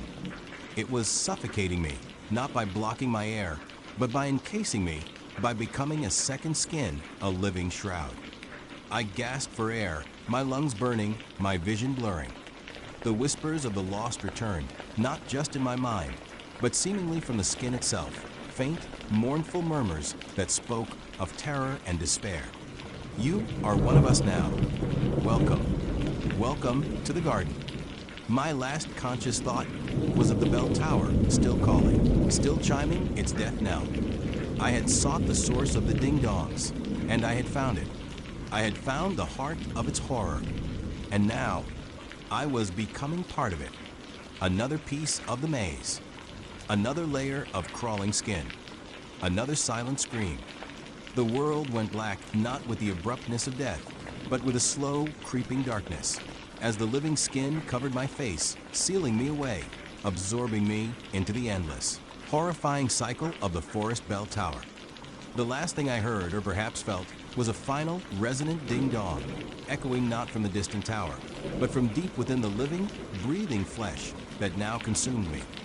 The chime was for me, and it was just the beginning. The Blackwood Forest. Even the name sounds like something out of a campfire story, does not it? Like a place where you would expect to hear the crunch of dry leaves under something that is not human, or see eyes glinting from the impenetrable darkness between the trees. For most people, it is just a name on a map, a vast stretch of protected wilderness in the northern part of the state, known for its ancient pines and challenging trails. For me, Mark, it was my backyard, my escape, and, as of a few years ago, the primary subject of my moderately successful IU Tubi channel, Mark's Wilderness Wanders. I was not a survival expert or a seasoned tracker. I was just a guy who liked to hike, explore, and film what I found. My channel focused on forgotten trails, abandoned cabins, and the occasional cryptid hoax that I would debunk or at least try to. I lived for the thrill of discovery, the quiet solitude of the deep woods, and the satisfying click of a camera shutter capturing something beautiful, or better yet, something weird. It was late autumn, the kind of season where the air bites with a crisp chill, and the forest floor is a tapestry of gold, rust, and fading green. Most of the fair weather hikers had packed up their gear for the year, leaving the trails gloriously empty. This was my favorite time. I would set out that morning with a fully charged camera, a drone, and enough jerky to feed a small army, planning to explore a lesser-known section of Blackwood, rumored to hold the remains of an old logging camp from the 1920s. Locals called it Whisper Creek and whispered stories of strange occurrences there, which of course only fueled my interest. I followed an old, overgrown deer trail for a couple of hours, deeper and deeper into the forest. The trees here were immense, their canopies so thick that only dappled sunlight managed to break through, creating an eternal twilight on the forest floor.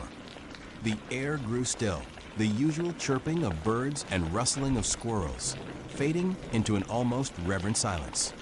It was not unsettling at first, more peaceful than anything. A quiet that invited introspection. Then, I saw it. It was not a structure or a landmark or anything I would expect it. It was a path, but not a path of dirt or gravel or worn earth. This path was made entirely of ash. Fine, gray, powdery ash, stretching in a perfectly straight line, cutting through the undergrowth as if a giant, impossibly precise blade had sliced the forest floor. I stopped dead, my boots sinking slightly into the soft, damp earth at the edge of the ash. My first thought was fire, but there were no charred trees, no blackened stumps, no smell of smoke. The surrounding vegetation was vibrant, green, and alive. The ash path was an anomaly, a stark, unnatural streak of monochrome against the riot of autumn colors.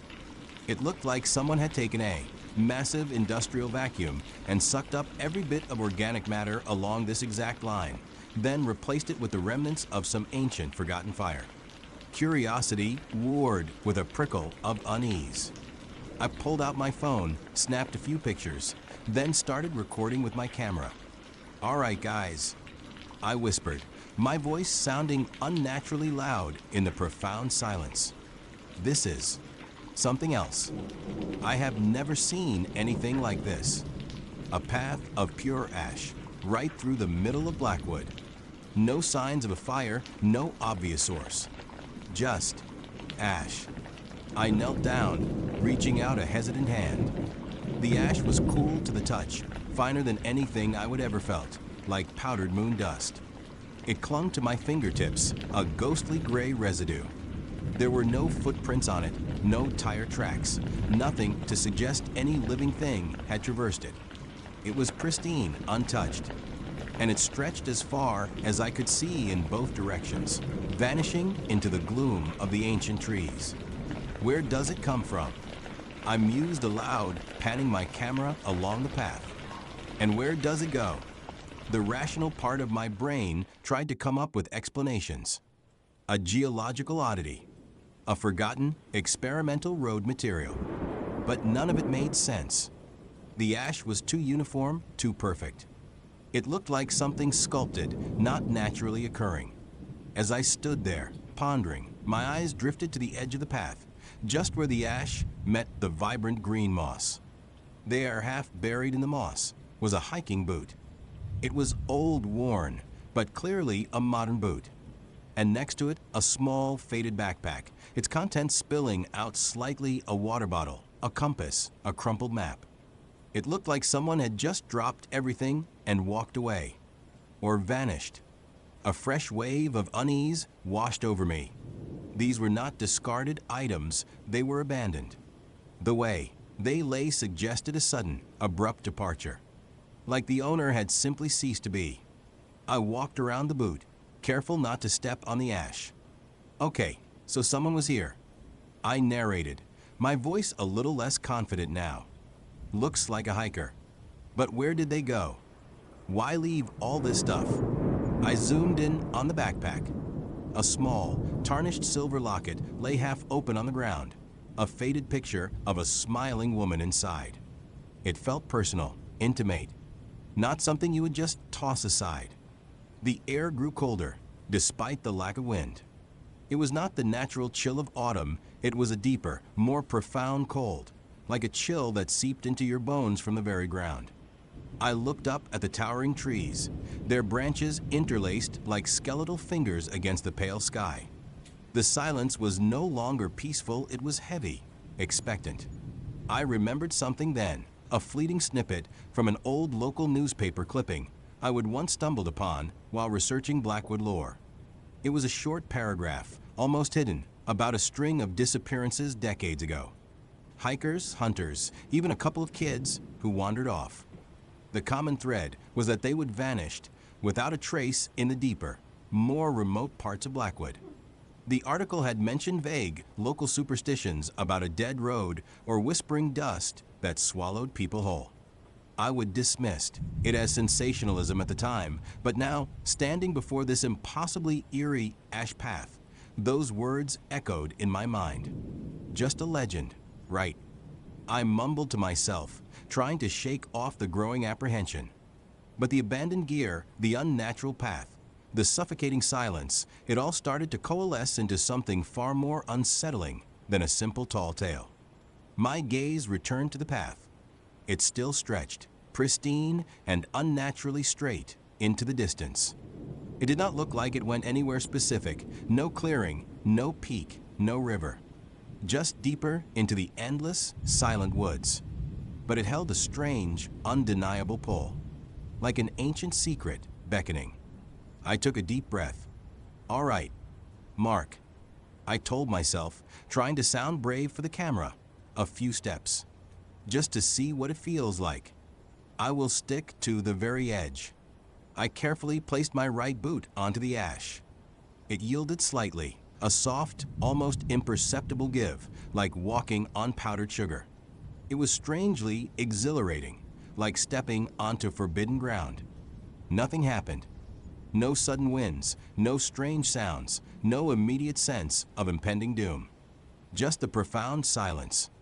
I took another step, then another. My heart hammered in my chest, a primal drumbeat against the quiet. The ash was cool beneath my boots, almost comforting in its uniformity. I was fully on the path now, walking slowly, deliberately. I kept my camera rolling, narrating my observations, trying to maintain a professional, curious demeanor, even as a shiver traced its way down my spine. It feels inert, I said, trying to describe the sensation. Like walking on something dead, but not decaying. Just perfectly still. I walked for what felt like only a minute or two, maybe 20 paces. The path remained perfectly straight, the forest walls on either side thick and unyielding. And then, I saw it. About 50 feet ahead, almost perfectly centered on the path, was a figure. It was indistinct at first, shimmering slightly in the filtered light, like heat haze off asphalt, but there was no heat.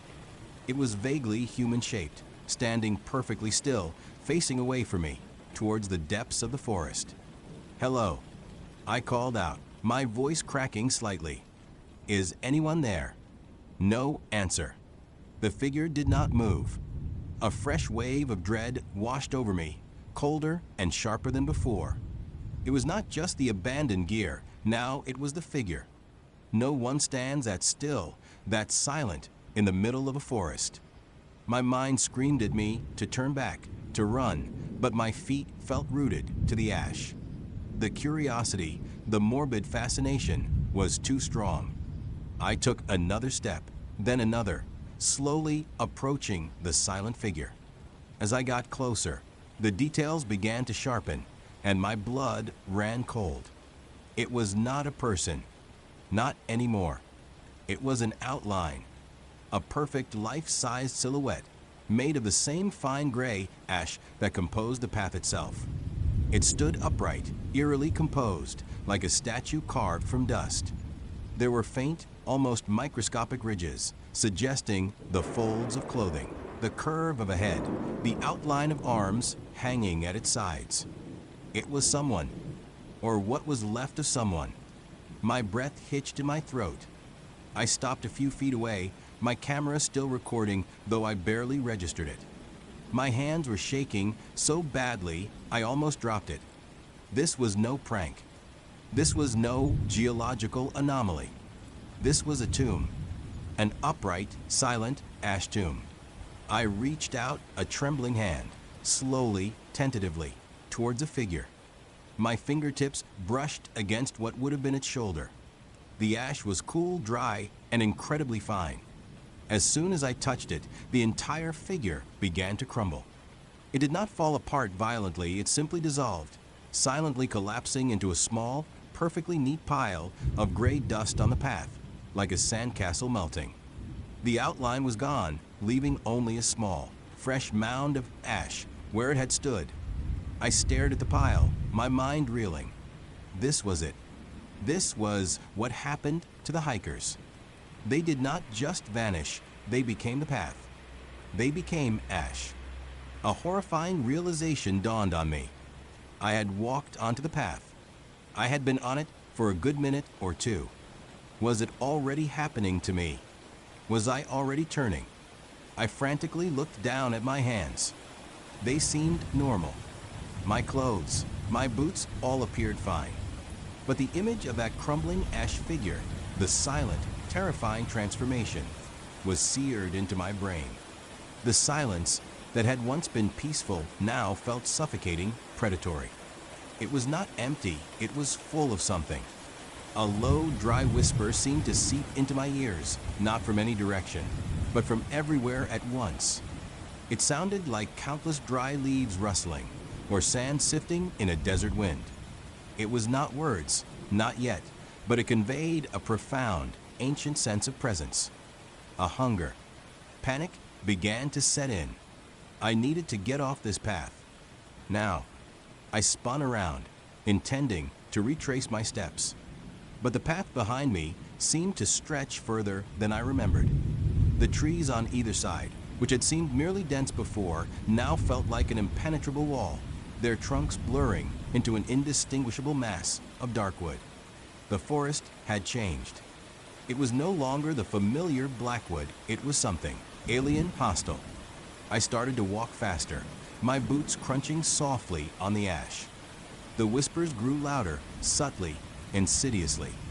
They were still indistinct, a cacophony of dry murmurs, but they carried a chilling undertone, like a chorus of forgotten voices. I felt a tingling sensation on my skin, a strange dryness in my throat, as if the very air was draining the moisture from me. I forced myself to look ahead, hoping to see the point where I would enter the path, the spot where the green moss met the gray. But it was just more ash, stretching endlessly into the darkening woods. The path seemed to curve subtly now, or perhaps my sense of direction was failing me, disoriented by the dread. Then, I saw another figure. This one was closer, maybe 30 feet away, and it was different. It was not a perfectly formed ash silhouette yet. This one was hunched over, its back to me, its form still recognizably human. "Hey," I shouted, my voice hoarse. "Are you okay?" The figure did not respond. It did not even twitch. It was utterly, terribly still. I approached cautiously, my heart pounding a frantic rhythm against my ribs. As I got closer, the details became sickeningly clear. This person was in the process of turning. Their skin, where it was visible through their tattered clothes, was a mottle gray, cracked and flaking like old plaster. Their hair was dry, brittle, already turning to fine strands of ash. One hand, still vaguely human-shaped, rested on the path, its fingers splayed, the flesh already a pale, dusty gray, crumbling at the slightest tremor of the air. Their clothes were faded, worn, indistinguishable now from the ash that was slowly consuming them. It looked like a woman, judging by the shape, but her features were dissolving, her face a blank canvas of gray dust. Her eyes, if they were still there, were hidden in the shadows of her hunched form. A wave of nausea washed over me. This was real. This was happening. And I was standing on the very ground that was doing it. I wanted to help her, to pull her off the path, to do something. But as I took another step, a small, almost imperceptible tremor ran through her body, and a shower of fine, gray dust rained down from her shoulders. It was like watching a living statue slowly, inexorably disintegrating. There was no pain, no scream, no struggle. Just a silent, horrifying surrender to the ash. The whispers intensified, swirling around me, dry and rasping. This time, I almost made out words. Join us, become one. My blood ran cold. The path was not just consuming bodies, it was consuming consciousness. The whispers were the collective voices of those who had succumbed, trapped within the ash, endlessly murmuring. I felt a sudden, intense dryness in my mouth, a burning sensation in my lungs. My skin felt tight, stretched, as if it was already beginning to desiccate. I looked down at my hands again. This time, I saw it. A faint dusting of gray, not just from touching the ash, but as if it was seeping out of my skin, tiny, almost invisible flakes. My fingernails looked brittle, unnaturally pale. This was not just on the path. It was in me. A primal scream tore through my throat, but it came out as a choked gasp, swallowed by the oppressive silence. I turned and ran, not caring where I went, just desperate to get off the ash. My boots pounded on the powdery surface, sending up small clouds of gray dust with each frantic step. The path, however, seemed endless. It stretched on and on, weaving deeper into the forest, never breaking, never ending. The trees on either side blurred into a dark, menacing wall. The whispers were a roar now, 1,000 dry voices screaming in my head, a cacophony of agony and surrender. His domain, the silence, the void. My vision started to blur at the edges, a creeping grayness encroaching on my peripheral sight. My legs felt heavy, like they were filling with sand. I stumbled, almost falling, but caught myself, pushing through the growing numbness. I could feel it now, the transformation. It was a subtle, insidious drying, a draining of life, a turning to dust from the inside out. My throat felt like sandpaper, my eyes burned. I could see the end of the path ahead. Not a clearing, not an escape, but a terrifying, unnatural void. The ash path widened, spreading out into an expanse of pure gray, stretching into what looked like a perpetual twilight. The trees thinned out here, giving way to skeletal, leafless husks, their branches gnarled and twisted like tortured limbs. Beyond that, a seamless, colorless expanse, like a canvas painted with nothing but ash and shadow. This was the heart of it, the destination. The Hollow King's domain, as the whispers had called it. No, I would not become another silent sentinel, another nameless voice in the ash.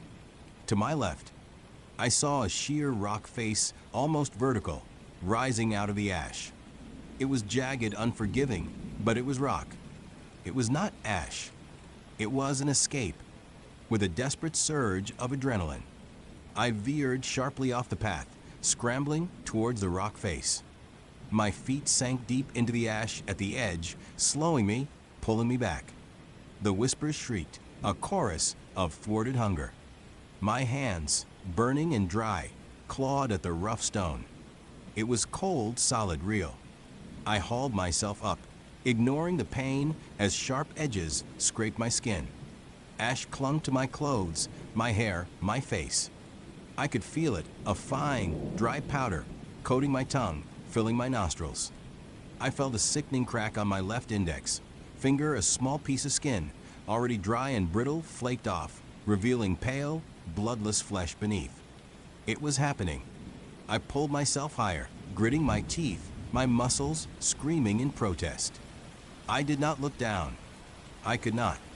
I just focused on the rough texture of the rock, the solid, unyielding feel of it beneath my desperate grasp. Slowly, agonizingly, I climbed until I was several feet above the ashen path, clinging to a precarious ledge. From my perch, I looked down. The path stretched below, a silent, gray river flowing into the desolate expanse of the king's domain. The skeletal trees stood like silent sentinels, their branches reaching towards the colorless sky. The air vibrated with a palpable sense of ancient dread, a profound emptiness that promised to consume all. I looked at my hand, still clutching the rock. A patch of skin on my wrist was distinctly gray, dry, and cracked like old parchment. A small, permanent reminder. My camera, somehow still clutched in my other hand, was covered in a fine layer of ash, its lens obscured. I did not stop to rest. I scrambled further up the rock face, pushing myself until I reached the top, collapsing onto a patch of coarse, gritty earth. I lay there for a long time, gasping for breath, the taste of ash still thick in my mouth, the whispers still echoing faintly in the deepest recesses of my mind. Eventually, the sun began to set, painting the sky in hues of orange and purple that felt utterly alien after the monochrome of the ash path. I forced myself to move, to find my way back to the familiar trails, to escape the encroaching darkness of the Hollow King's domain. It took hours. I stumbled through the forest, disoriented, terrified, every shadow a potential return to the ash. I kept looking back, expecting to see the gray path snaking behind me, but it was gone, swallowed by the forest, or perhaps I had simply escaped its pull.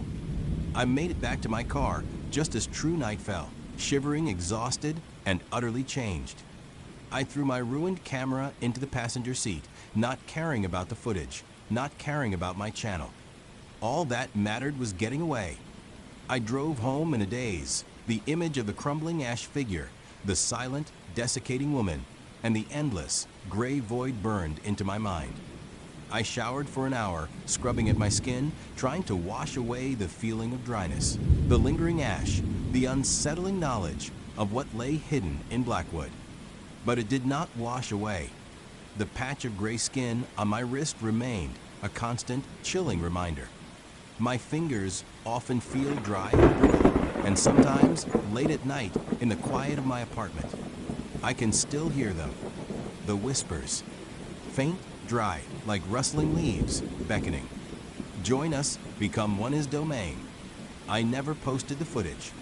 I tried to tell people, my friends, the local authorities. They looked at me with pity, with concern, suggesting I would have been lost, dehydrated, perhaps hallucinating. They found no ash path, no abandoned gear, no signs of anything out of the ordinary in that part of Blackwood. They simply dismissed it as the ramblings of a man who spent too much time alone in the woods. Now, I rarely hike. The thought of stepping onto soft earth, of feeling the crunch of leaves underfoot, fills me with dread. Every time I see a patch of gray dust, a shiver runs down my spine, and I check my skin constantly, meticulously, for any new signs of dryness, any new patches of creeping gray, because I know it is still out there, the ashen path, and I know a part of it, a tiny, insidious part, is still in me, waiting, slowly, silently, inexorably, turning me into something else, something hollow, something that will, one day, join the chorus of whispers and become just another silent sentinel in the Hollow King's eternal, ashen domain. They say that what does not kill you makes you stronger. I call bullshit. What does not kill you just changes you. It twists something deep inside, leaves a scar on your soul that no doctor can stitch up, no therapist can explain away as PTSD. They do not believe me. They just nod, write prescriptions, and talk about coping mechanisms. But they were not there. They did not see the webs, the cocoons, the thing that spun them. So, when I tell you this next story, I do not expect you to believe me either. I just need to get it out. Because if I do not, I think it might consume me. After Blackwood, I was different. The world felt thinner, more permeable. The line between what was real and what was nightmare had blurred, and I found myself drawn to the shadows, to the whispers that most people ignored. I was not looking for trouble, not exactly. But I was looking for answers, for anything that could help me make sense of the new terrifying reality I would have been shoved into. My old life, my old self, they were gone, replaced by a man who saw the monstrous in the mundane and the inexplicable everywhere. It was during this period of re-evaluation that I stumbled upon the legend of the Forest Bell Tower. It was not a grand tale, not one you would find in local history books. It was a kind of story whispered in hushed tones over lukewarm coffee at the Greasy Spoon Diner, or muttered by old men nursing beers at the dusty corner bar. People called it a superstition, an old wives' tale, a morbid bit of folklore to scare kids away from the deeper woods. The story went like this: deep in the ancient, sprawling woods that bordered our small town, woods even older and more foreboding than Blackwood. If you can believe it, there stood a bell tower. Not a church, mind you, just a tower. No one knew who built it or why. It was said to be ancient, crumbling, forgotten by time. And its bells only rang for one reason. They rang before every death in the area. I first heard it from an old man named Silas. He sat alone at the diner's counter every morning, nursing a cup of black coffee, his eyes rheumy and distant. He would lived in this town his whole life, seen generations come and go. He looked like a man who'd seen too much and believed in things most people did not. Naturally, I gravitated towards him. The tower bells, he said one morning, his voice a gravelly whisper, not looking at me, but at some distant point in his memory. They tolled for young Jimmy Peterson just before his car went into the creek. 3 times, clear as day. And for Mrs. Gable, before her heart gave out in her sleep. Just once a soft chime. I tried to be dismissive, to sound rational. Coincidence. Silas. People die. Bells ring. It is a big world. He finally turned those cloudy eyes on me, and there was a flicker of something ancient and knowing in them. You sound like you have seen things, boy. Things that do not fit in your neat little world. Do not you go dismissing what you do not understand. The woods, they got their own ways. His words hit home, a little too close for comfort. My neat little world had been torn to shreds. But still, a bell tower in the woods, predicting death. It sounded like something out of a horror movie, not real life. I filed it away, another strange piece of lore in the growing collection of unsettling truths I was accumulating. Then, a week later, something happened. Old Mr. Henderson, a recluse who lived on the edge of town, was found dead in his armchair.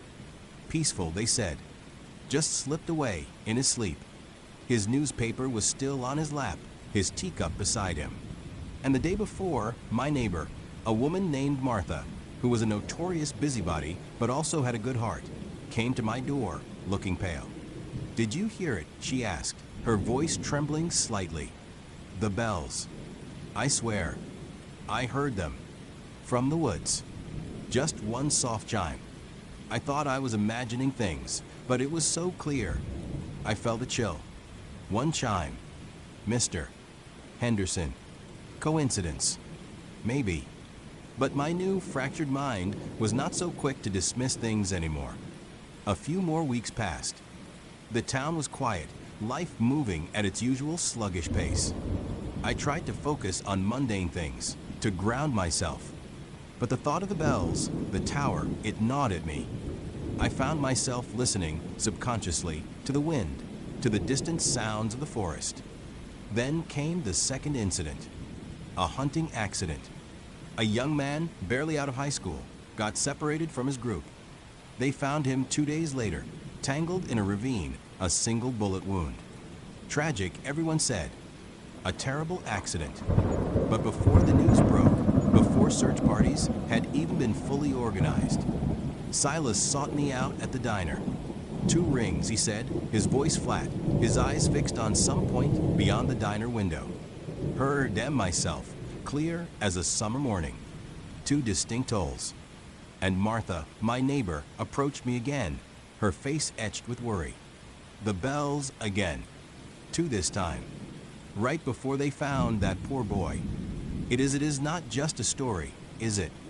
That is when my skepticism truly, began to crumble. Two distinct incidents, two sets of bell rings, followed by two deaths, with the number of rings matching the number of victims. It was too precise to be mere chance. My rational mind, the one that had been so utterly destroyed in Blackwood, was now open, perhaps too open, to the impossible. I started to wonder if this was another one of those things that doctors would not believe, another truth hidden just beneath the surface of the world. I had to know. My previous trauma had left me with a strange compulsion to confront the unknown, to stare into the abyss, perhaps hoping to find some kind of twisted logic in the chaos. Or maybe I was just broken, and this was how a broken man sought meaning. I started my investigation the way any sane person would, by trying to find information. I went to the local library, a small, dusty place filled with more cobwebs than books. I scoured old town records, maps, newspaper archives. Nothing concrete. There were mentions of an old logging camp from the early 1900s, a long abandoned fire watchtower that had collapsed decades ago, even a half-finished attempt at a mining operation that never panned out. But no bell tower, no mention of any structure that fit Silas's description. It was as if the tower existed only in the collective subconscious of the town's older residents. So, I did what I always do when the answers are not in books. I went to the woods. These were not the same woods as Blackwood, not exactly. There was no sickly sweet, metallic smell, no giant, pulsing webs. But they were old, ancient, and undeniably oppressive. Even in the brightest daylight, the canopy was so thick that the forest floor remained in perpetual twilight. The trees were gnarled and twisted, their branches reaching like skeletal fingers. There was a profound silence here, not the gentle quiet of nature, but a heavy, watchful stillness that made the hairs on my arms stand up. It felt like the woods were holding their breath, waiting. I spent days, then weeks, just exploring. I was not specifically looking for the tower yet, just trying to get a feel for the place, to understand its rhythm. I hiked deeper than most people dared, following deer trails, pushing through thick undergrowth. I carried a compass, a map, a GPS, and a fully charged phone lessons learned the hard way. I did not want to get lost again. Not in these woods. The more time I spent in the forest, the more I felt its ancient presence. There were places where the trees grew in strange, almost geometric patterns, places where the ground felt oddly spongy, and clearings that felt unnaturally cold, even on a warm day. I started to notice how the light, when it did break through, seemed to fall in odd, broken patterns, as if the very air was warped. Then it happened. I was about 3 miles in, following what looked like an old, overgrown logging road that promised to take me deeper into the less traveled sections. The air was still, heavy. Not a single bird sang. I paused for a moment, taking a drink of water, when I heard it. Ding dong. It was faint, barely there, carried on a ghost of a breeze. But it was unmistakable. A deep, resonant sound, not like the cheerful peal of a church bell, but something far older, far more mournful. It vibrated in the air, in the ground, in my very bones. I froze, my water bottle halfway to my mouth. I held my breath, straining my ears. Ding dong. Again. A single, heavy, metallic note, followed by another. 2 rings. Clear as anything. My heart began to pound a frantic rhythm against my ribs. It was not a dream. It was not my imagination. It was real. And it was coming from somewhere deeper in the woods, somewhere I had not reached yet. A cold dread washed over me. 2 rings. Who was it for this time? I wanted to run, to flee back to the safety of my car, to pretend I had not heard anything. But the morbid curiosity, the desperate need to understand, held me rooted to the spot.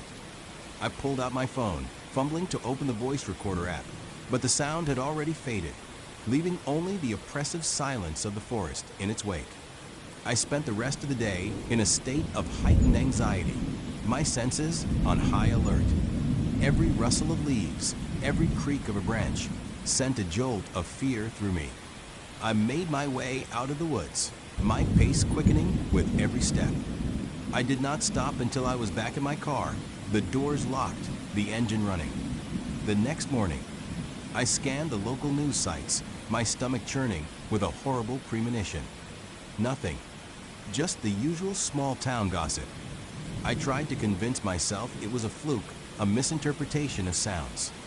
Maybe it was a distant train bell or some odd machinery. But deep down, I knew.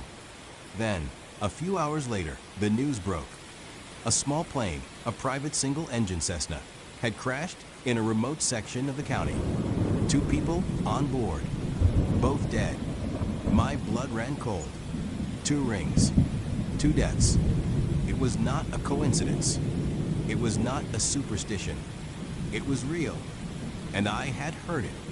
I had been a witness to its terrifying prophecy.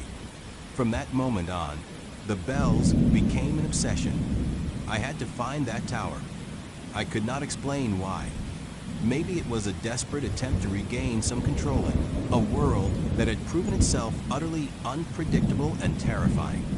Maybe I thought if I could find the source, I could understand it or even stop it. Or maybe, just maybe, I was so utterly broken that I was drawn to the very things that threatened to break me further. I started carrying a small, high-quality audio recorder with me into the woods. I studied topographical maps, looking for any subtle elevation changes that might indicate a hidden structure.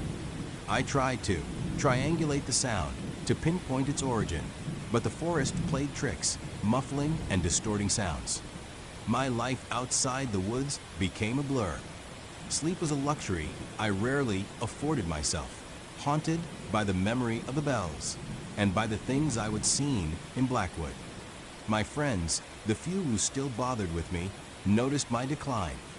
They attributed it to my previous trauma, shaking their heads, whispering about how I just was not the same. They were right. I was not.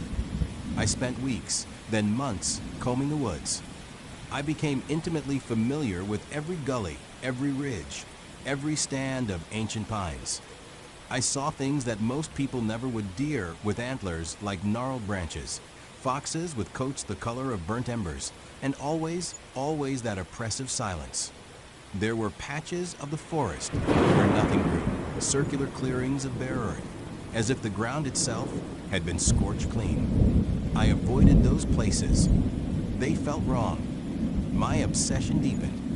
I started to feel a strange pull, a magnetic draw deeper into the heart of the woods, as if the tower itself was calling to me.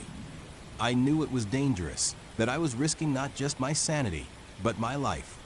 But I could not stop. I would not stop. Then, one crisp autumn afternoon, just as the sun was beginning its slow descent, painting the sky in hues of orange and purple, I found it. I had been following a particularly faint deer trail, one that led through a dense thicket of thorny bushes and gnarled saplings. The air grew noticeably colder, even though there was no breeze. The silence here was absolute, deeper than anywhere else I would been in the woods. It was not just an absence of sound, it was a presence of silence, a heavy, suffocating blanket. And then, through a gap in the skeletal trees, I saw it.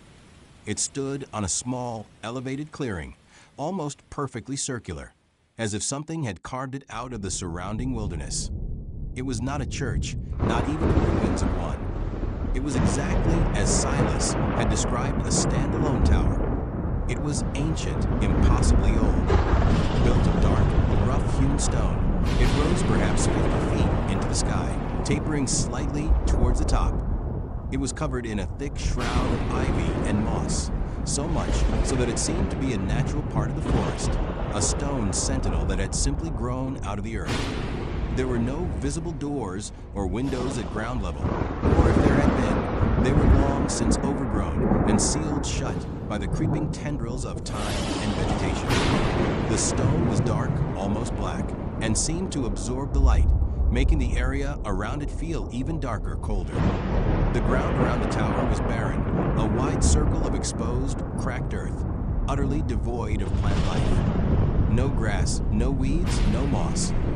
just dry, dead soil, as if the tower itself had leached all life from the ground. It was like a wound in the forest floor. I approached cautiously, my heart hammering. Every step felt like a desperation. The air grew frigid, and I could see my breath in the late afternoon chill, even though it was not that cold outside the clearing. A profound sense of dread settled over me, a feeling of ancient, unknowable power.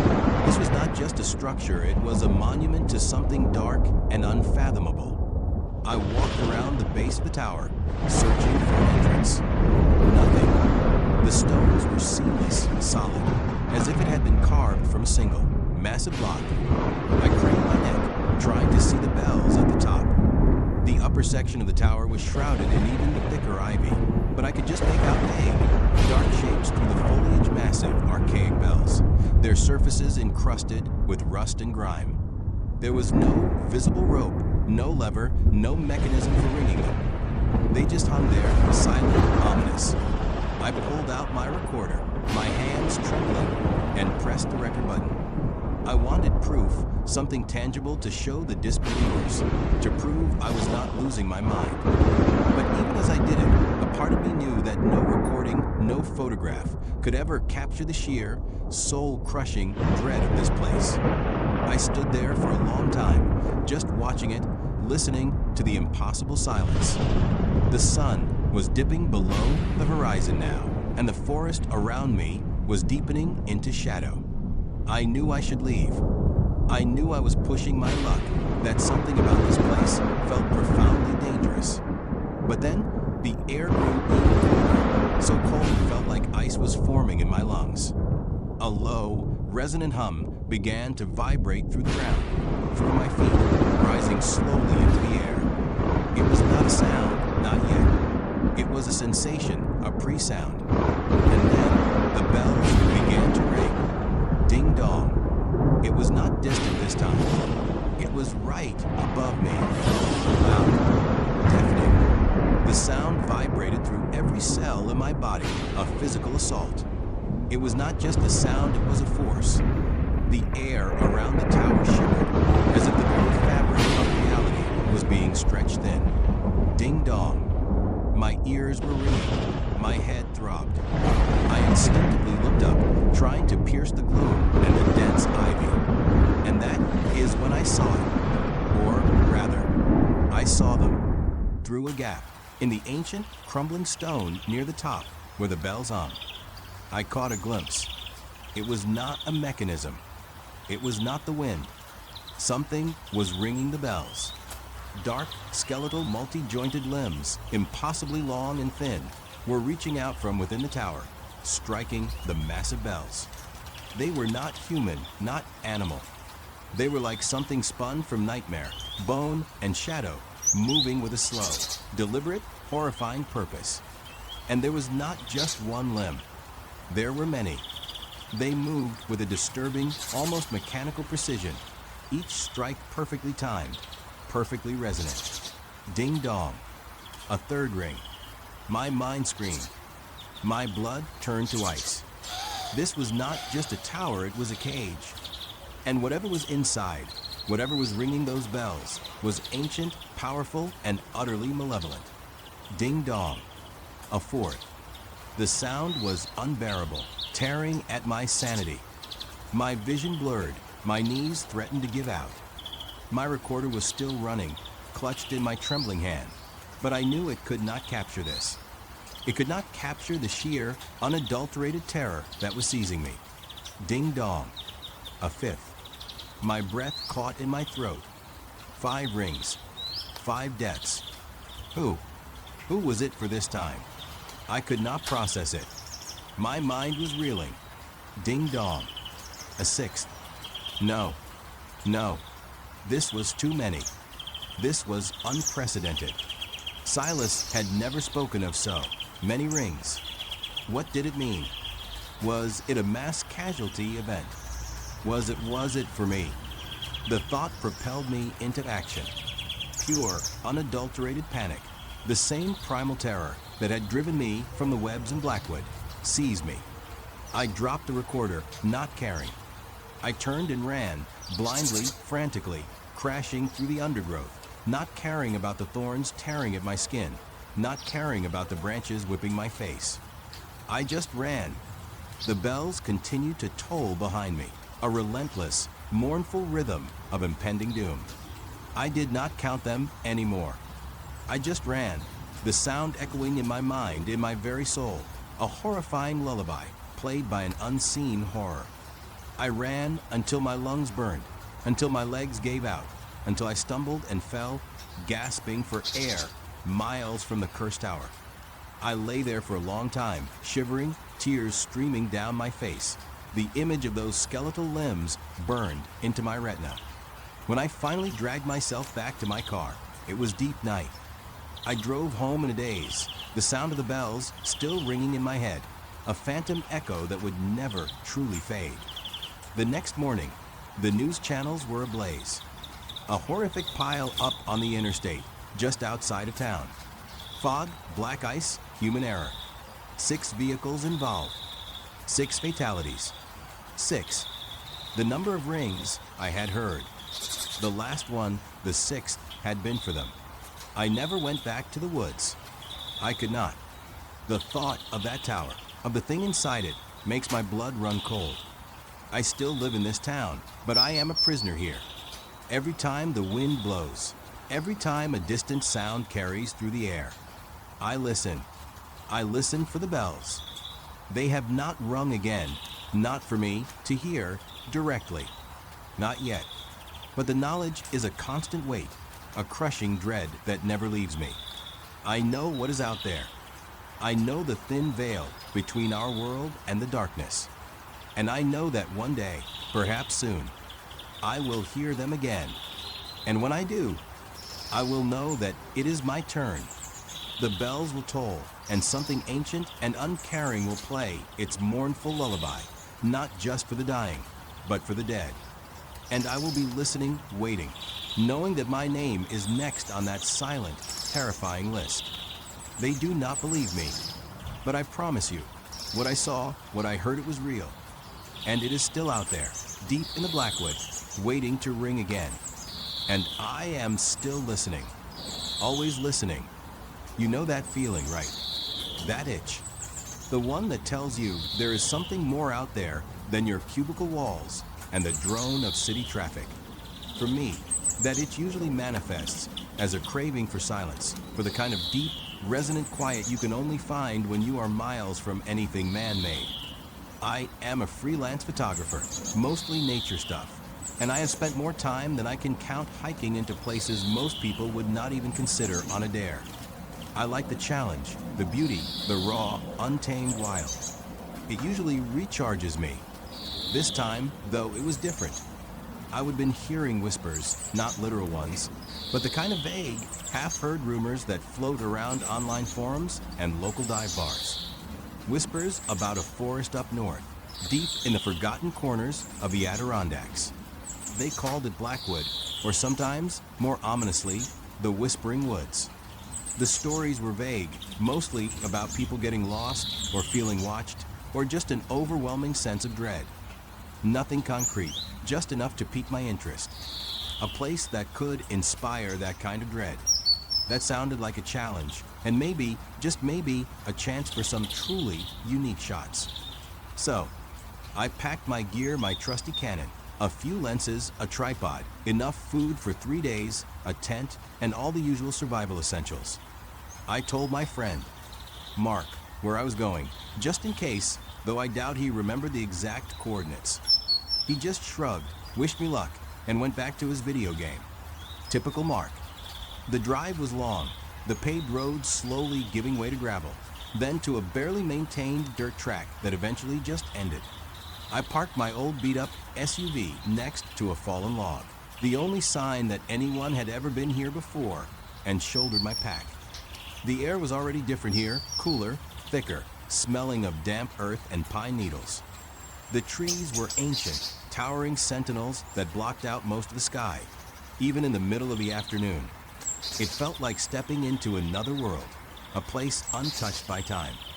The first few hours were exactly what I would hope for. The forest was stunning, a tapestry of greens and browns, shafts of sunlight occasionally breaking through the canopy to illuminate patches of moss-covered ground. I snapped dozens of photos, feeling that familiar thrill of capturing something beautiful and wild. I followed what looked like an old game trail, hoping it would lead me deeper into the less explored areas. That is when I saw the first one. It was nailed to the trunk of a massive oak, almost blending in with the gnarled bark. A mask. Not a Halloween mask or some cheap plastic thing, but something carved from wood. It was crude, almost primitive, with deep-set, empty eye sockets and a jagged, unsettlingly neutral mouth.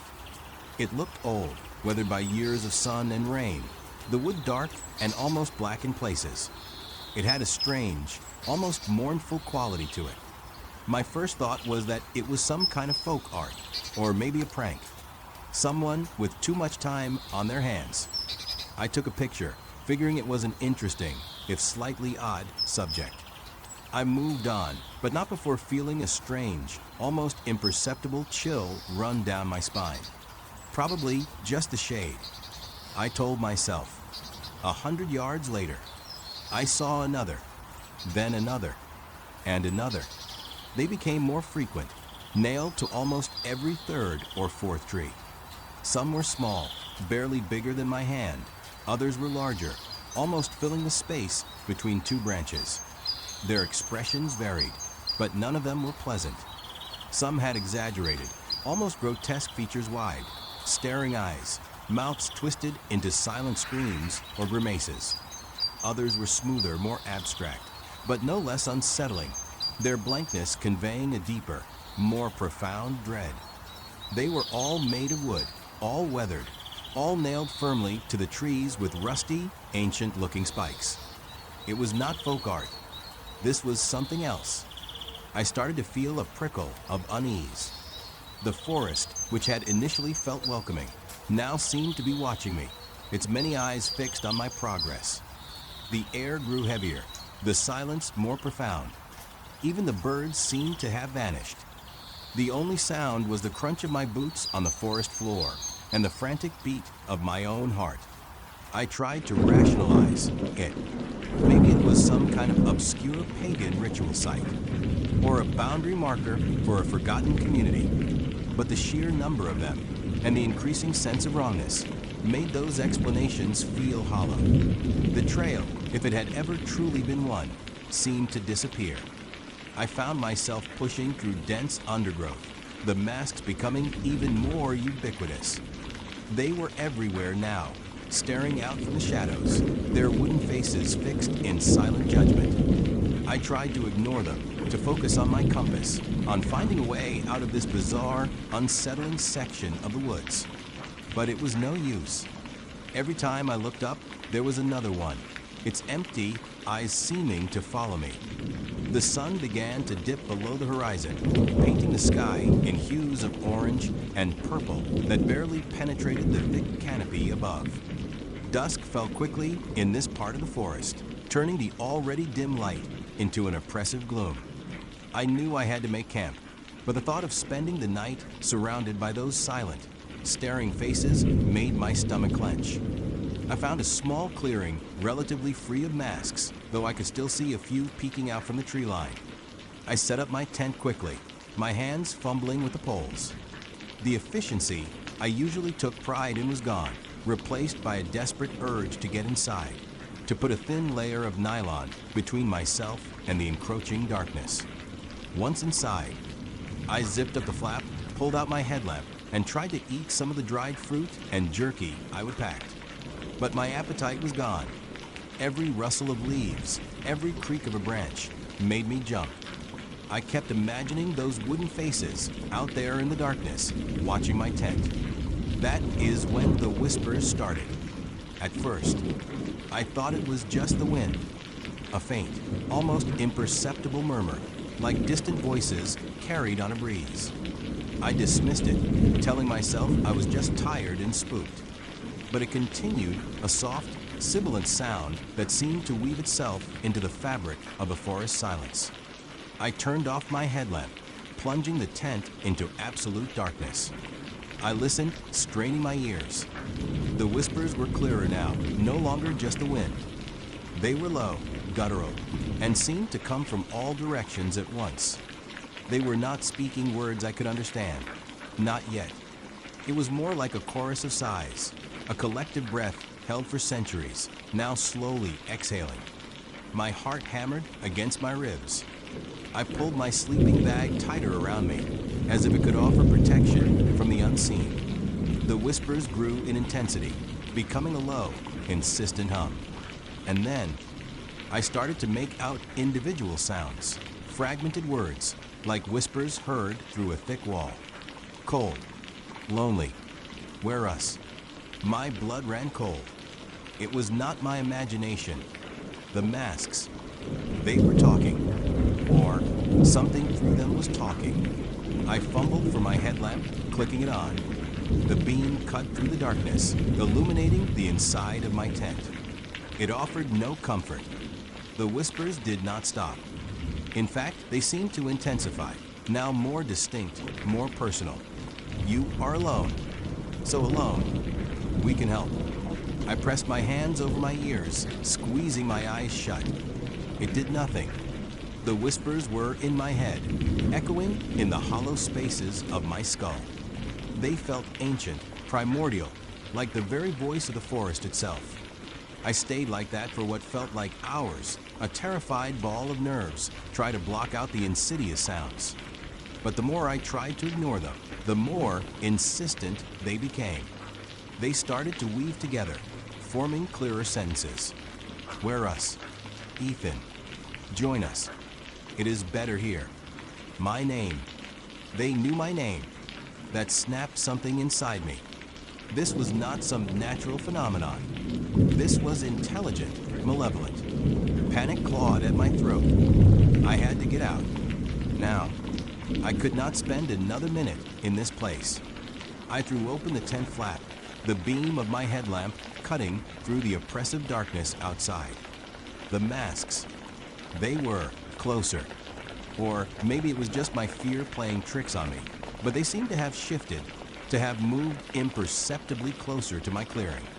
Their empty eye sockets seemed to glow faintly in the periphery of my vision, reflecting the light of my headlamp in a way that made them appear alive. The whispers surged, a cacophony of voices, each one demanding, cajoling, pleading. Do not run. We need you. Put us on. Feel the silence. I stumbled out of the tent, my legs shaky. I grabbed my pack, not even bothering to properly close up the tent. All I wanted was to run, to escape this nightmare. But which way was out? In the darkness, surrounded by these grotesque wooden faces, every direction looked the same. Every tree seemed to hold a mask, its silent gaze now amplified by the clamor in my head. I chose a direction at random and started to push through the undergrowth, my headlamp beam bouncing wildly. The whispers followed me, a relentless tide of sound that surged and receded, but never truly stopped. It was like running through a gauntlet of unseen tormentors, their voices pressing in on me from all sides. Where are you going? There is no escape. We are everywhere. I tripped over a root, falling hard. My headlamp flew from my grasp, plunging me into absolute darkness. For a moment, the whispers seemed to quiet, replaced by the ringing in my ears and the thumping of my heart. Then they returned, louder, more piercing. Get up. We are waiting. You will be one of us. I scrabbled in the dirt, my hands searching frantically for my headlamp. My fingers closed around it, and I clicked it on, the sudden burst of light almost blinding. And then I saw it. Right in front of me, nailed to a small sapling, was a mask. It was different from the others. Smaller, perhaps, and intricately carved, almost delicate in its features. But its expression was one of pure, unadulterated sorrow. Its eyes, unlike the empty sockets of the others, seemed to be weeping, etched with lines of perpetual grief. As I stared at it, transfixed, a new voice broke through the chorus of whispers. This one was singular, distinct, and heartbreakingly sad. Please, it pleaded, its voice like dry leaves skittering across barren ground. It hurts. A wave of profound empathy washed over me, momentarily overriding my terror. It felt like a direct plea, a genuine cry for help. My hand, almost without conscious thought, reached out towards it. I wanted to touch it to understand. But just as my fingers brushed the rough wood, the chorus of whispers surged again, cutting off the sorrowful voice. Do not listen to it. It lies. We're us. We are the truth. I snatched my hand back, my heart pounding. The empathy vanished, replaced by a fresh surge of fear. What was happening? Was this mask different? Or was it all a trick?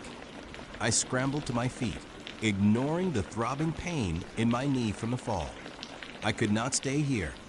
I had to keep moving, even if I was just running in circles. My only goal was to put as much distance as possible between myself and these things. I ran until my lungs burned and my legs ached, until I thought I would collapse. The whispers were a constant companion, a tormenting symphony that played on my deepest fears. They knew I was scared. They reveled in it. Eventually, exhaustion forced me to stop. I leaned against a tree, gasping for breath, my vision swimming. My headlamp beam swept across the surrounding trees.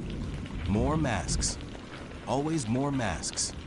They were silent again, or at least the whispers had faded to a low hum, a background noise that had become almost indistinguishable from my own ragged breathing. Dawn. It had to be dawn soon. I prayed for it. I prayed for the sun to rise and banish these shadows, to silence these voices. I sat down, my back against a tree, and closed my eyes, trying to conserve whatever energy I had left. I did not sleep. How could I? Every time I started to drift, a whisper, a fleeting image of a wooden face, would jerk me awake. Finally, a faint gray light began to filter through the dense canopy. The forest slowly emerged from the darkness, its shapes becoming clearer, less menacing. The whispers, as if on cue, began to recede, fading back into the general hum of the forest. By the time the first real rays of sunlight pierced the trees, they were gone. Completely. I opened my eyes, blinking against the weak light. The masks were there, still nailed to the trees, their wooden faces impassive. They looked just like they had when I first found them, old, weathered, inanimate objects. The terror of the night felt like a dream, a horrible hallucination brought on by fatigue and fear. But the raw, visceral exhaustion, the ache in my muscles, the cuts and bruises on my arms and legs, told me it had been all too real. I slowly stood up, my body protesting with every movement. My mind was a mess, clarity elusive. I needed water, food, and most importantly, I needed to get out. I pulled out my compass. It spun wildly, refusing to settle on a direction. The GPS on my phone was dead, no signal. I was truly lost.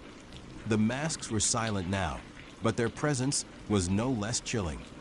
They seemed to mock my struggle, their fixed expressions holding a secret knowledge. I started walking, choosing a direction at random, hoping to stumble upon a road, a trail, anything that would lead me away from this cursed place. I walked for hours, pushing through thickets, climbing over fallen logs. The masks were still everywhere, a silent, ever-present audience. They did not whisper during the day, but I could feel their collective gaze. It was a heavy, suffocating weight, pressing down on me. I tried to break one. I found a sturdy branch and swung it with all my might at a small, grotesque mask nailed to a birch tree. The wood splintered, but the mask itself remained firmly attached, its painted eyes seeming to widen in defiance. The branch bounced off, jarring my arm, and a faint, almost imperceptible sigh seemed to emanate from the surrounding trees. It was not a whisper, not exactly, but it was enough to make me stop. I knew, with a chilling certainty, that I could not destroy them. They were too deeply ingrained in this place. by late afternoon. I was desperate. My water was almost gone, my food supply dwindling. I had not seen a single sign of civilization, no path, no discarded wrapper, no broken branch. It was as if this forest was a self-contained entity, a world unto itself, and I was just an intruder. The sun began its slow descent again, and a fresh wave of dread washed over me. Another night with the whispers. I did not know if I could survive it. My mind felt frayed, my sanity hanging by a thread. I found another small clearing, not far from a cluster of particularly ancient-looking masks. I was too tired to care. I did not even bother setting up my tent. I just slumped against a tree, pulling my thin emergency blanket around me, and waited for the darkness. It came swiftly, swallowing the forest whole. The air grew colder, and the familiar, oppressive silence descended. I could feel the masks around me, their presence like a physical weight in the darkness. And then the whispers started again. This time they were louder, more urgent, almost eager. They did not bother with the subtle murmurs. They went straight for my mind, a chorus of voices clamoring for attention. Where us? It is time. You are tired, are not you? We can give you rest. They knew. They knew I was at my breaking point. They were preying on my exhaustion, my fear, my desperate need for escape. I squeezed my eyes shut, trying to block them out, but it was useless. They were inside my head, drilling into my thoughts. Look at us, Ethan. We are beautiful. We are free. I opened my eyes, and my breath hitched. The masks were no longer just dark shapes in the night. They were glowing. A faint, sickly green luminescence emanated from their empty eyes, from their carved mouths, from the very wood itself. It was like 1,000 eerie fireflies, each one a silent, staring face. And they were moving, not physically detaching from the trees, but their expressions seemed to be shifting, contorting, as if the wood itself was alive, struggling to convey a deeper emotion. Their mouths seemed to open wider, their eyes to narrow, to fix on me with an intensity that made my blood run cold.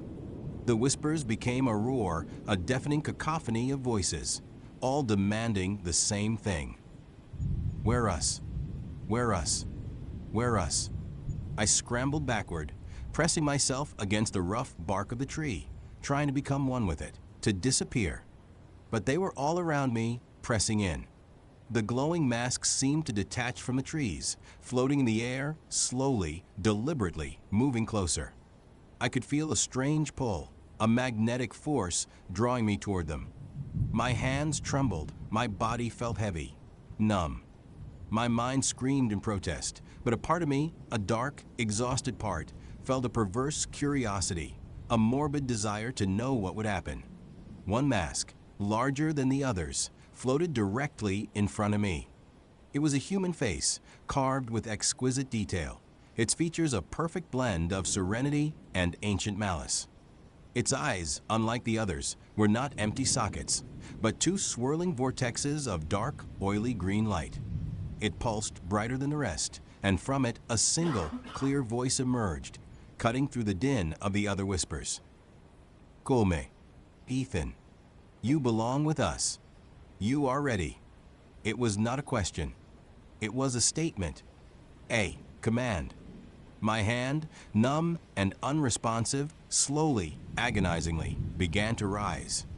It reached out, trembling, towards a mask. I wanted to fight it, to scream, to run, but my body felt like it was no longer my own. It was a puppet, dancing on invisible strings, pulled by an ancient, malevolent will. The mask floated closer, its wooden surface cool against my fingertips. I could feel the intricate carvings, the smooth, aged wood. The green light pulsed, mesmerizing, drawing me in. My fingers wrapped around the edges of the mask. It felt surprisingly light, almost ethereal, despite its solid appearance. The whispers intensified, a chorus of triumph, echoing in my head. Yes. Join us. become, with a horrifying sense of inevitability. I brought the mask to my face.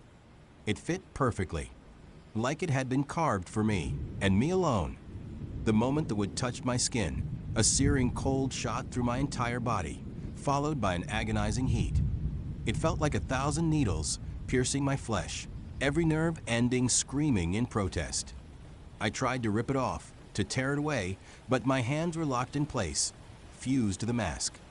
Then the pain subsided, replaced by a profound, chilling emptiness. My vision blurred, then cleared. But it was not my vision anymore. I saw the forest, yes, but it was different.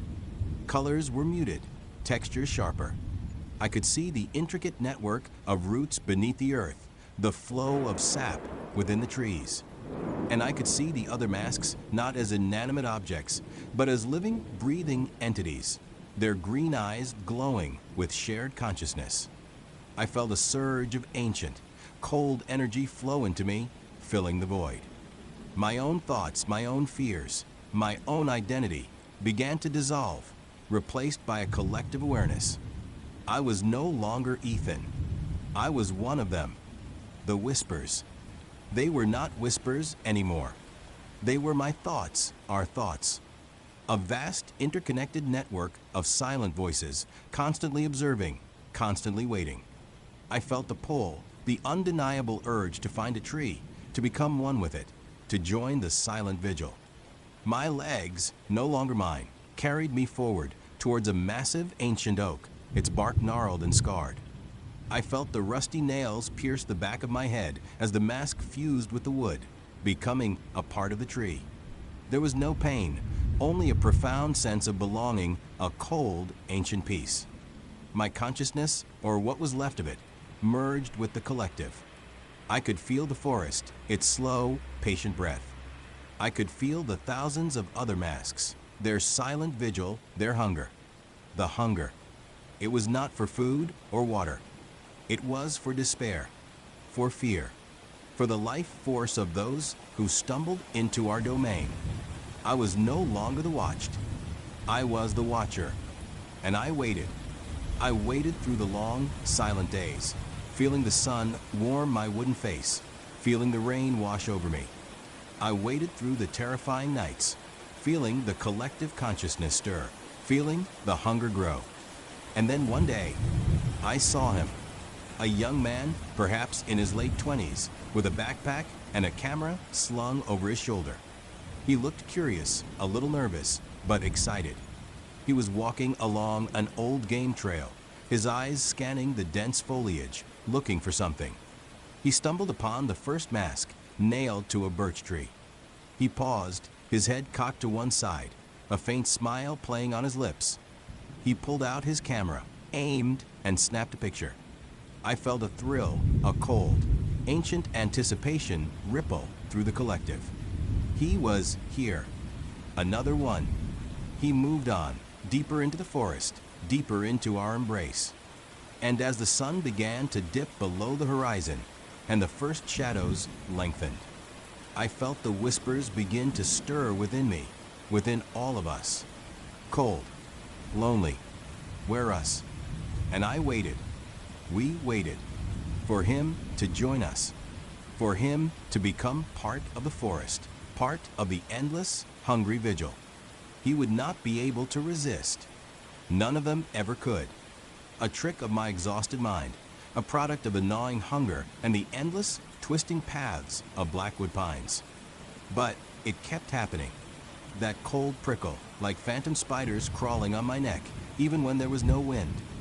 The feeling of eyes on my back, even when I spun around, seeing nothing but the oppressive green-black wall of the ancient forest. It was not the grave tree anymore, not its specific metallic stench. This was something different, sharper, more patient.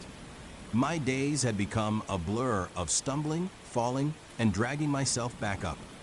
My clothes were torn, my skin a road map of scratches, insect bites, and festering sores. My throat felt like sandpaper, my stomach a hollow ache that screamed louder than any rational thought. I tried to remember the taste of water, of food, But the memories were fading, replaced by the bitter tang of desperation. One afternoon, or what I guessed was afternoon, the sun barely pierced the canopy here, leaving everything in a perpetual, murky twilight. I was moving through a particularly dense patch of undergrowth. Every step was an effort, my legs feeling like lead, my head swimming. I was vaguely aware of a faint, unnatural smell, not quite the metallic rot of the grave tree, but something old and stagnant, like water left too long in a forgotten cistern. I pushed aside a curtain of moss-draped branches, expecting more of the same, more endless trees. Instead, I found myself in a small, almost perfectly circular clearing. It was unsettlingly quiet here. The usual forest sounds a rustle of unseen creatures, the distant caw of a crow completely absent. In the center of the clearing stood what looked like the remains of a very old, very small cabin. Or maybe it was just a hunter's shack, long abandoned. It was barely more than a pile of rotting timbers and moss-covered stones, swallowed by the encroaching forest. One wall had completely collapsed, leaving a gaping maw. But even in its decay, there was something about it that drew me in. It felt different. A momentary reprieve from the claustrophobia of the trees.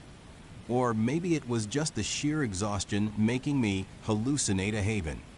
I stumbled towards it, hoping, praying, that I might find something, anything edible, or even just a dry spot to collapse.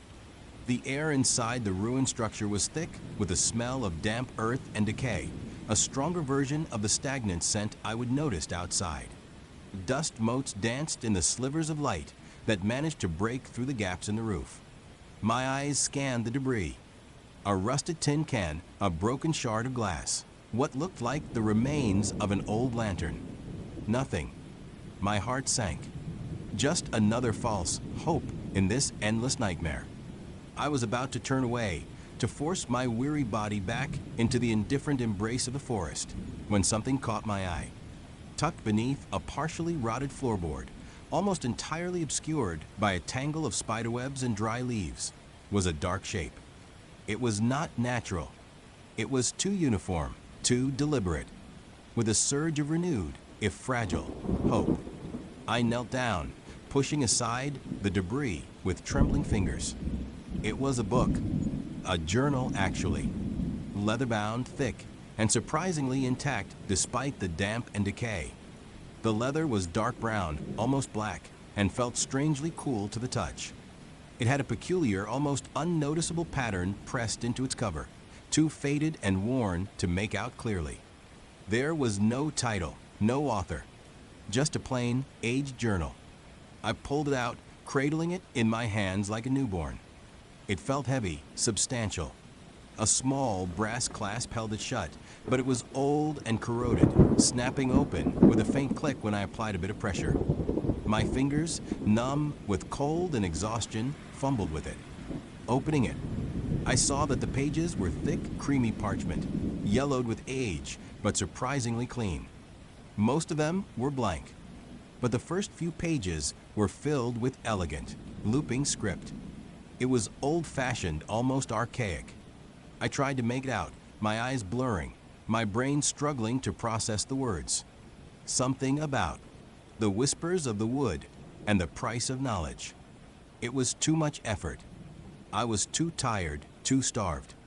But then a thought, a tiny spark of something that was not despair, flickered in my mind.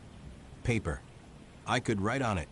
Even if I had no pen, no pencil, I could scratch words into it with a sharp stick, a stone. It was something. A way to record my last moments, perhaps. A final, desperate act of defiance against the crushing silence of the woods. I found a sharp, broken twig on the ground, its tip surprisingly firm. My hands shook as I turned to a blank page. What to write? My name. My story. My despair. No. My most immediate need. My throat was raw, my lips cracked. My tongue felt swollen. All I could think about was water. With a scratchy, uneven hand, I pressed the twig to the page, carefully, painstakingly, forming the letters. It was slow work, the twig barely leaving an impression at first, but then I pressed harder, and a faint, dark line appeared. I am so thirsty. I need water. The words were crude, etched rather than written, but they were there. I stared at them, a strange sense of catharsis washing over me, like a prayer whispered into the void.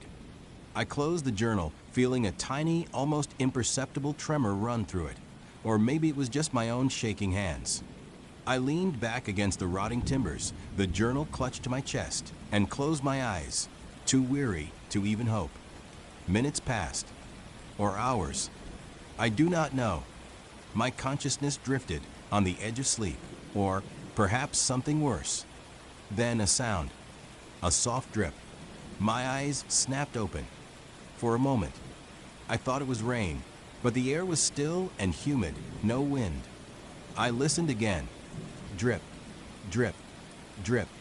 It was coming from the far corner of the shack, where the roof had completely caved in, leaving a jumble of broken planks and moss. I pushed myself up, my muscles screaming in protest, and stumbled toward the sound. There, nestled amongst the rotting wood and damp earth, was a small, almost perfectly formed puddle. It was not large, maybe a foot across, but it was clear. And it was dripping. From what? I could not tell. A patch of moss on an overhead beam seemed unusually green, almost glistening, and from its underside, a single, fat drop of water detached itself and fell, landing with a tiny splash in the puddle below. It was impossible. The air was dry, the leaves outside bone dry. There was no rain. Yet here it was, pure, clear water. My mind, dulled by starvation and fear, did not immediately make the connection. I just saw water, and I plunged my face into it, drinking greedily, not caring about the dirt, the moss, anything. It was cold, clean, and the sensation of it sliding down my parched throat was like a miracle. I drank until my stomach ached, until I felt a faint dizziness from the sudden rehydration. When I pulled back, my face dripping, my breath coming in ragged gasps, I looked at the puddle again. It was still there, still dripping.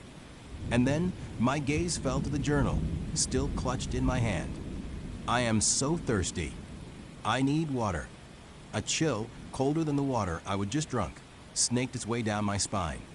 Coincidence. It had to be. My mind was playing tricks on me.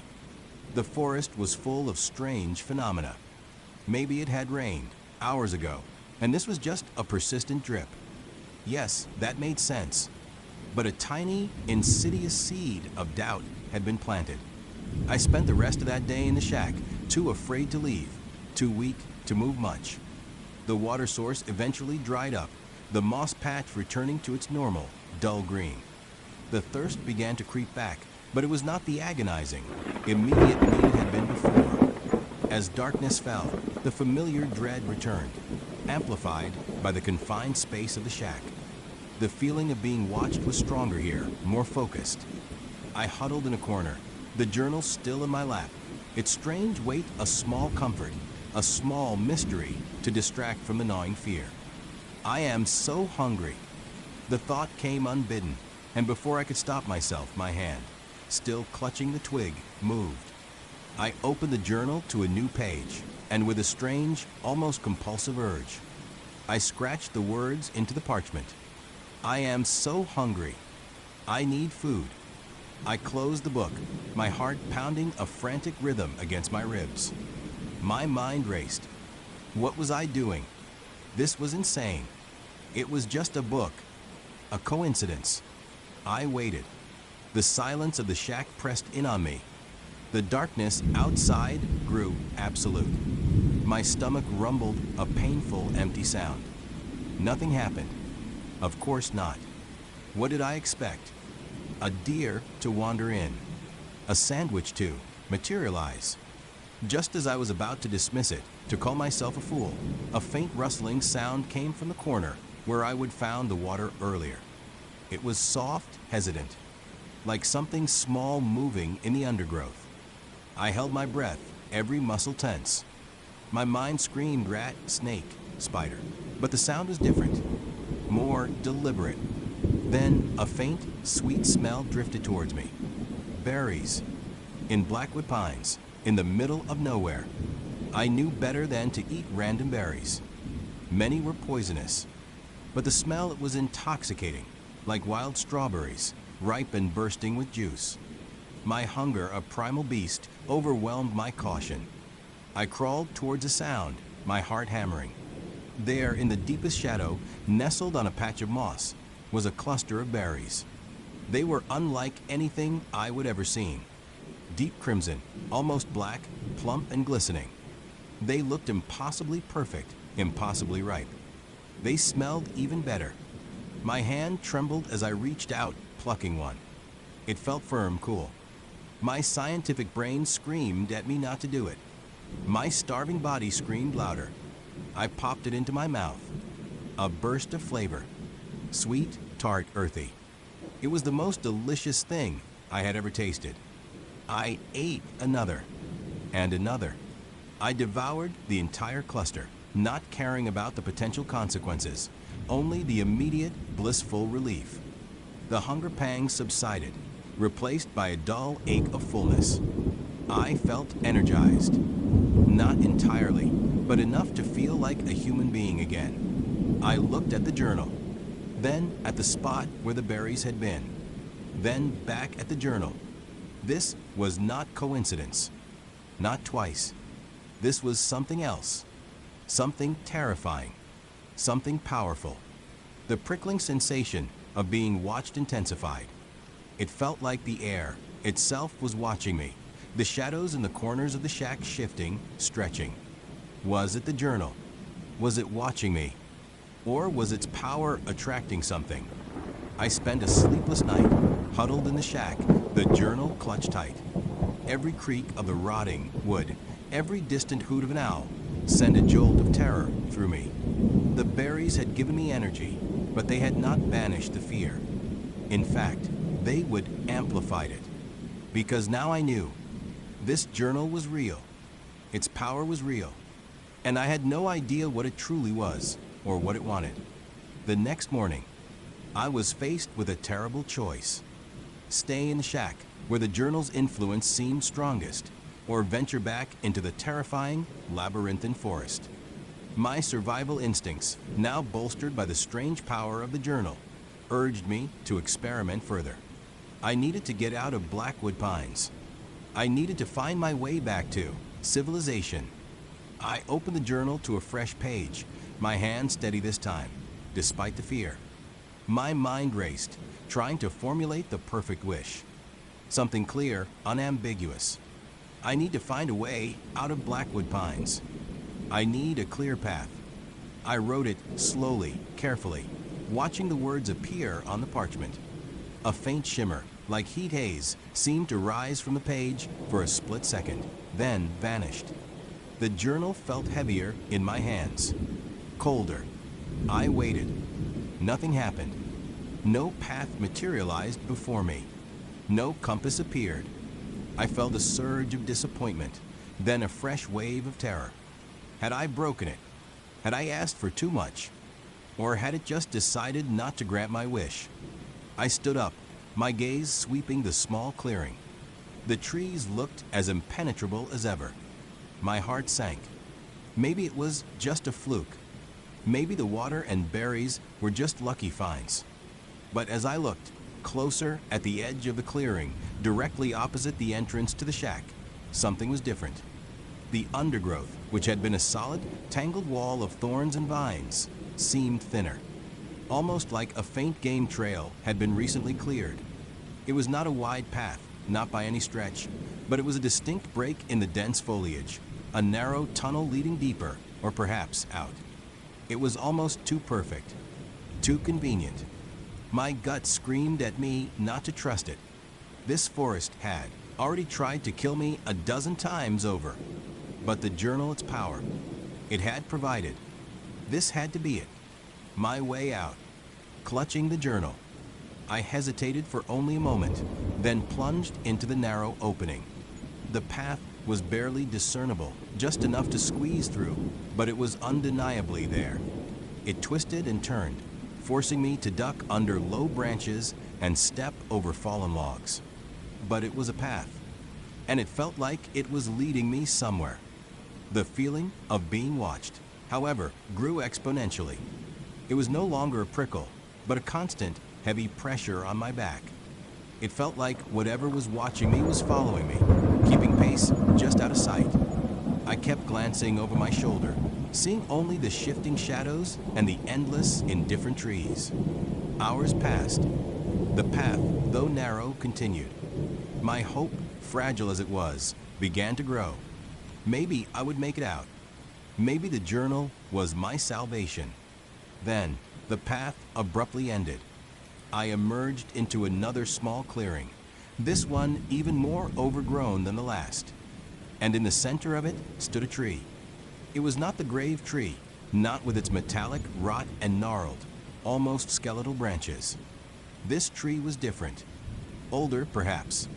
Its bark was a deep, dark gray, almost black, and it was impossibly thick, twisted like 100 ancient serpents writhing upwards.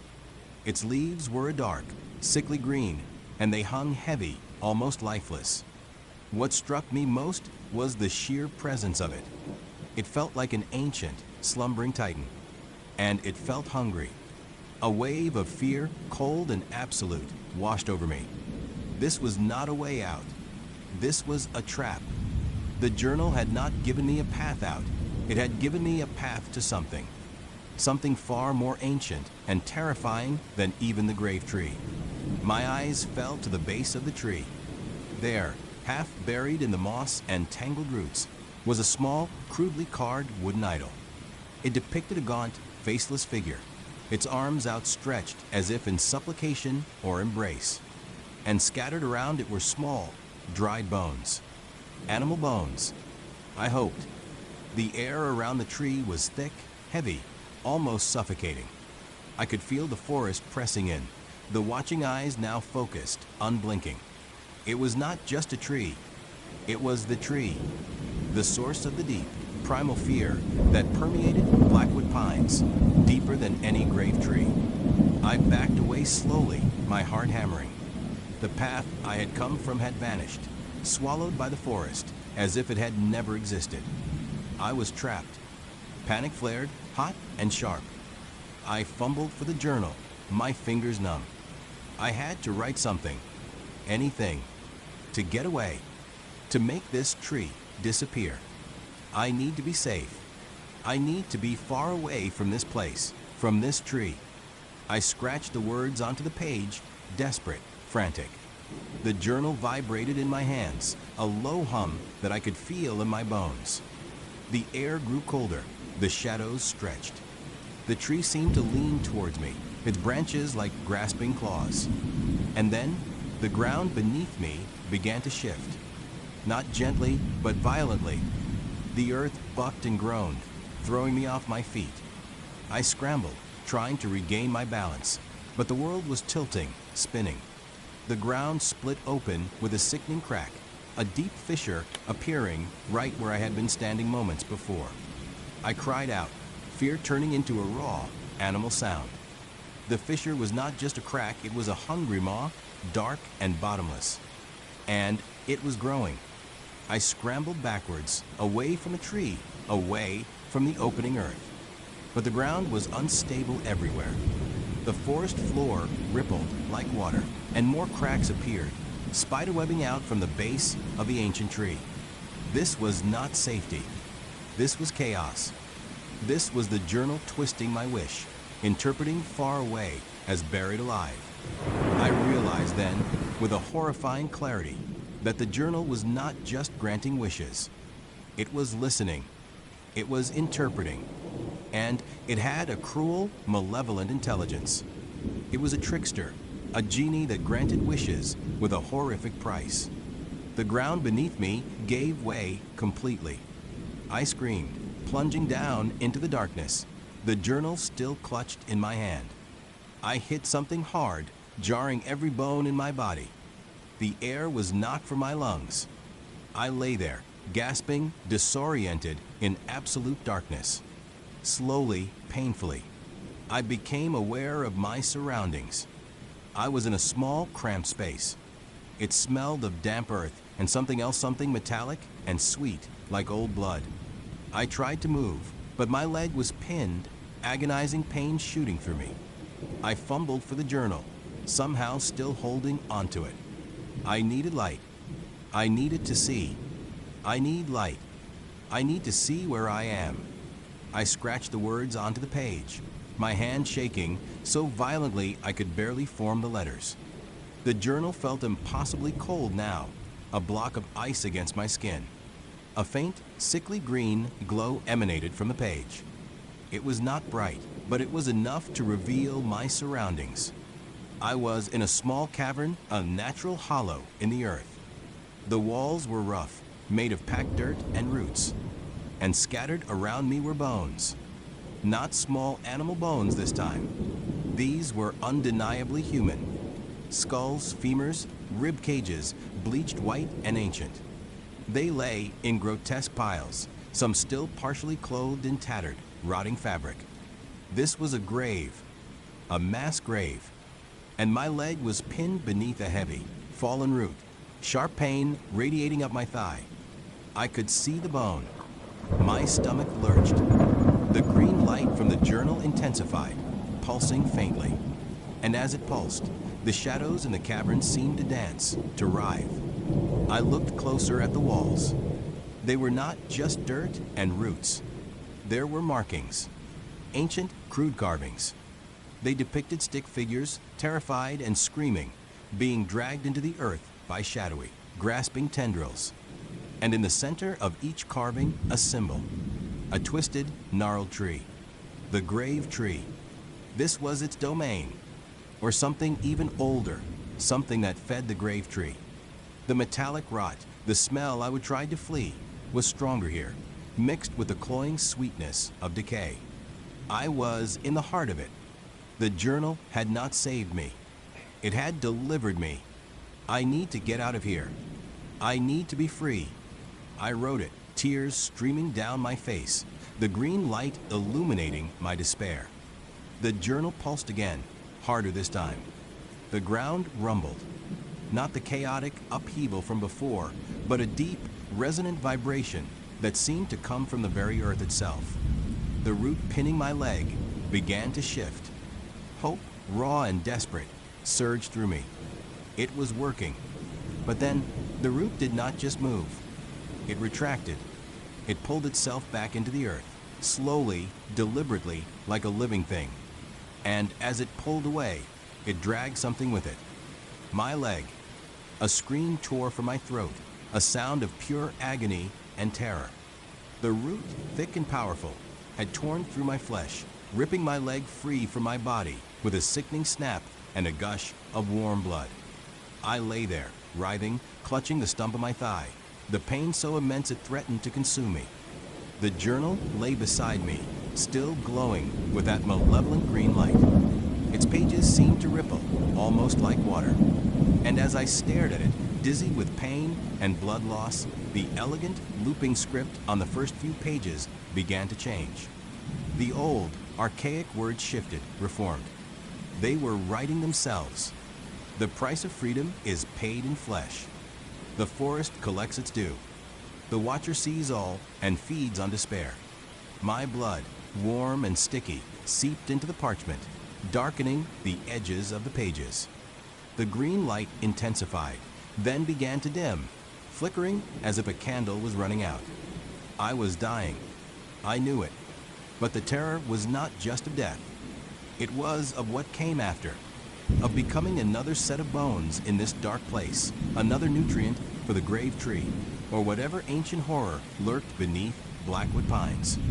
The feeling of being watched was no longer external. It was internal. It was in me. It had always been in me. The journal was not just a tool, it was a conduit. It was a doorway for something to enter, something that had been watching, waiting all along. With my last ounce of strength, I reached for the journal. I had to stop it. I had to destroy it. I could not let anyone else find this thing. I could not let it claim anyone else. My fingers, slick with blood, fumbled with the cover.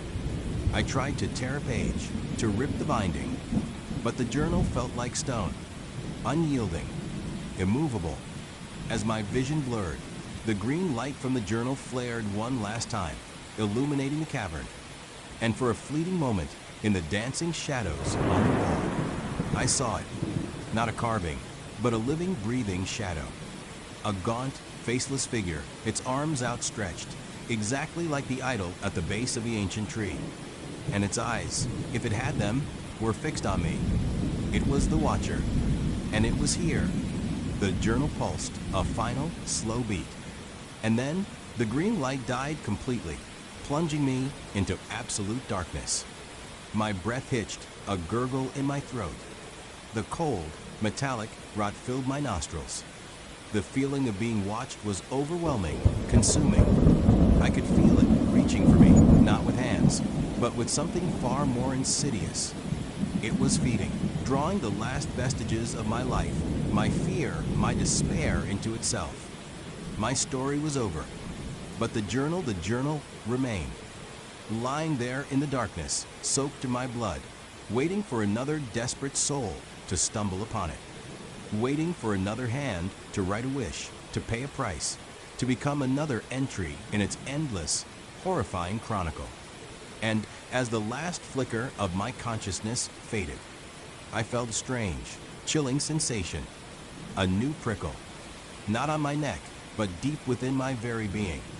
The feeling of being everywhere and nowhere, of watching. I was no longer the watched. I was the Watcher, and I was waiting. So there I was, Alex, a self-proclaimed nature enthusiast and an amateur photographer, always chasing that perfect, untouched shot. My specialty was capturing the serene, the isolated, the moments when the world felt still. I spent most weekends trekking through state parks, national forests, and whatever remote patches of wilderness I could find, camera in hand, always on the hunt for something unique. That is how I stumbled upon the whispers of the Blackwood Pines. It was not on any official map, not really. Just a vague, almost mythical mention on an old forum dedicated to obscure natural wonders. A place so quiet, the Post claimed, that sound itself seemed to lose its way. No echoes. A forest so dense, so ancient that it swallowed noise whole. Of course, my curiosity was instantly piqued. No echoes. That sounded like a challenge, a phenomenon begging to be documented. I packed my gear, a week's worth of supplies, and set out. The drive was long, winding, and eventually, the paved road dissolved into a crumbling gravel path that soon dwindled to nothing more than a barely discernible track through encroaching undergrowth. My beat-up SUV, usually reliable, grumbled in protest as I pushed it deeper and deeper into what felt like forgotten territory. Finally, the track ended abruptly at a makeshift clearing, just a wide enough spot to turn around, framed by an intimidating wall of ancient, dark pines. This was it, the Blackwood Pines. The first thing that hit me was not the smell of pine and damp earth, though that was certainly there. It was the silence. Not the gentle hum of a typical forest, not the distant chirping of birds or the rustle of leaves carried on the wind. This was a profound, almost oppressive quiet. It was like stepping into a soundproof chamber, only it was outdoors. I could hear the faint thump of my own heart, the blood rushing in my ears, the almost imperceptible whoosh of my breath. Every other sound seemed to be muted, drained of its vitality. I shrugged it off at first. Dense forests can be incredibly quiet. The thick canopy, the soft forest floor, it all absorbs sound. Still, there was an unnatural quality to it. I grabbed my backpack, slung my camera over my shoulder, and started into the trees. The air immediately grew cooler, the light dimmer, as the colossal pines closed in around me. Their needles were dark, almost black, and formed a ceiling so thick that only dappled rays of sunlight managed to pierce through, creating an eerie, shifting pattern on the forest floor. As I walked, I decided to test the theory. I whistled a low, tuneless melody. The sound seemed to just stop a few feet from my mouth. No reverberation, no lingering note. It was as if the air itself was a sponge, soaking up the sound waves instantly. I tried again, a little louder. Same result. Just nothing. No echo. Not even a faint one. This was genuinely bizarre. I called out, "Hello." My voice, usually clear and resonant, sounded thin, almost pathetic, and died immediately. It did not even travel far. It was like shouting into a pillow. This was not just quiet, this was an active absence of sound. It was unsettling, but also incredibly fascinating from a scientific perspective. I pulled out my camera, eager to document this strange phenomenon. Hours passed. I hiked deeper, marveling at the sheer size of the trees, the intricate patterns of moss and lichen, and the pervasive, heavy silence. It was beautiful in a stark, almost alien way. I tried to make some noise just to see what would happen. I snapped a twig underfoot. The crack was sharp, immediate, but then gone. No residual sound. It was like the noise was surgically removed from the air. I clapped my hands together. A single, dull thwack. Then the silence rushed back in, thicker than before. It was like the forest was actively listening, then swallowing the sound to maintain its perfect, unnerving stillness. I was so engrossed in my observations that I did not realize how far I would stray from my initial path. The sun, which had been a faint guide through the canopy, was now dipping, and the forest grew even darker. A prickle of unease started to crawl up my spine. Getting lost in a normal forest is bad enough. Getting lost in a place where you can't even shout for help, that was a whole different level of terrifying. I decided to retrace my steps using my GPS, which thankfully still had a signal to guide me back to the SUV. But then I saw something that made my blood run cold. Through a gap in the trees, I spotted a figure. It was a man hunched over, his back to me, about 50 yards away. He was wearing old, faded hiking gear, and he seemed to be talking to himself. Or rather, whispering to himself. His movements were jerky, agitated. I felt a surge of relief. Another human. I was not alone. "Hey," I called out, my voice a little louder than I intended, driven by the sudden relief. The man froze. He did not turn around immediately. His body went rigid, as if he had been struck by lightning. Then, slowly, he began to turn, his head swiveling first, then his shoulders. His face was a mask of sheer terror. His eyes were wide, bloodshot, darting around frantically. He had a wild, unkempt beard, and his skin was pale, almost translucent. He looked like he had not slept in days, maybe weeks. He raised a trembling hand to his lips, pressing a finger against them, shushing me with a desperate, silent plea. His lips moved, forming words I could not hear, but the message was clear: be quiet. I lowered my voice, confused but sensing the urgency in his eyes. "Are you okay?" I whispered, taking a step closer. "Are you lost?" He shook his head violently, his eyes still wide with a terror I could not comprehend. He pointed a shaking finger at me, then at the ground, then made a frantic gesture toward the trees, a universal sign for run. I was starting to get genuinely unnerved. This guy was clearly not okay. Maybe he'd been out here too long, lost his mind. But the intensity of his fear was infectious. I took another cautious step, trying to convey reassurance. "What is wrong?" I asked, my voice still a whisper, but now tinged with concern. The man let out a small, desperate whimper, a sound so soft it barely registered, but it was laden with a profound despair. He took a step towards me, his hand outstretched, as if to grab me, to pull me away. And then he stumbled. His foot caught on a root, and he let out a choked cry, a sound that was perhaps a little louder than a whisper, a little less than a shout. It was a sound of pure, unadulterated fear and surprise. the forest reacted. It was not a sudden, violent explosion. It was far more insidious. The air around the man seemed to shimmer like heat rising from asphalt, but it was cold, not hot. The leaves on the trees closest to him began to vibrate, not with sound, but with an internal tremor. The ground beneath him seemed to ripple, almost like water. The man's eyes, locked with mine, widened even further, filling with a horror so complete it made my stomach clench. He opened his mouth, but no sound came out. He tried to scream, I think, but the forest choked it off before it could even begin. Then he was gone. Not like he evaporated. Not like he was pulled into the ground.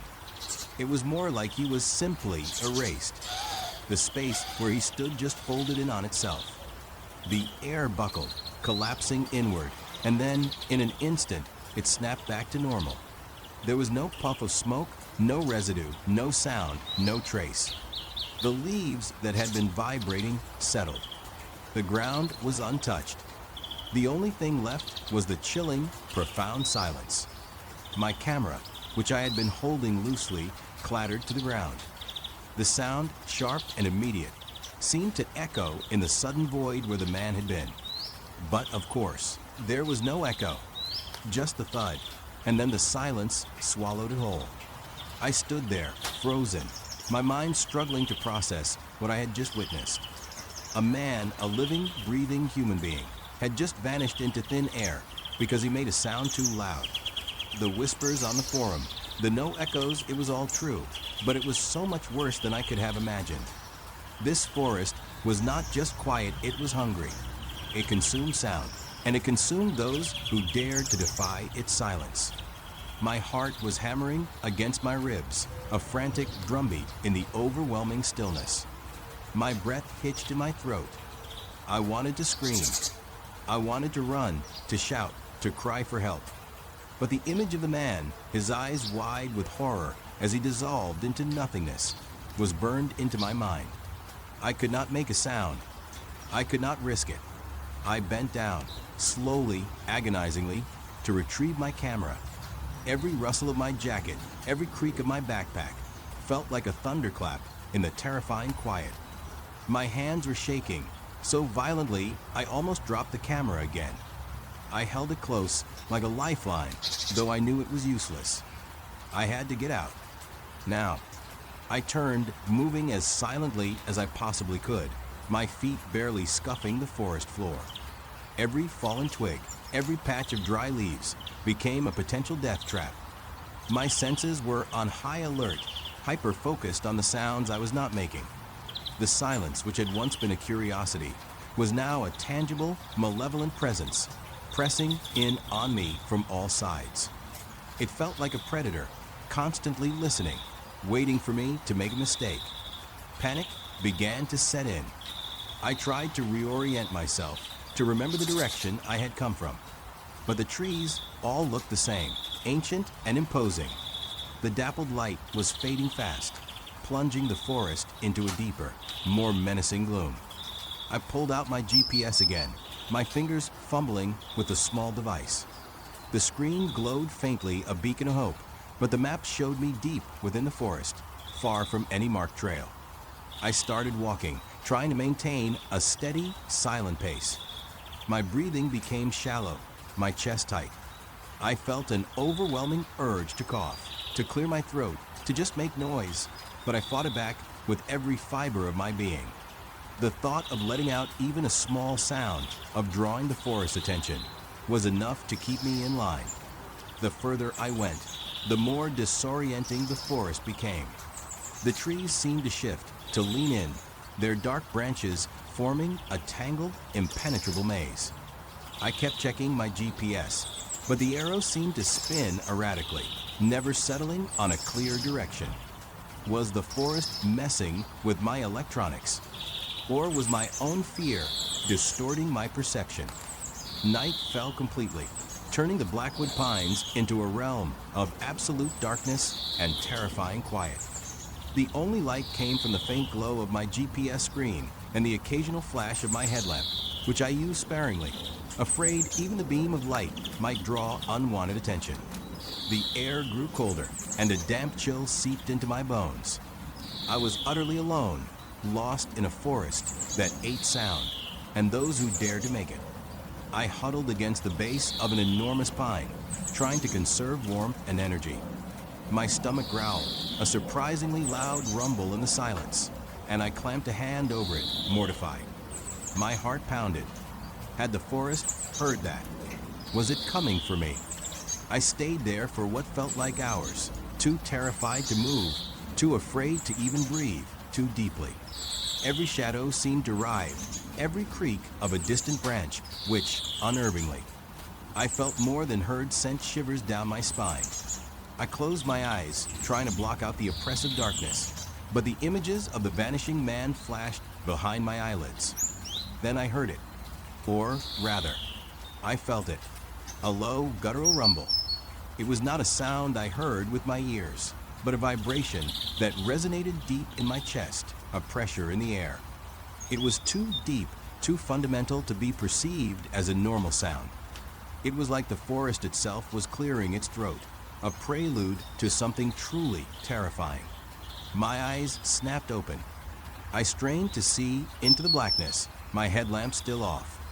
The rumble intensified, a slow, building tremor that seemed to emanate from everywhere and nowhere at once. It felt like the ground itself was alive, breathing, through the gaps in the trees. I saw faint movement, not a distinct shape, but a ripple in the profound darkness, like an unseen current disturbing the air. It was coming closer. I knew, with a certainty that chilled me to the bone, that the forest had found me. Or, rather, the thing that enforced the silence had. I had to move. Now, I pushed myself up, slowly, carefully, every muscle screaming in protest. My legs were stiff, my body aching, but adrenaline coursed through my veins, sharpening my senses. I started to move, not running, but a rapid, silent shuffle, weaving through the trees, trying to put as much distance as possible between myself and the encroaching vibration. The rumble grew stronger, a relentless, crushing pressure.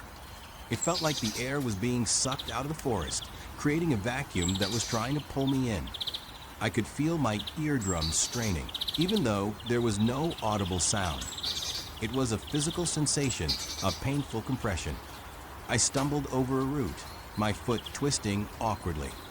A sharp gasp escaped my lips, a soft, involuntary exhale of pain. It was barely a sound, a mere whisper of air. But it was enough. The rumble stopped. Abruptly, the pressure vanished. The forest went utterly, terrifyingly still. And then, I felt it. A cold, invisible tendril seemed to wrap around my ankle, pulling me back. It was not a physical rope, it was a force, an unseen current, a vacuum that had suddenly localized. I stumbled again, falling to my knees, scraping them on the rough earth. The pain was immediate, but I barely registered it. All I could feel was the relentless, silent pull. I thrashed silently, desperately, trying to break free.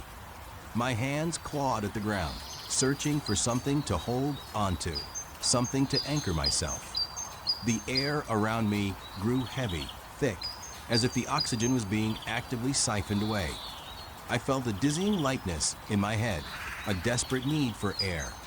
A whisper, a desperate, choke sound, escaped my lips. No. The word died before it even left my mouth, absorbed instantly. The pull intensified. I could feel myself being dragged backward, inch by agonizing inch, deeper into the suffocating darkness. I fought with every ounce of strength I had, but it was like fighting against an invisible tide. My vision began to blur. Black spots danced at the edges of my sight. My lungs burned, screaming for air that was not there. I was being pulled into the same void that had consumed the other man. I was going to vanish, just like him, absorbed by the hungry silence of the blackened pines. Just as I felt consciousness slipping away, a faint, almost imperceptible light flickered in the distance. It was not the moon, nor a star. It was a steady, artificial glow. A road. I was close. So close. A surge of primal, desperate adrenaline coursed through me. With a final, agonizing heave, I twisted my body, digging my fingers into the earth, pushing off with my remaining strength. I heard a faint rip, like fabric tearing, and then, suddenly, the pull released. I scrambled forward, not looking back, not daring to make a sound, my lungs burning, my head spinning. I crawled, then stumbled, then half ran, half fell through the last few yards of trees. I burst out of the tree line, gasping, collapsing onto the rough asphalt of a forgotten back road. The sudden openness, the faint glow of a distant street lamp, was almost blinding. The first sound I heard was not a car, or a bird, or the wind. It was my own ragged, desperate gasps for air. The sound was deafening, overwhelming, beautiful. I sucked in great gulps of air, my lungs burning, my chest heaving. And then, I heard at the faint, distant hum of civilization, the chirping of crickets, the rustle of leaves in a normal, echoing breeze. The sounds were like music, like a symphony. I lay there for a long time, just listening, letting the normal world wash over me, cleansing the terrifying silence from my mind. I never went back to the Blackwood Pines. I never told anyone the full story, not really. Who would believe me? A forest that eats sound, that consumes people who dare to shout. They would think I would lost my mind out there. And maybe, in a way, I did. I still have nightmares. Not of monsters with sharp teeth, but of absolute, crushing silence. I wake up in a cold sweat, my ears ringing with an absence of sound, my throat raw from silent screams. I am constantly aware of the noises around me now, almost hyper-vigilant. A sudden loud noise makes me flinch. A moment of profound quiet sends a shiver down my spine. I am still Alex, the nature photographer, but I do not chase unique phenomena anymore. I stick to places with normal echoes, with the reassuring sounds of life.